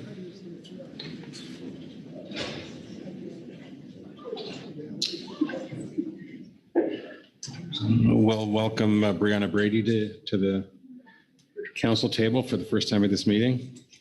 And we have Staff Officer Jesse Dorpinghouse. So I will ask Jesse to get us started on agenda item I-1. Good afternoon, council members. This is agenda item I-1, the National Marine Service Fisheries Report. So under this item, the council will hear an update on the Southwest Fisheries Science Center on research and other activities. And I believe we have Miss Annie Yao on virtually to give that presentation. Your council action for today is council discussion and guidance as appropriate. And I'd be happy to take any questions before we get started. Are there any questions on the overview? I also like to welcome Josh Lindsay to the table on behalf of NMFS. And let me ask Josh if you have any introductory comments. No, Mr. Chair, thank you. We didn't have much of a regulatory report at this one. We received transmittal of the anchovy action and the categories recently, but that's still in progress. So we were just going to turn directly to the Science Center today. All right, very good. Well then, welcome Dr. Yao back to the November council meeting. I understand you have a presentation here, so please proceed.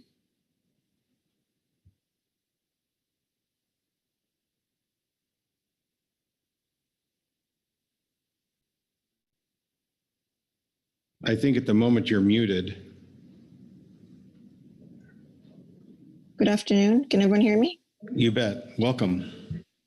Thank you, Mr. Chair and council members for this opportunity. I am the director of the Fisheries Resources Division at the Southwest Fisheries Science Center, here to present today a coastal pelagic species research update. Also want to note, appreciate the opportunity to do this virtually. Next slide, please. This is the outline of my presentation. I'll start with the CPS assessment schedule, upcoming CPS meetings, survey updates, life history activities, and then ongoing climate-related projects for CPS. The CPS assessment schedule for 2023 is primarily the Pacific Mackerel benchmark, which is slated to be completed in May, delivered to the council at that subsequent meeting. But that is not the only assessment-related CPS activity we have. We are preparing intensively for the 2024 benchmark sardine assessment of the northern subpopulation. We are hosting a stock structure workshop within just over a week from now at the Science Center. Methods review is currently scheduled for February of 2023. That's sort of pending the results of the stock structure workshop. So that's why I've noted as needed. And then in March of 2024, a benchmark assessment will be completed.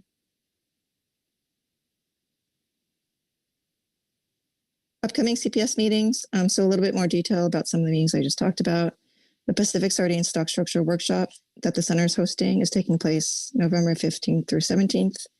There are virtual and in-person options. An announcement was sent out to the council a while ago now. Please contact me if you have questions or interest. Cal Coffee Conference happening December 5th through 7th at the Scripps Institution of Oceanography. They are hosting this year. Virtual and in-person options. There is a registration fee for this one. Please contact Erin Satterthwaite. She is we call her the Cal Coffee Coordinator among the several entities involved. If you have questions on that or want to register. Trinational Sardine Small Pelagics Forum is a one-day meeting, virtual only, on December 8th. If you recall, there was a trinational meeting in May of this year. So this one-day meeting is part of an attempt to get the group back on track with its annual December meetings. Please contact Stephanie Flores for questions about that. The Pacific Sardine Methods Review, as I mentioned previously, this will be a council-hosted methods review, and pending how the Sardine Stock Structure Workshop proceeds in the next week or so. And then finally, the Pacific Mackerel Star Panel is already scheduled for May 2nd through 4th at the center in La Jolla. Survey updates. So this summer's CPS survey in 2022 was quite a challenge operationally and logistically. We lost half of our sea days. So normally we request and receive about 80 days at sea on an all-white ship to conduct the survey using acoustics and trawls to get CPS distribution and abundance.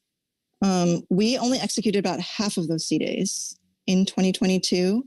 The primary challenge here had to do with the ability to get wage mariner crew onto the Lasker.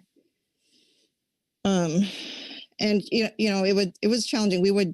There was one time the morning of, we were supposed to go out on, I think it's like 3, and I got an email at 8 a.m. that morning saying we don't have the crew. We are delayed indefinitely. And it's just indicative of how the summer went. So leg 1 was canceled entirely. Leg 1 usually goes off the coast of Washington, Oregon, and into Northern California. That's the figure seeing on the left. Because that leg was canceled, we talked to our partners on the Lisa Marie, asked them to redirect. So instead of just doing the near shore off those coasts, we asked them to also do offshore using acoustics and perseining to get at the biosampling. We also used sail drones to get at acoustics as well in that area. This is the first time we've used perseine offshore. So there were some, looking at some comparisons of perseine and trawl data that we have, there seem to be some difficulties catching jack mackerel, deep schools, and CPS in clear water using perseine as compared to trawl. The team still going through all of that data from the summer survey and figuring out how best to analyze that. The Long Beach Carnage, our other partner industry vessel, sampled near shore from Bodega Bay to San Diego. That is the middle figure. They sampled during legs 2 and 3. Lots of sardine near shore in the southern stock habitat. Legs 2, 3, and 4 were conducted on the Lasker on the very right. And you can see there was a little bit of overlap with the Lisa Marie in that case. Lots of jack mackerel towards the, when the Lasker first set out, and then lots of anchovy thereafter. Next slide goes into some more details about the results. Thank you. Again, some preliminary figures here, but CPS backscatter, you can see that on the left, mostly anchovy from San Francisco to San Diego. In the middle, lots of anchovy spawning CPS eggs from Monterey Bay to Oceanside, and then again off of Baja, California.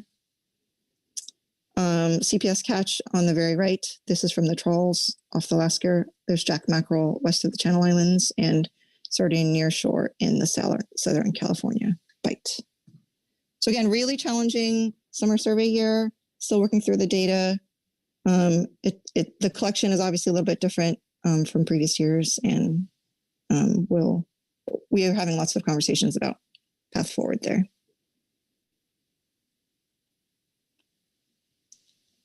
First time for us on this summer survey, we used an electronic fish measuring board. I know that we're a little bit behind other centers and surveys with this, but we're happy to have seen this happen. We've had the measuring board for a while, but we had to ask one of our scientists to learn how to program it. And then we tested it on this survey. Happy to report faster catch processing and improved data entry accuracy for this, using this fish board.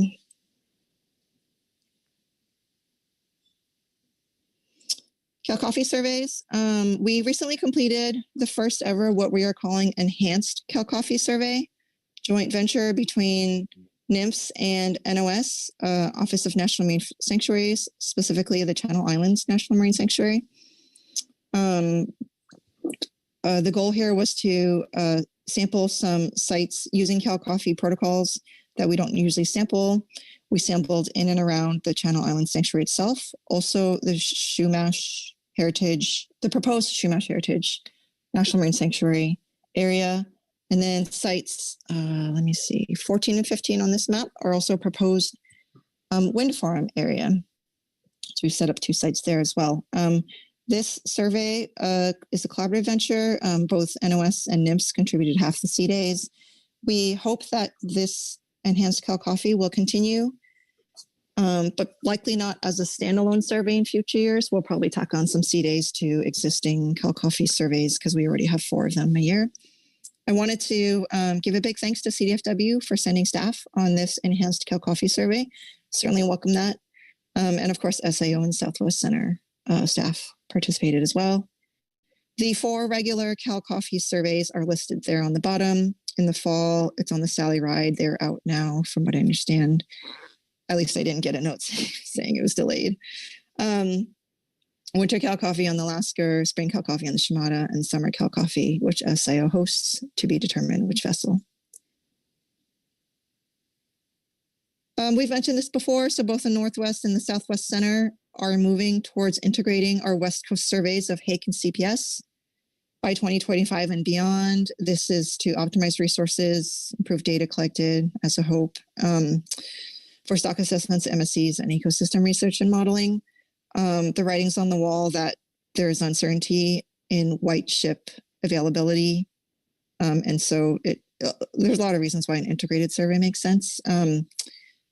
We have many internal planning meetings happening between the Northwest and the Southwest Center, regular, at least monthly meetings that I participate in, and then more frequent interactions of other staff on specific topics. We are planning for a 2025 fully integrated survey with incremental progress between now and then. Life history updates. Let's see. With the addition of 3 FTEs and then also a permanent life history program lead as of 2 to 3 years ago now, those staff have helped streamline biosampling protocols on CPS surveys across all length and age classes. So really taking a strategic look at where and how much of which we collect. They have aged the backlog of otolith samples from 2012 to current. So we have aged all the data for all CPS that we assess through 2021. And we have maximized the consistency and accuracy of the age estimates for CPS in collaboration with CDFW through completion of trainings and refined aging protocols. CDFW staff have been enormously helpful in getting our back then newer staff trained and up to date on all of these activities. So again, a big thank you to that group for your support there. The plan moving forward is to have up-to-date aging data for CPS assessments.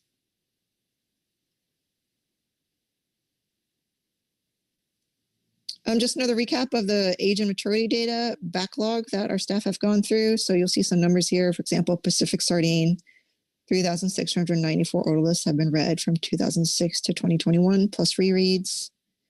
Northern anchovy otoliths and gonad samples have been read. Pacific mackerel otoliths and gonad samples have also been read.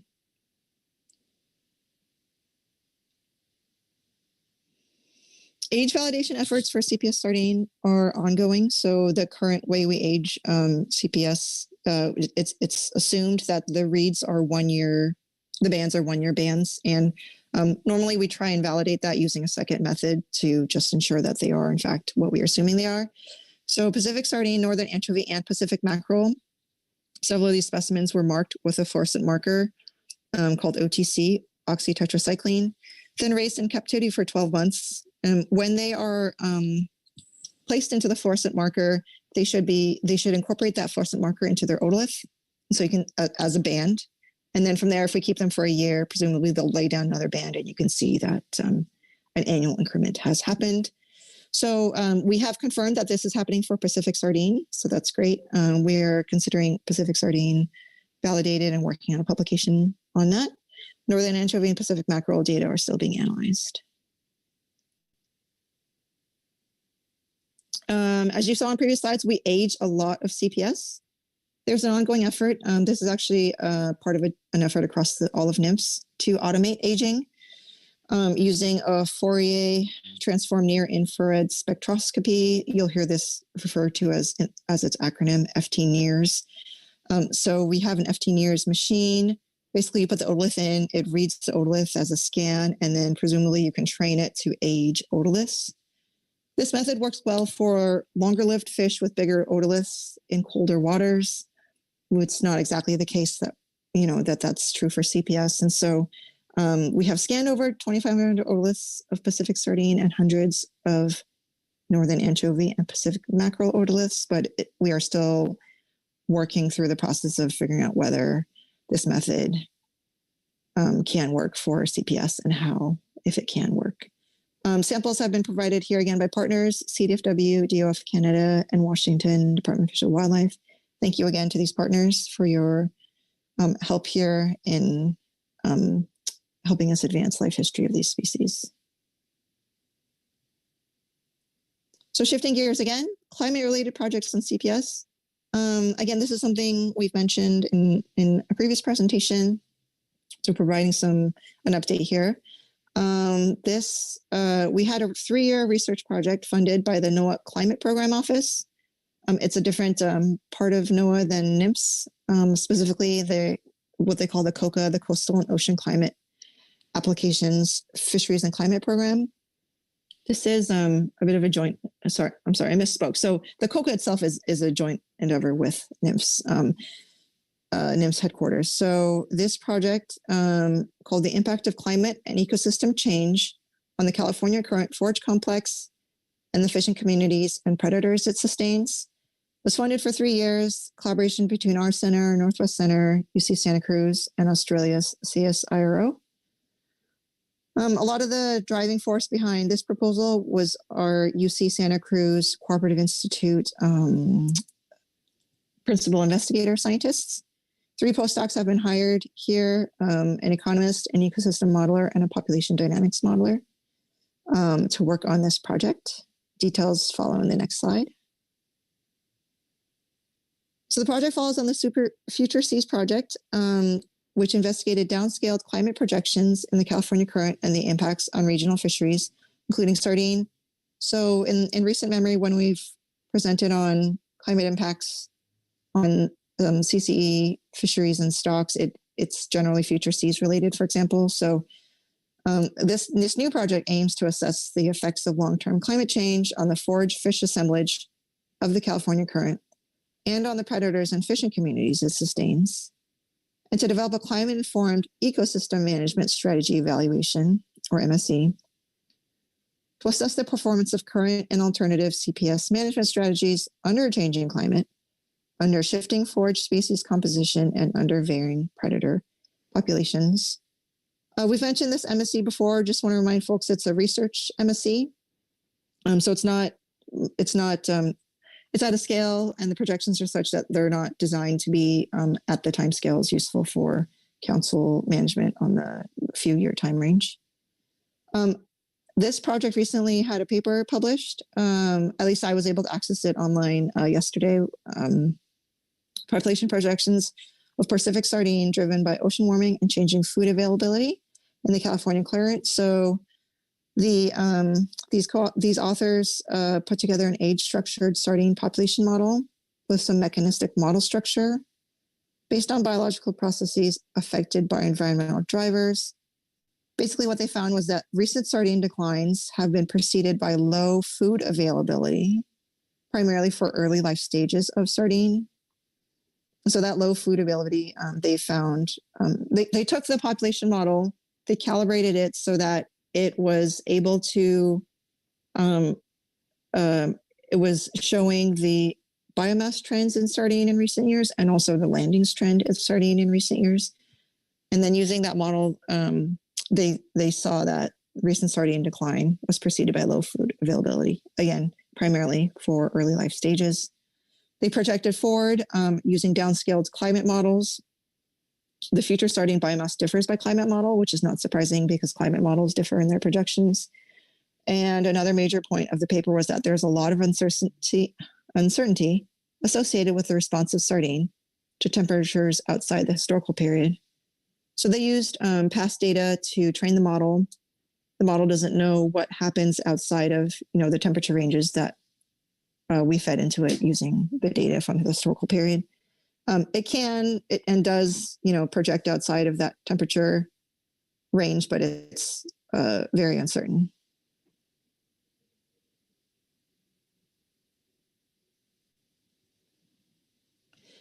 So the three postdocs are working on different components for the next step of this project.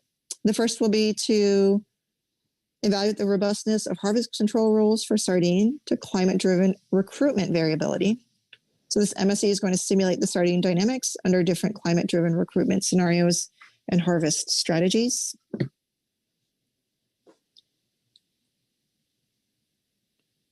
The next component will be to investigate the impacts of climate change and CPS management on connected species and fisheries. So taking one step back and looking at the rest of the ecosystem, protected species, highly migratory species. They're going to use, they're continuing to develop an Atlantis ecosystem model in collaboration with the Northwest Center to be used in the climate-informed MSE and use that to assess the impact of shifting CPS as forage fish on predator dynamics. Finally, the last component is to assess the impacts of climate change on CPS fishery participants and their portfolio. So they're developing a CPS economic model to assess how changes in CPS distribution and regulations affect CPS landings by port area. And the analysis takes into account the heterogeneous responses of CPS fishery participants by first defining clusters of CPS vessels with similar behavior. So this is the economic side. As with all of our work, we'll update the council periodically, including to the full council, but also some other sub-bodies I understand have requested specific updates from this project, and we will provide those. Of note, I wanted to say here, in late November, dates aren't set yet, but this group hopes to meet with stakeholders, CPS stakeholders, to engage them and ask them to help identify perceived climate-driven challenges in the fishery, to help better understand the fleet dynamics and fisheries operations to improve the socioeconomic models being used, and to help identify relevant performance metrics for the climate-informed ecosystem, MSE. So we really hope that when those dates are set, they're late November or possibly early December. They're hoping to finalize within the next week or so. That announcement will go out through Jesse, through to relevant council members and staff on CPS topics. So encourage folks to please participate if they are able to. We welcome your input on that process. And that concludes my presentation. Thank you. Thank you very much, Dr. Yao. Let me see if there are any questions on your presentation from around the table. Heather Hall. Thank you, Chair Grelnick, and thank you, Annie, for the great update presentation. I appreciate it. My question is about, this is on slide 9, the update on the West Coast surveys of hake and CPS planned in 2025. I'll just say I don't have a lot of history about this planned survey, but did understand that in the past it was envisioned as a industry collaborative process, and just wondering, I noted that you have some coordination internal meetings planned, and just wondered if there was any coordination with industry planned for that, if I'm understanding it correctly. Thank you. Thank you for the question, Heather, and very good point. I did neglect to provide that level of detail here. So both the hake and the CPS surveys are conducted in conjunction with many collaborative partners. For us, certainly industry, as mentioned in my presentation on other slides. We could not conduct or survey without the help of industry partners, and I'll say state agency partners who help the industry with their biosampling efforts. And I understand that hake surveys are also heavily reliant on partners, Canada for one, but then also industry partners as well. And so absolutely, we intend to have engagement with all parties involved in conducting both of these surveys throughout the process. And here I was focusing on the internal planning meetings because that is what is happening now. In the plans at some point, it is on the docket to have sort of a broader conversation, but there are some details that are being worked out now between the two centers, and we find that to be most efficient at the moment, given the topic of those, primarily white chip related. So absolutely, we intend to reach out and incorporate all of our partners as we move toward this 2025 integrated survey. Great, thank you very much. Any further questions on the presentation by Dr. Yao? Thank you very much. All right, we have no other reports. We do have a public comment. Jeff Chester, front and center. Have a seat. Welcome.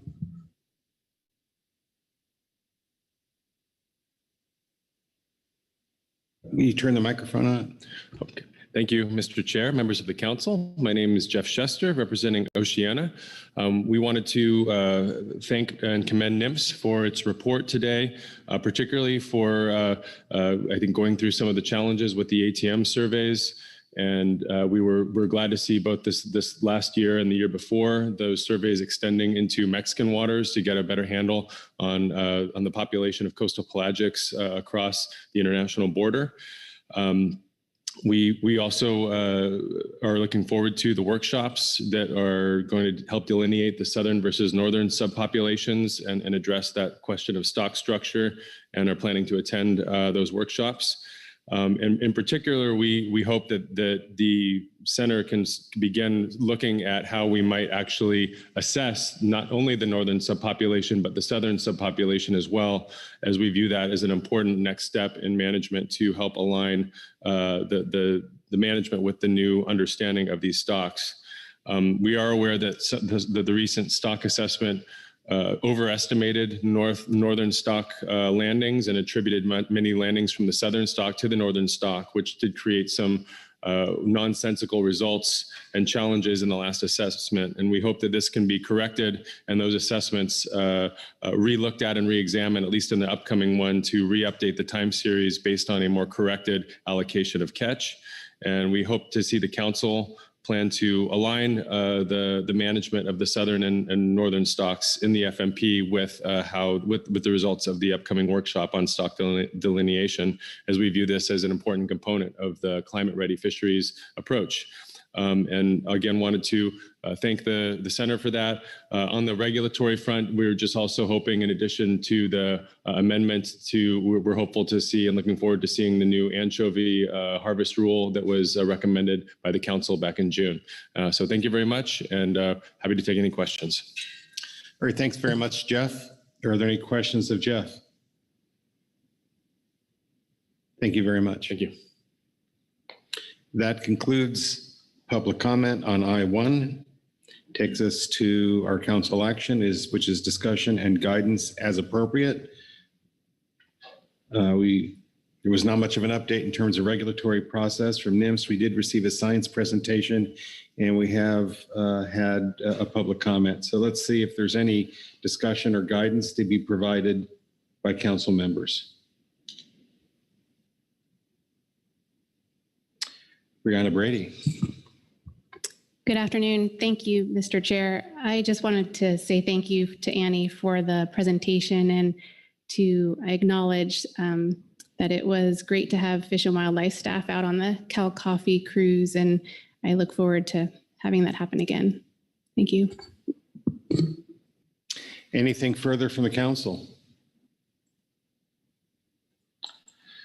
Jesse? How are we doing? Mr. Chair, I think y'all have completed your action for today. All right. Well, let's jump right into the next agenda item, I-2, which is preliminary review of EFPs for 2023. And Jesse, if you could give us our overview, please. Absolutely. So this is agenda item I-2, preliminary review of new EFPs for 2023. So COP 23 outlines our CPS EFP process, in which an initial notice of intent is submitted at this meeting, with final action occurring at our upcoming April meeting. In your briefing book, you will have 3 notices of intent for continuing EFP activities. 2 were submitted by the California Wetfish Producers Association, and those are attachments 1 and 2. And then the 3rd is for biological sampling in the Pacific Northwest, which was submitted by the West Coast Pelagic Conservation Group. At this meeting, the council is scheduled to adopt the preliminary EFP proposals for public review, with final approved scheduled for 2023. Again, you have in your reference materials in the briefing book, you had your 3 EFP notices of intent. In addition, you have a CPSMT and a CPS-AS report.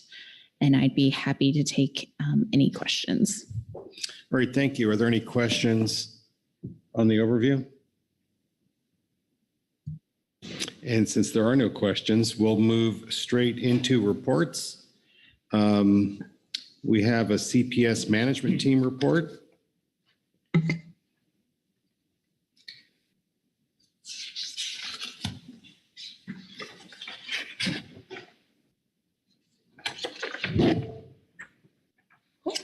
Thank you, Mr. Vice Chair. My name is Trong Nguyen. I'm with the CPS management team, and I will be reading supplemental CPS MT report on EFPs. The Coastal Pelagic Species Management Team reviewed 3 notices of intent to reapply for exempted fishing permits for 2023, 2 from California Wetfish Producers Association, and 1 from West Coast Pelagic Conservation Group. Both parties intend to reapply for exemptions from any potential restrictions on directed fishing for Pacific sardine during the 2023 to 2024 Pacific sardine fishing season. The CPS-MT recognizes the value of this work and endorses adopting the 3 EFPs for public review. All right, thanks very much for that concise report. Are there any questions on the team's report? Thank you very much. Thank you. We have a report from the advisory subpanel. I have Steve Crook presenting that. Welcome, Steve.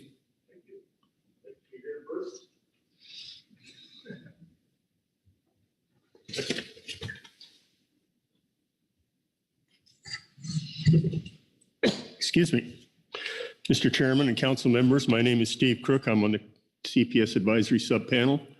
I'll be reading to you from agenda item 1.2 supplemental CPS AS report 1. Coastal Pelagic Species Advisory Subpanel discussed requests for 3 exempted fishing permits, 2 by the California Wetfish Producers Association in cooperation with the California Department of Fish and Wildlife, and another by the West Coast Pelagic Conservation Group in cooperation with the Washington Department of Fish and Wildlife. All collaborative projects are intended to address the continuing need for data, including alternative biological sampling and collection by purse seine net to assess CPS biomass inshore of current National Oceanographic and Atmospheric Administration acoustical trawl surveys. Both the WCP and the CWPA are working collaboratively with NMFS Southwest Regional Science Center in an effort to improve survey data collection that will lead to better informed stock assessments and fishery management. 2 surveys will focus on confirming biological composition and school size of CPS estimated by acoustical surveys and spotter planes. In addition, a third survey will collect biological data, especially fishery age data. Data from the CWPA biological sampling EFP was used in the stock assessment model for the first time since the directed fishery closed in 2015. Approving the 3 FPs will allow the continuation of a biological data stream for sardines started in 2018 in California and 2017 off Washington. Therefore, the CPS strongly urges the council to approve these preliminary EFP proposals as submitted. Are there any questions? Thank you for your report, Steve. Are there any questions of Steve on the AS report? Thank you, Steve. Those are the reports that I have. There are 2 public comments. And I know that Jeff Chester is one of them. So Jeff, why don't you please, don't be bashful, come on up. And Mark Fina, I think, is the second public commenter. So welcome, Jeff. Thank you again, Mr. Chair. Jeff Chester with Oceana.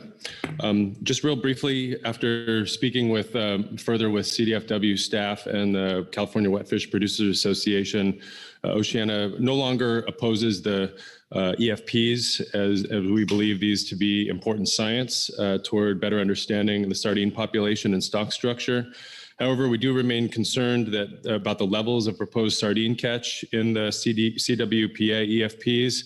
We note that the sardine population is overfished and not rebuilding, and the FMP calls for minimizing mortality in any directed fishing. And so we do want to commend the CWPA for reducing the aerial survey EFP allocation request by 50% from 300 tons down to 150 tons. I think that's a step in the right direction. And also commend them for their work to get the Saltonstall Kennedy grant and secure that, which will, I think, really improve the science and work collaboratively with the live bait fishery and others. And lastly, we just asked we hope to see the Wetfish Producers Association find ways to further reduce the tonnage of the EFPs, particularly the biological sampling, so that they can maintain their scientific study design and keep providing that time series of data while finding ways to potentially compensate fishermen for participating in other ways rather than from relying on sardine landings to fund the work, so that and Oceana would be willing to support CWPA in its efforts to potentially find external funding sources so that the science can move forward while we reduce mortality of sardines. So thank you very much. Happy to answer any questions. Thank you, Jeff. Questions for Jeff? I'll just say it's nice that the fewer objections, the fewer conflicts we have, the better off we are as a process. Thank you. All right, agreed. Thank you. Mark Fina, welcome. Thank you. Good afternoon, Mr. Chair. I'm Mark Fina from the Cal Wet Fish Producers Association.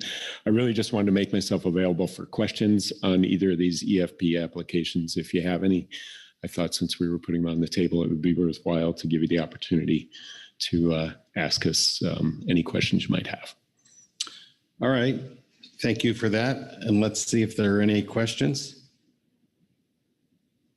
I think when you have the management team and AS on your side, you tend to have fewer questions, but I'm not seeing any hands. So, but Brad. Yeah, thank you, Chair Grolnick. Yeah, Mark, the request for sardines was reduced by half, 50%. Historically, had you caught, what historically had you caught in that survey? It's a good thing I brought the letter with me.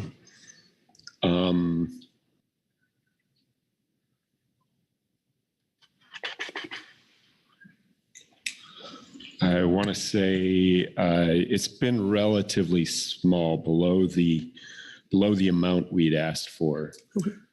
So so you won't be constrained by the 50% reduction.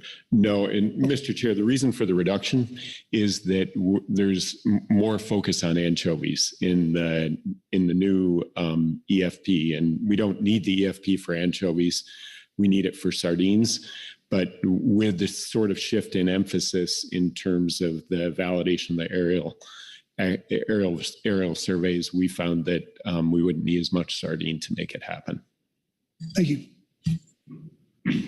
I want to thank all my spotters out there for seeing the hands. You should get to work in the auction business. Bob Dooley. You'd have missed a big bid. Thank you, Mr. Chairman. Mark, good seeing you up here today. It's not lost on me, at least, that the price of fuel, the price of operations now are really, really expensive. And it doesn't seem to be enough there to pay for these surveys that are being done. How much is unfunded there? Well, seems to me quite a lift there to get this science. And I'm glad we're getting it, and I appreciate industry and the organizations that support it. But I'm just trying to get a sense of that. Mr. Chair, Mr. Dooley, I don't have a number on hand for that. We have found ourselves in a position where in some cases, each trip that goes out, it's $1,000 more now than it was a year ago, that we're having to compensate some boats to get them to go. So it's not insignificant. Thank you. Thanks, Mr. Chair. Any further questions? Thank you, Mark. Thank you, Mr. Chair.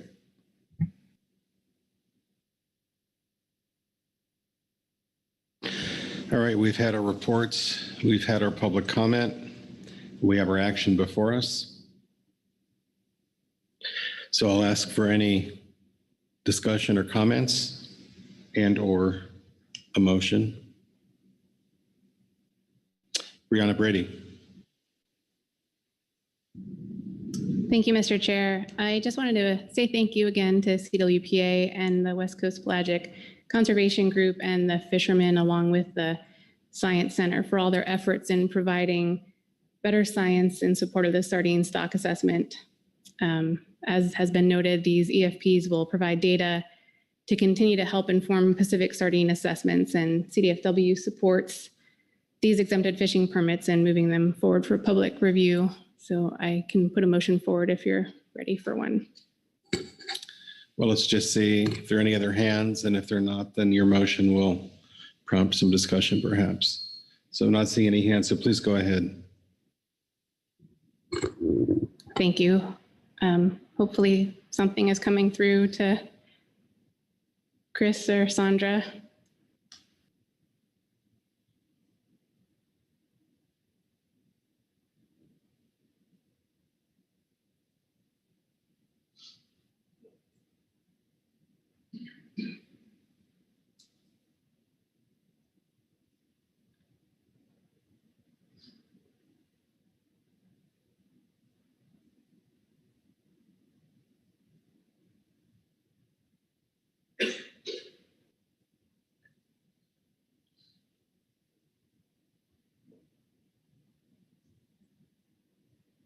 I got a bounce back from Sandra, so maybe Chris has it.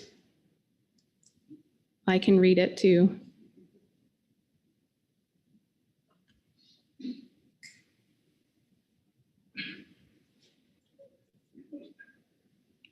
Would you like me to read it, Chris?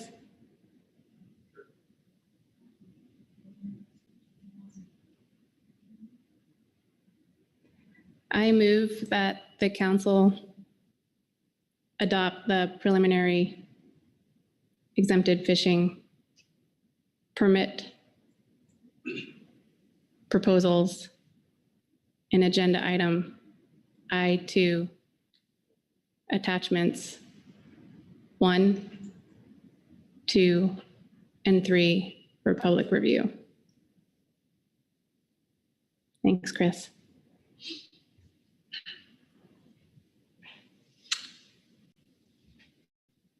All right, well, that's getting cleaned up a little bit. Is the language on the screen accurate and complete?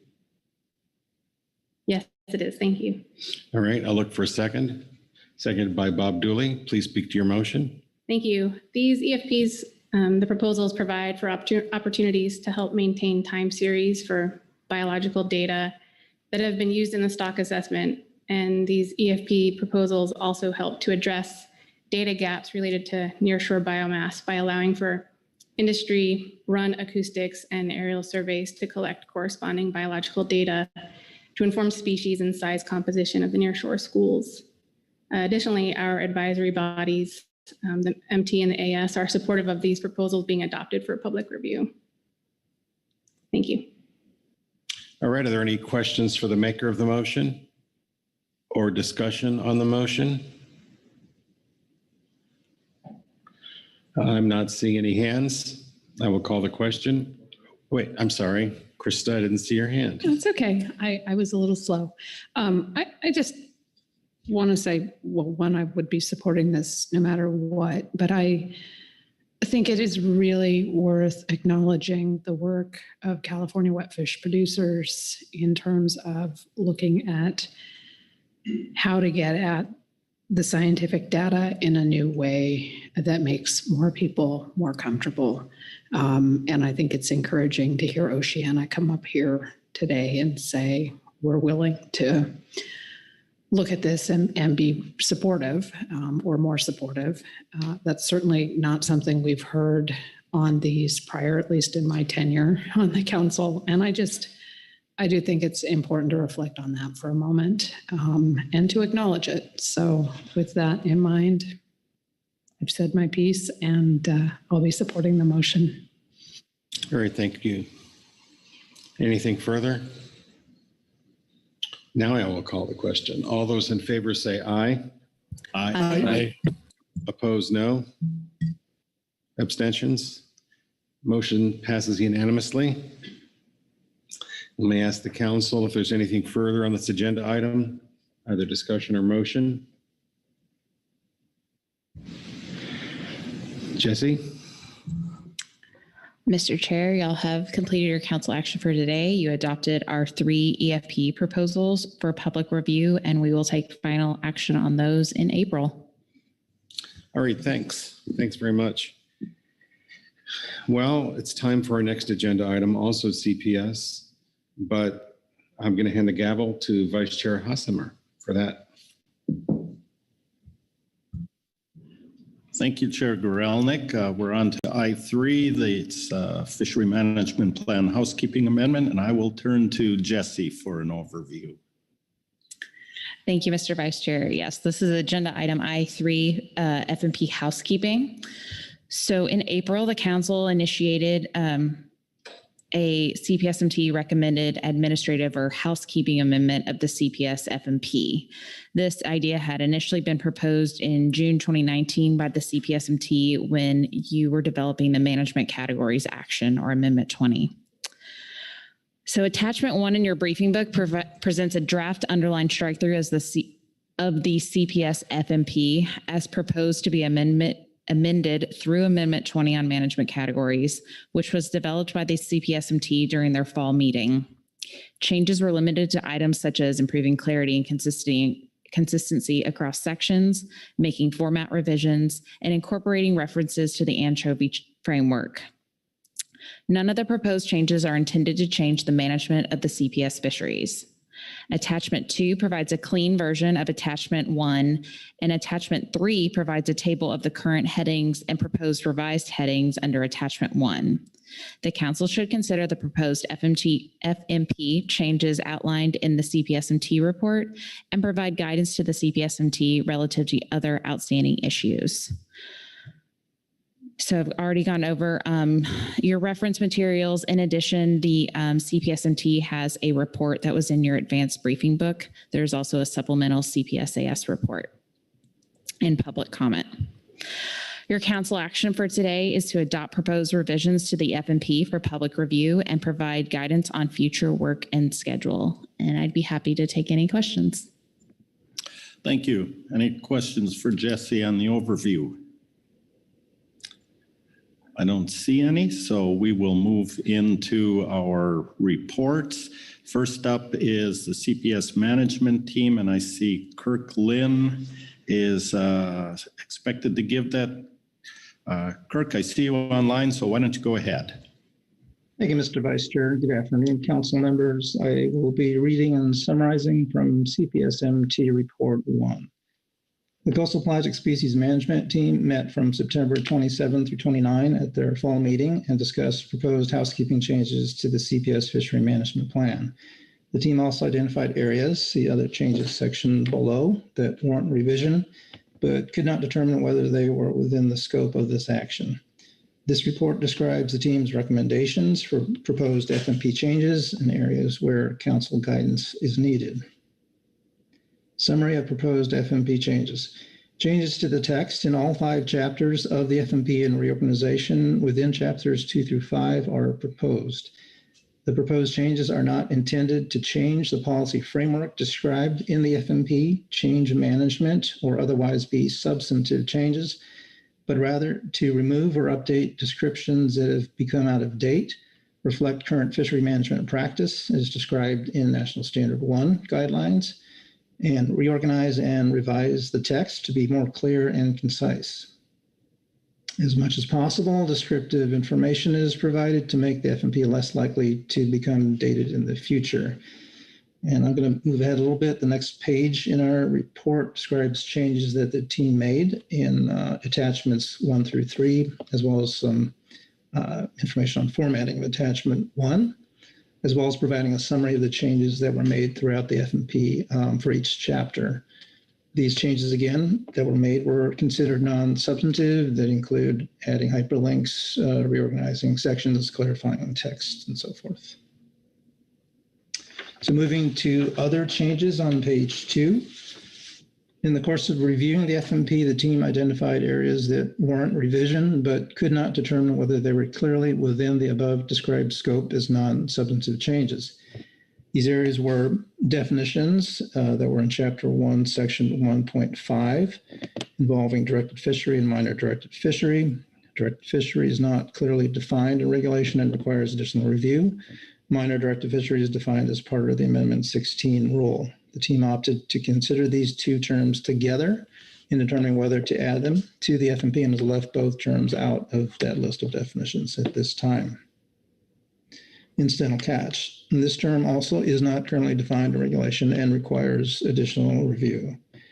Ecosystem component species. The definition currently in the FMP is no longer consistent with the revised NS1 guidelines that were updated in 2016. Which substantially changed the definition of EC species under MSA. Harvest control rules and sardine temperature index within Chapter 4.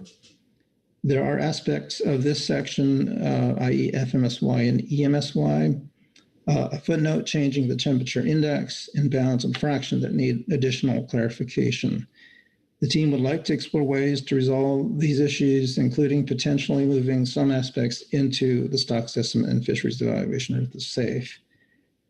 There are specific values given in the FMP in some of the harvest control rules. The team would like to also explore ways to better manage the ability to make changes to specific values used in the control rules, for setting harvest specification without the need to amend the FMP as outlined in Chapter 2. Doing so would make the CPS FMP more similar to the Groundfish FMP that allows for harvest control rule changes to be made without amending the FMP, as long as the scientific basis for new changes are well documented in the SAFE.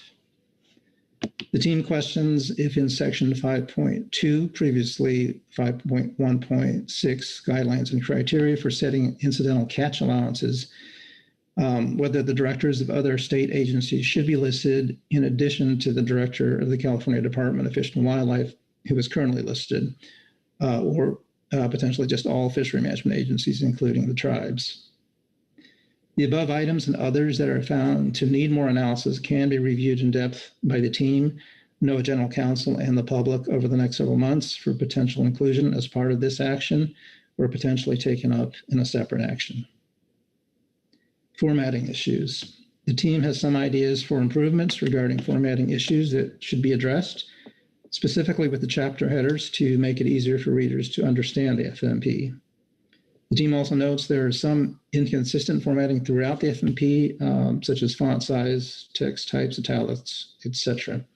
The team focused on content rather than formatting for the current draft, recognizing that the council may ask for additional changes as well after its initial review. Recommendations. The team recommends that the council adopt the draft FMP language shown in attachments 1 and 2 for public review and provide guidance regarding the team bringing back further information on the other changes described above when this topic is next scheduled. The team recommends consideration of FMP housekeeping changes at the June 2023 council meeting, given the team's workload and CPS agenda item scheduling over the next several months. I just want to note that upon further discussions, the team will be recommending in future agenda planning consideration of this topic at the April meeting in light of the fact that it's anticipated we'll be there in person and other additional considerations of our workload and agenda scheduling. So that concludes our report. I'd be happy to answer any questions. Thank you. Any questions for Kirk on the management team report? Kirk, I don't see any hands being raised here, so you are free to go. Next, we'll move on to the CPS advisory subpanel, and I believe we have Anna Weinstein online to give that. I see you're unmuted, Anna, so please go ahead. Thank you, Mr. Vice Chair. Can you hear me? Yes, we can. Great. Well, for the record, I'm Anna Weinstein with the Coastal Pelagic Species Advisory Subpanel, and this is the subpanel's report on Fishery Management Plan Housekeeping Amendment. The Coastal Pelagic Species Advisory Subpanel thanks the Coastal Pelagic Species Management Team for its draft amendment to the Fishery Management Plan. We recommend the Council direct the CPS MT to repeat the following new sentence it proposes for Section 4.9, Annual Assessment and Management Cycles, to appear at the bottom of Section 4.6 of the revisions. Detailed management schedules and processes for CPS fisheries are found in Council Operating Procedure COP9 Schedule 3. The purpose of this addition is to create a more explicit link between the newly updated COP9 Schedule 3 with the default and general control rules in the FMP. We also recommend the Council determine which of the CPS MT's proposed revisions presented in Report 1 the Council deems non-substantive and adopt this subset of revisions for further consideration for the housekeeping amendment. This concludes our report, and I'd be happy to take any questions. Thank you, Anna. Any questions on the advisory subpanel report? And Anna, no hands showing up here, so thank you very much for the report. Thank you. That's going to take us to public comment. I know we have one sign up. There it is. Jeff Chester, I welcome you back to the table here.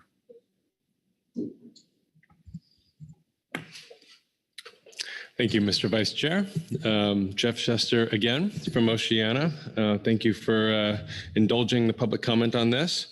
We did put in a letter along with our colleagues at Earth Justice And we did want to raise a few process and substantive issues here with this FMP amendment.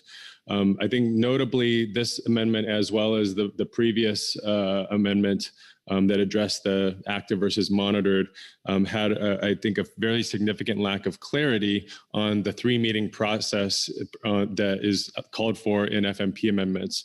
As you know, Council Operating Procedure 11 describes a 3-meeting process where there's supposed to be a formal scoping hearing where the scope of FMPs is decided upon and the council receives public comment and then makes an official decision on that.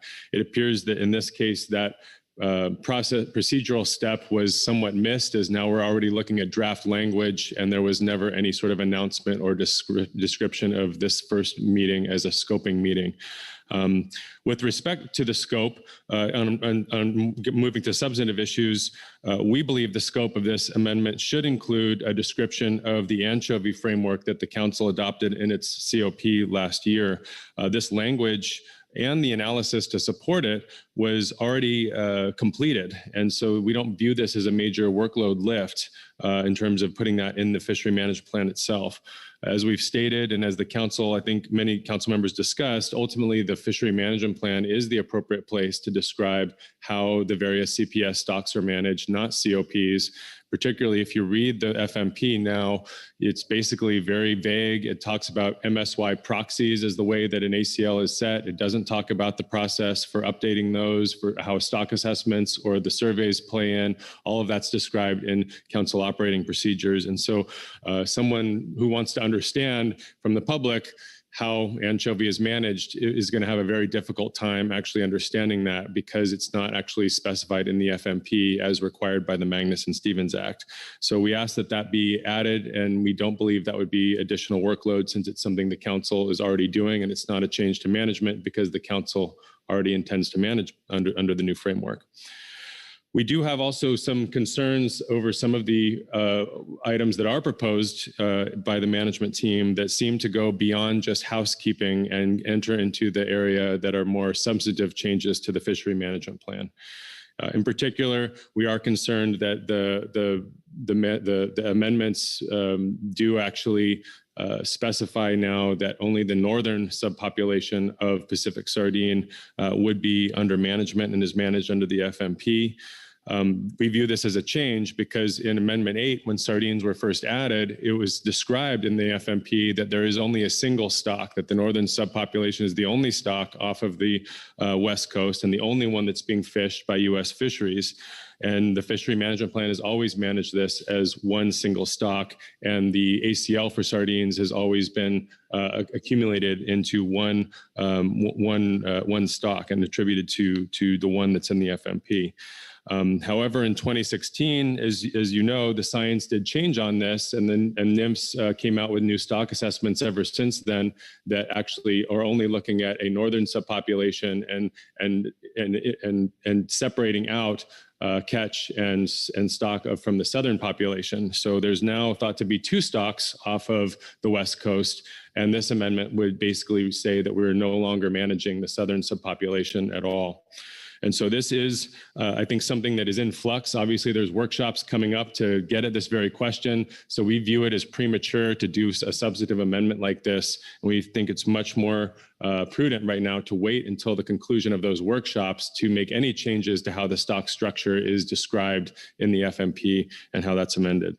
And I would say that there is consensus among stakeholders on this question of how, do we manage the northern and southern subpopulation? And I think we would suggest that it makes the most sense if there are 2 populations that are subject to major fisheries off of our coast, that we should manage both in the fishery management plan.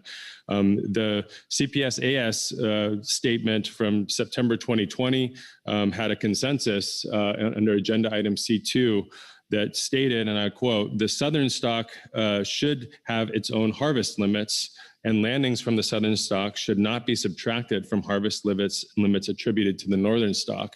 As you know, we have continued to hear concerns from the live bait fishery, for example, that, hey, we're seeing lots of sardines down here. Why are we having to be within limits for a stock that is not even being assessed for the northern stock? It doesn't really make a whole lot of sense because I think there is a mismatch right now between the two stocks as they're assessed and the two stocks as they're being managed, and particularly how the ACLs are being added up and attributed. So we hope to see the workshops really address this and kind of come up with some clear conclusions on how to do this so that we can really base management on science and align the science with the management.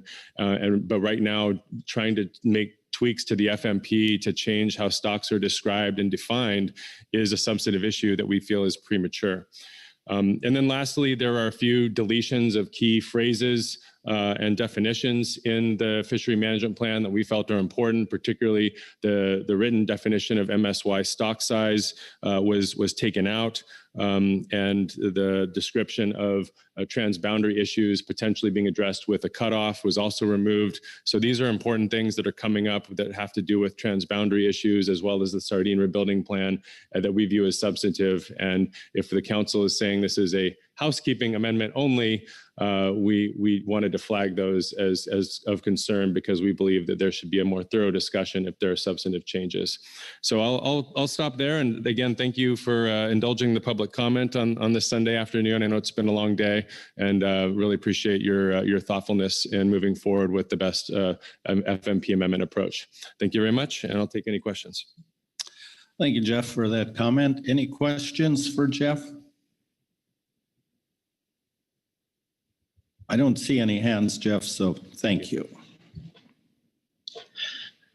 That completes all our reports and the public comment, which takes us into council action. And begin, I'll look for any hands to kick off discussion on this item.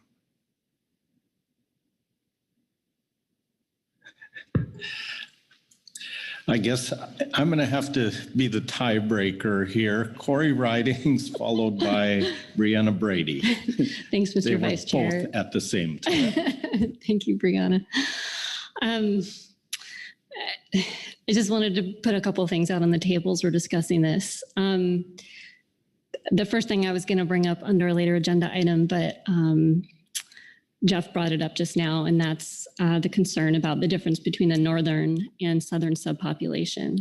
There is in the red line a change to take it from sardine to specifying the northern subpopulation, which, as I understand it, is from a bit of a historical artifact going back some time. But it does bring to the surface the concerns about these two different subpopulations and how they need to be addressed, both from a conservation concern about what's actually going on there, as well as some management concerns in terms of our harvest levels and availability to sectors, even like the bait sector.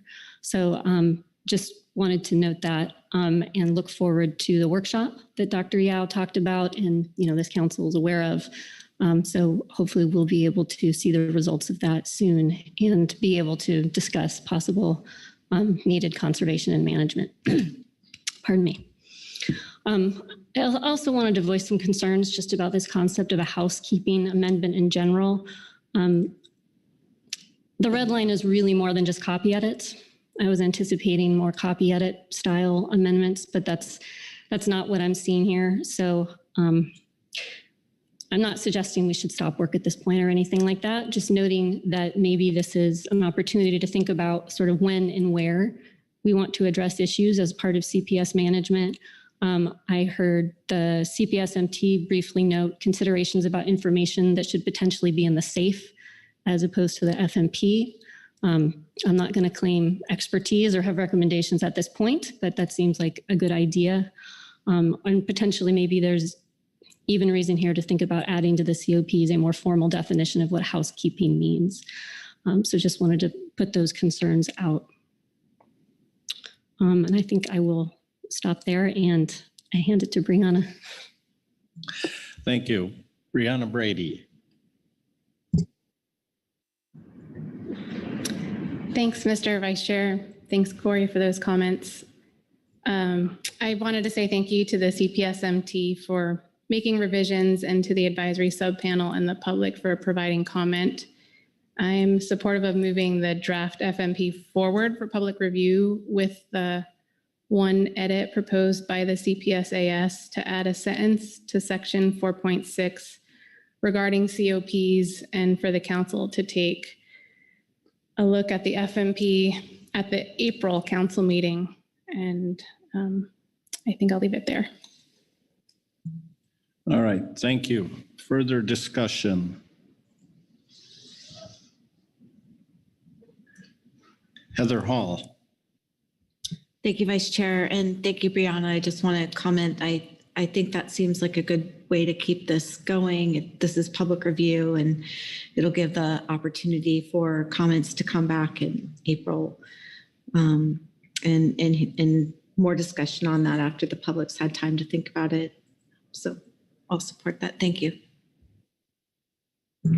Thank you, Heather. Further discussion while you're contemplating that, just a reminder, we would need a motion on this to move it forward. Brianna Brady. Thank you, Mr. Vice Chair. I have a motion if Chris or Sandra could post it, please. Thank you. I move that the council adopt the proposed revisions to the fishery management plan for public review from agenda item I3 attachment 1 with the addition of detailed management schedules and processes for CPS fisheries are found in council operating procedure COP 9 schedule 3 to section 4.6 as requested in supplemental CPS AS report 1. Thank you. Is what's on the screen accurate and complete? Yes, thank you. Thank you. Is there a second? Chair Gurelnik seconds that, so please go ahead and speak to your motion if you would like to. Thank you. So this housekeeping effort has been in the making for a few years now. And as noted in the SITSUM, the changes were limited to items such as improving clarity and consistency across sections and making format changes and revisions, and also incorporating references to the anchovy framework, and that none of the proposed changes are intended to change the management of CPS fisheries. I think at this time we should adopt the housekeeping revisions for public review and ask the MT to work with council staff and NMFS to ensure that the proposed revisions do not make substantive or non-housekeeping revisions, and then ask the MT to bring the FMP back to the council in April for final consideration and approval. All right, thank you. Any questions, clarification for the maker of the motion? I don't see any hands, so discussion on the motion.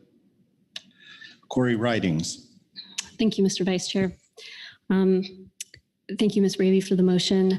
I plan to vote for this motion, but wanted to note in regards to some public comment we heard today about the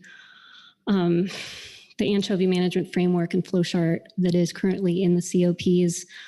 This council had discussed giving that a 2-year test drive to see how it worked before we considered moving that back into the FMP. And just want to note that I still see the logic to that and hope to see that. And hopefully next year we can start a process to check in to see how it's doing and hopefully move it into the FMP. So thank you. Thank you. Further discussion on the motion? I don't see any hands, so I'm going to go ahead and call for the question. All in favor signify by saying aye. Aye. Aye. Opposed? Abstentions? Motion passes unanimously. So that takes care of part of our task here on moving this forward for public review. There was still the discussion potentially on providing guidance for future work and schedule.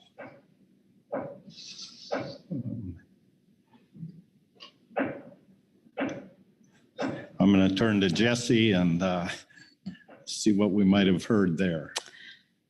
Mr. Vice Chair, yes. So thank you. Actually, Ms. Brady provided some guidance on April, and it seemed to be like there was consensus around that. So based on that, I believe you have finished your council action for today. So you adopted attachment 1 for public review with the inclusion of the statement related to the COPs from the CPSAS report. So we will work on getting that posted for public review and work with the MT and NMFS staff in reviewing those changes and bringing back in April for potential final action. All right, thank you. One last chance, no comments. We're going to close out this agenda item then and move on to I4. Take a break. There's been a request for a break, so let's take a break for 15 minutes. Be back at 3:15.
All right, please return to your seats.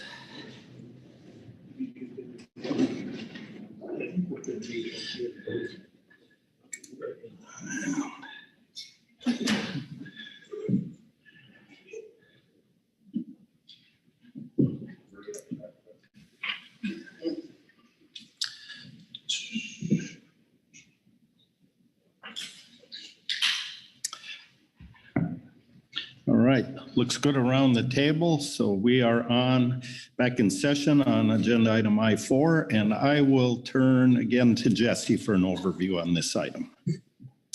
Thank you, Mr. Vice Chair. Yes, this is agenda item I4, stock assessment terms of reference, final action. So in March, the council agreed with the recommendation of the SSC and the CPSMT that a separate TOR be developed for CPS stock assessments. In June, you adopted a TOR for public review, which is attachment 1 in your briefing book. And at this meeting, you're expected to adopt the TOR as final for use in the 2023-2024 stock assessments. For reference materials, attachment 1 is your public review draft terms of reference for CPS stock assessments for 23-24.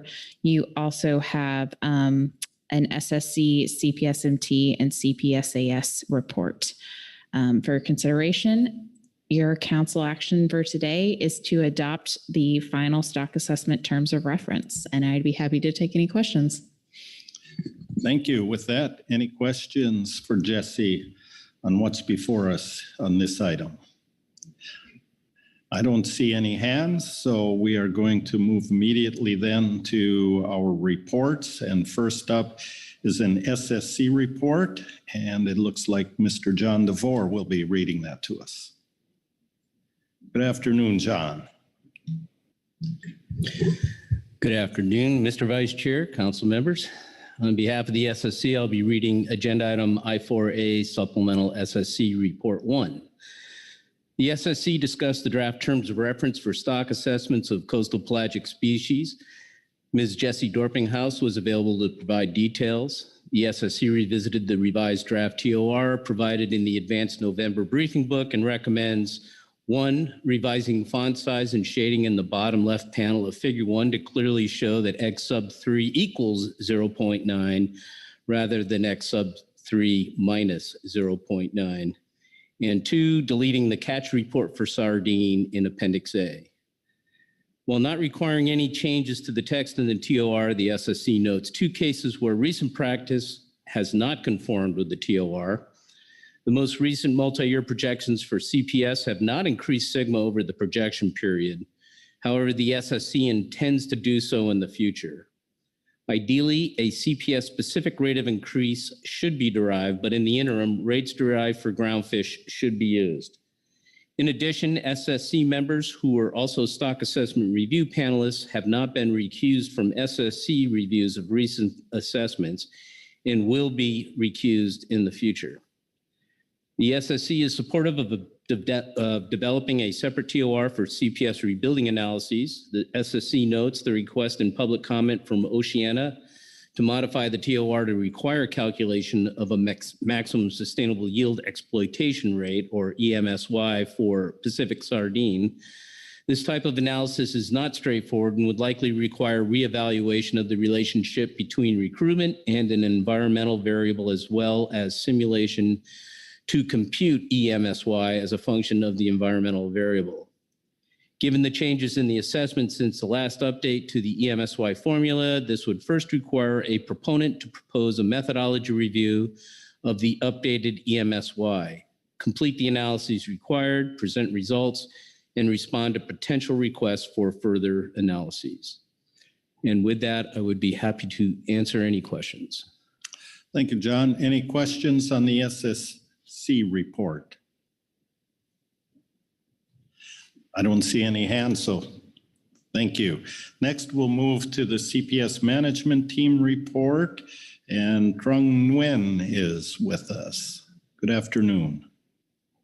Good afternoon, Mr. Vice Chair. My name is Trung Nguyen. I'm with the CPS management team, and I will be reading supplemental CPS MT report on the stock assessment terms of reference.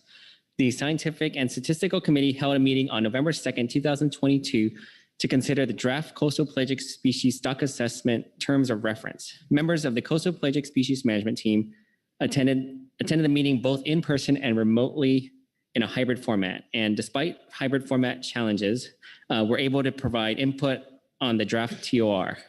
The CPS MT finds the draft TOR to be a significant improvement over the combined CPS and Groundfish TOR for assessments that was first adopted in 2009. The CPS MT appreciates the work done to create a separate TOR documents for CPS and Groundfish and agrees with the SSC suggestions to revise Figure 1 to show the value of X3 equals 0.9 clearly and delete the catch report for sardine in Appendix A. The CPS MT notes that the TOR includes text about recent work related to newly adopted approach of adjusting sigma values to account for the increase in scientific uncertainty with time since the last assessment, and also notes that this has not been done with some recent CPS assessment. The CPS MT is encouraged to hear that the SSC plans to do so in the future and agrees that sigma values used for some groundfish stocks are the best proxies available to use at present. The CPS MT recommends developing specific values for CPS as soon as practicable to address the likelihood of higher scientific uncertainty for CPS over time than for groundfish. The CPS MT recommends the council proceed with adopting the CPS TOR as final with revisions noted above.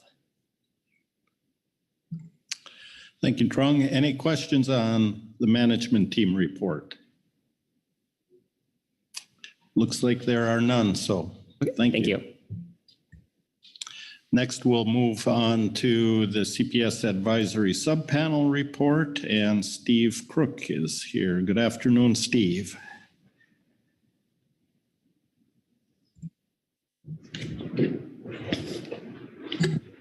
Thank you, Mr. Vice Chair and panel members. I will be reading to you from agenda item I-4A, Supplemental CPS AS Report 1. The Coastal Pelagic Species Advisory Subpanel would like to thank the Scientific and Statistical Committee for reviewing the terms of reference as presented to the Council under agenda item I-4, Attachment 1, November 2022.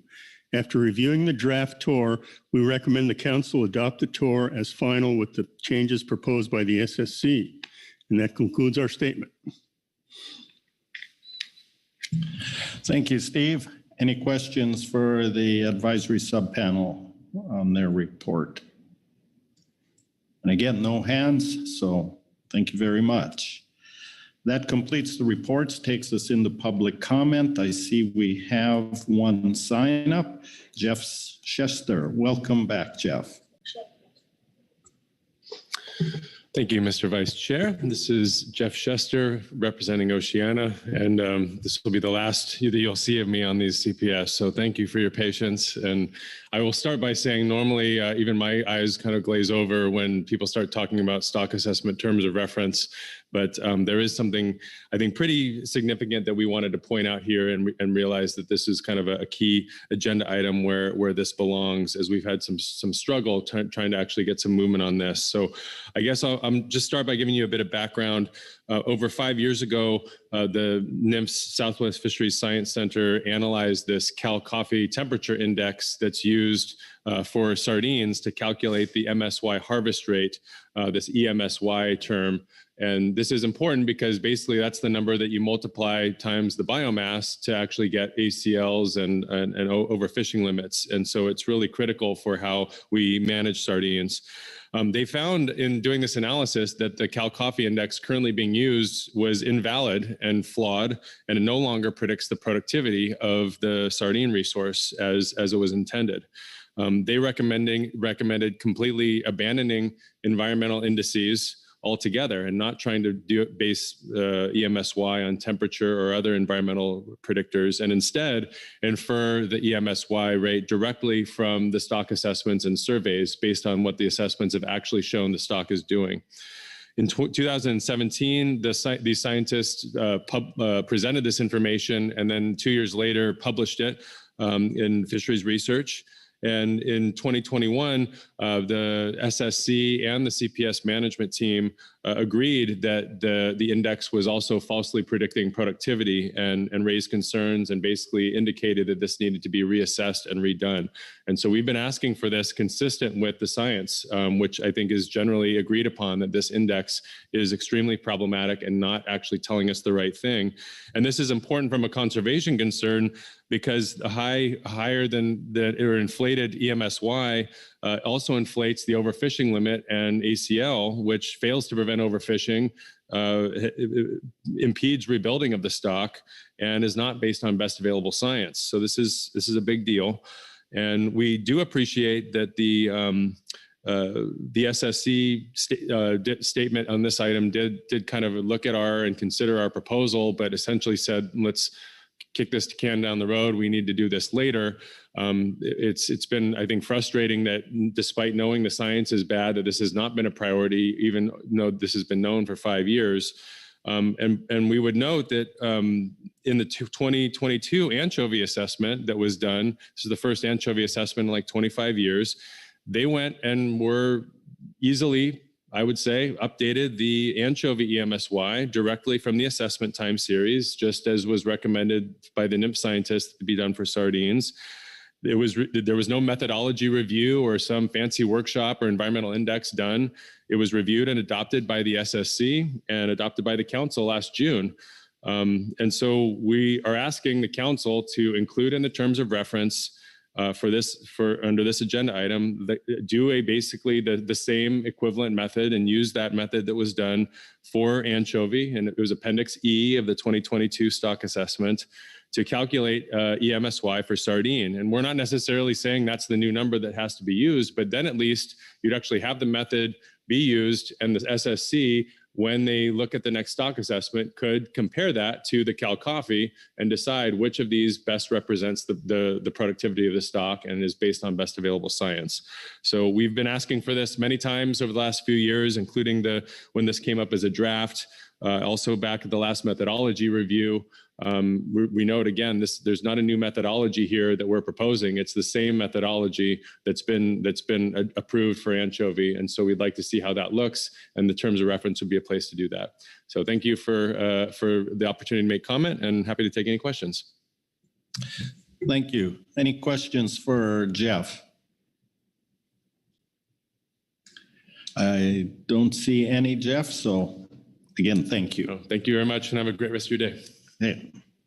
That completes all our reports and the public comment and takes us to council action, which is up there before us on the screen, adopting final stock assessment terms of reference. I'll look for anyone to kick off discussion on this item.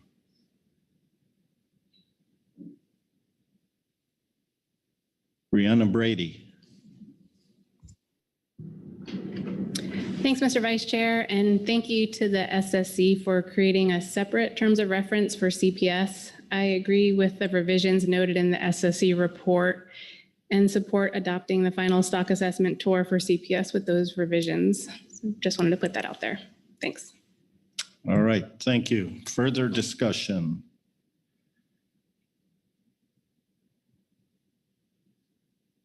Everybody's got heavy arms here today, but we can wait.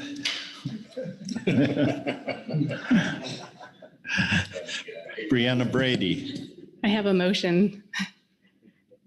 If Chris or Sandra could please put it on the screen. Great, go right ahead. I move the council adopt the final stock assessment terms of reference for CPS in agenda item I4 attachment 1 with revisions as noted in agenda item I4A supplemental SSC report 1. Thank you. Is what's on the screen accurate and complete? Yes, thank you. Is there a second for the motion? Seconded by Bob Dooley. Go ahead and speak to your motion as you desire. Thank you. The SSC and the CPSMT recommended a couple of years ago to separate the tours for each fishery management plan, and having separate documents will help to streamline and improve coordination of the revision process and will allow for shorter documents tailored to each species group. And I think that's all I have for this right now. Thanks. Thank you. Questions for the maker of the motion? Not seeing any questions. Discussion on the motion. I don't see any hands for discussion here, so as I look around, I'm going to go ahead and call for the question then. All in favor, say aye. Aye. Aye. Opposed? Abstentions? Motion passes unanimously. Thank you very much. Jesse, how are we doing? Y'all are doing fantastic, Mr. Vice Chair. So you've completed your action for today. You adopted our final TOR for CPS stocks to be used in 2024, 2025. So we will get that posted to our website, and you are done with this item for today. All right, thank you. That closes out agenda item I4. And if I read my sheets correctly, takes us to the last agenda item of the day, I5, and I'm going to turn back to Jesse for an overview. This is our last CPS item, agenda item I5, stock assessment prioritization. In June 2019, the council adopted a biennial stock assessment prioritization process for use in 2020 to inform stock assessment priorities beginning in 2022. This biennial process was designed to guide stock assessment priorities, survey design, and the long-term integrity and value of abundance indices while providing sufficient flexibility to allow for revisions in the intervening year based on new information.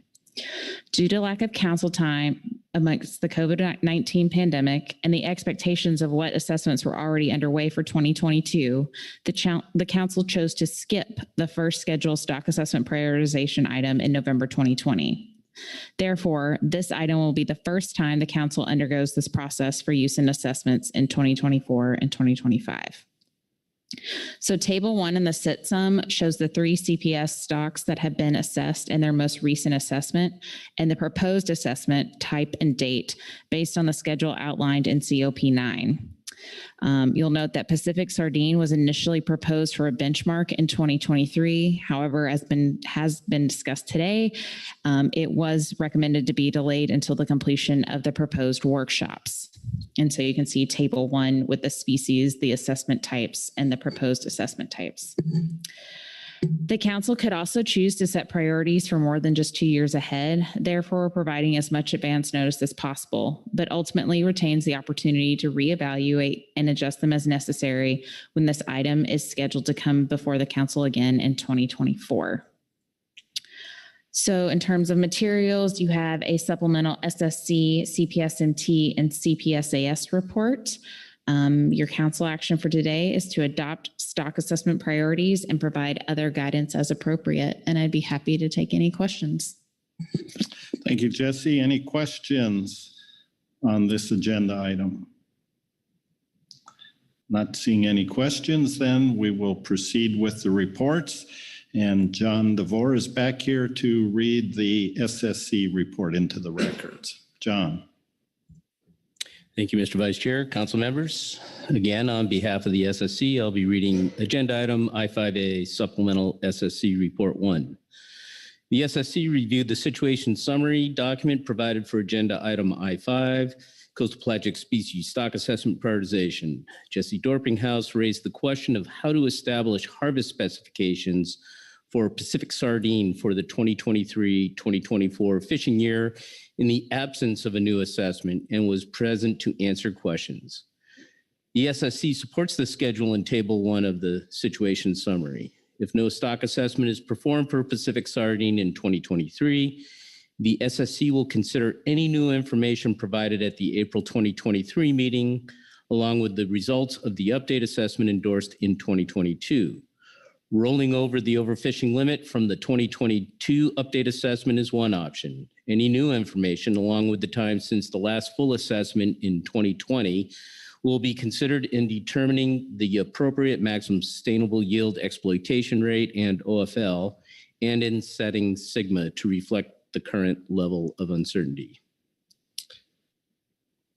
Thank you, John. Any questions on the SSC report?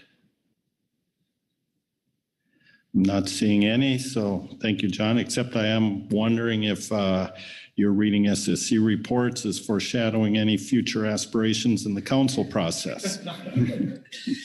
Give me time to get my PhD first, please. Thank you, John. Next, we'll move on to the CPS management team report. I believe Alan Sarich is online. Alan, I see you unmuted, so please go ahead when you're ready. All right. Good afternoon, Mr. Vice Chair. I'll be reading the CPS MT report on stock assessment prioritization. The situation summary for this agenda item provides the schedule for assessments of coastal pelagic species stocks in Table 1. The CPS MT supports that schedule, but notes that there should be an update assessment for Pacific sardine in 2025 added to Table 1 to correctly reflect the schedule and process laid out in COP 9. The CPSMT recommends that COP 9 be updated. Currently, it incorrectly prescribes an update assessment for Pacific mackerel in the intervening odd years between benchmark assessments. Council action in June 2013, however, dictated catch-only projection estimates be done in those years. COP 9 also presents a schedule for safe updates that do not reflect current practice. And I will be happy to take any questions. Thank you. Any questions for Alan on the management team report? Alan, I don't see any hands raised around the table, so thank you very much.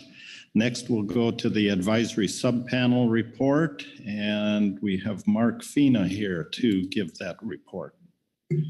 Thank you, Mr. Chair. On behalf of the CPSAS, I'm presenting the report on the stock assessment prioritization. The CPSAS thanks the Council, Coastal Pelagic Species Management Team, agency and council staffs for their efforts in developing the stock assessment prioritization for coastal pelagic species. The CPSAS supports the prioritization outlined in the situation summary and is encouraged by the current emphasis on improving the Pacific sardine assessment and management undertaken through the stock structure workshop and proposed follow-on work. Thank you. Thank you. Any questions for Mark on the advisory subpanel report? No questions, so thank you. Thanks. Next, we move on to public comment, and I am not seeing any public comments sign up right now. I will just verify that is true. There is no public comment. So that moves us directly into council action. And there's the action before us on the screen: adopt stock assessment priorities and provide other guidance as appropriate. So we'll look around the room for a hand to start discussion. John North. Thank you, Mr. Vice Chair.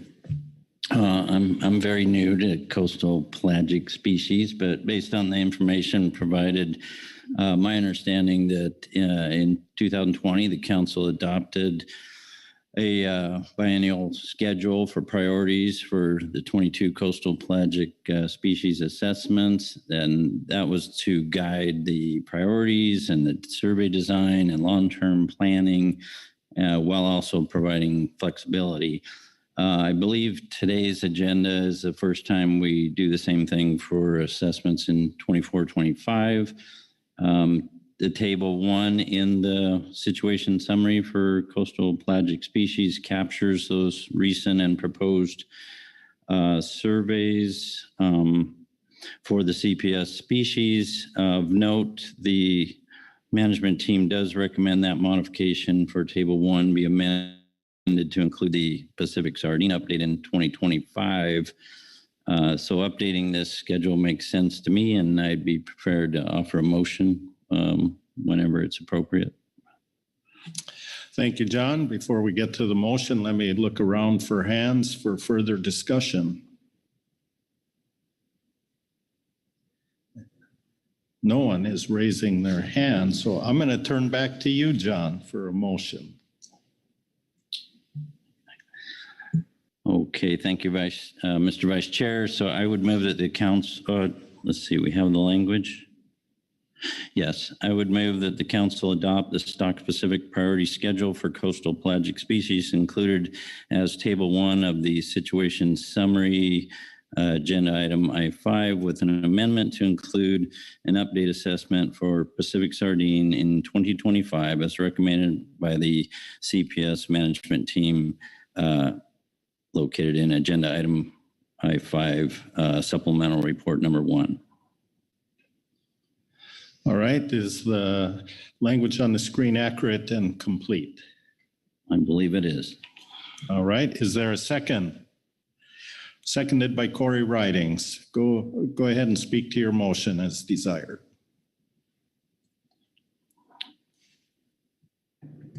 Thank you, Mr. Vice Chair. I don't have a lot to add to my opening comments. I think I used most of my material.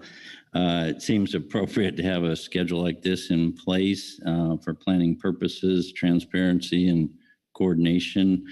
I didn't include any proposals beyond 2025 because it sounded like we had another opportunity to address this in 24. That's all I got. All right, thank you. Questions for the maker of the motion? And I'm not seeing any questions. Discussion on the motion? Heather Hall. Thank you, Vice Chair. And I just want to say that I appreciate the information from the CPS MT and the advisory subpanel and setting up this schedule. It seems like a good process. I think John spoke to a lot of the good rationale, but just say I support the motion. Thank you. Thank you. Further discussion on the motion? I don't see any hands, so again, I am going to have to call for the question then. All those in favor signify by saying aye. Aye. Aye. Opposed? Abstentions? Motion passes unanimously. And with that, I turn back to Jesse. Oh, excuse me, Jesse. Brianna Brady. Thank you, Mr. Vice Chair. I just wanted to note in the MT report, they speak to corrections that need to be made in COP9 regarding Pacific mackerel and the SAFE. And I would just give a head nod that I think council staff could probably make those corrections and bring it back to us under a COP item, if that's okay. Jesse, can you respond to that? Mr. Vice Chair, yes, we'll definitely look at bringing forward those corrections related to Pacific mackerel. The SAFE change is something the MT has been discussing, and so we could bring back proposed revisions to that as well. So at a future meeting on both. All right, thanks. Before I turn back to Jesse to see how we're doing, any other comments or discussion? Don't see any hands. So Jesse, how did we do there? Y'all did great. So we are done. Completed your action. You adopted your stock assessment priorities for 24-25, and we will communicate those with the Southwest Fisheries Science Center. In addition, we'll look at those proposed changes to COP9 and bring those forward at a subsequent meeting. All right, thank you. And that closes out this agenda item. And a little bit ahead of schedule, I don't know if he's ready, but I'll pass the gavel to our chair. Thank you very much, Vice Chair Hassemer. Great job. Great job, everyone.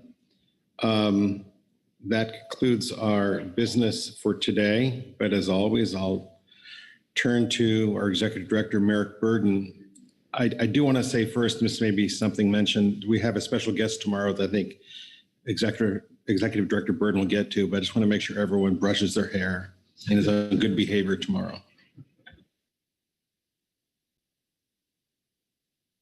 If you got it to comb.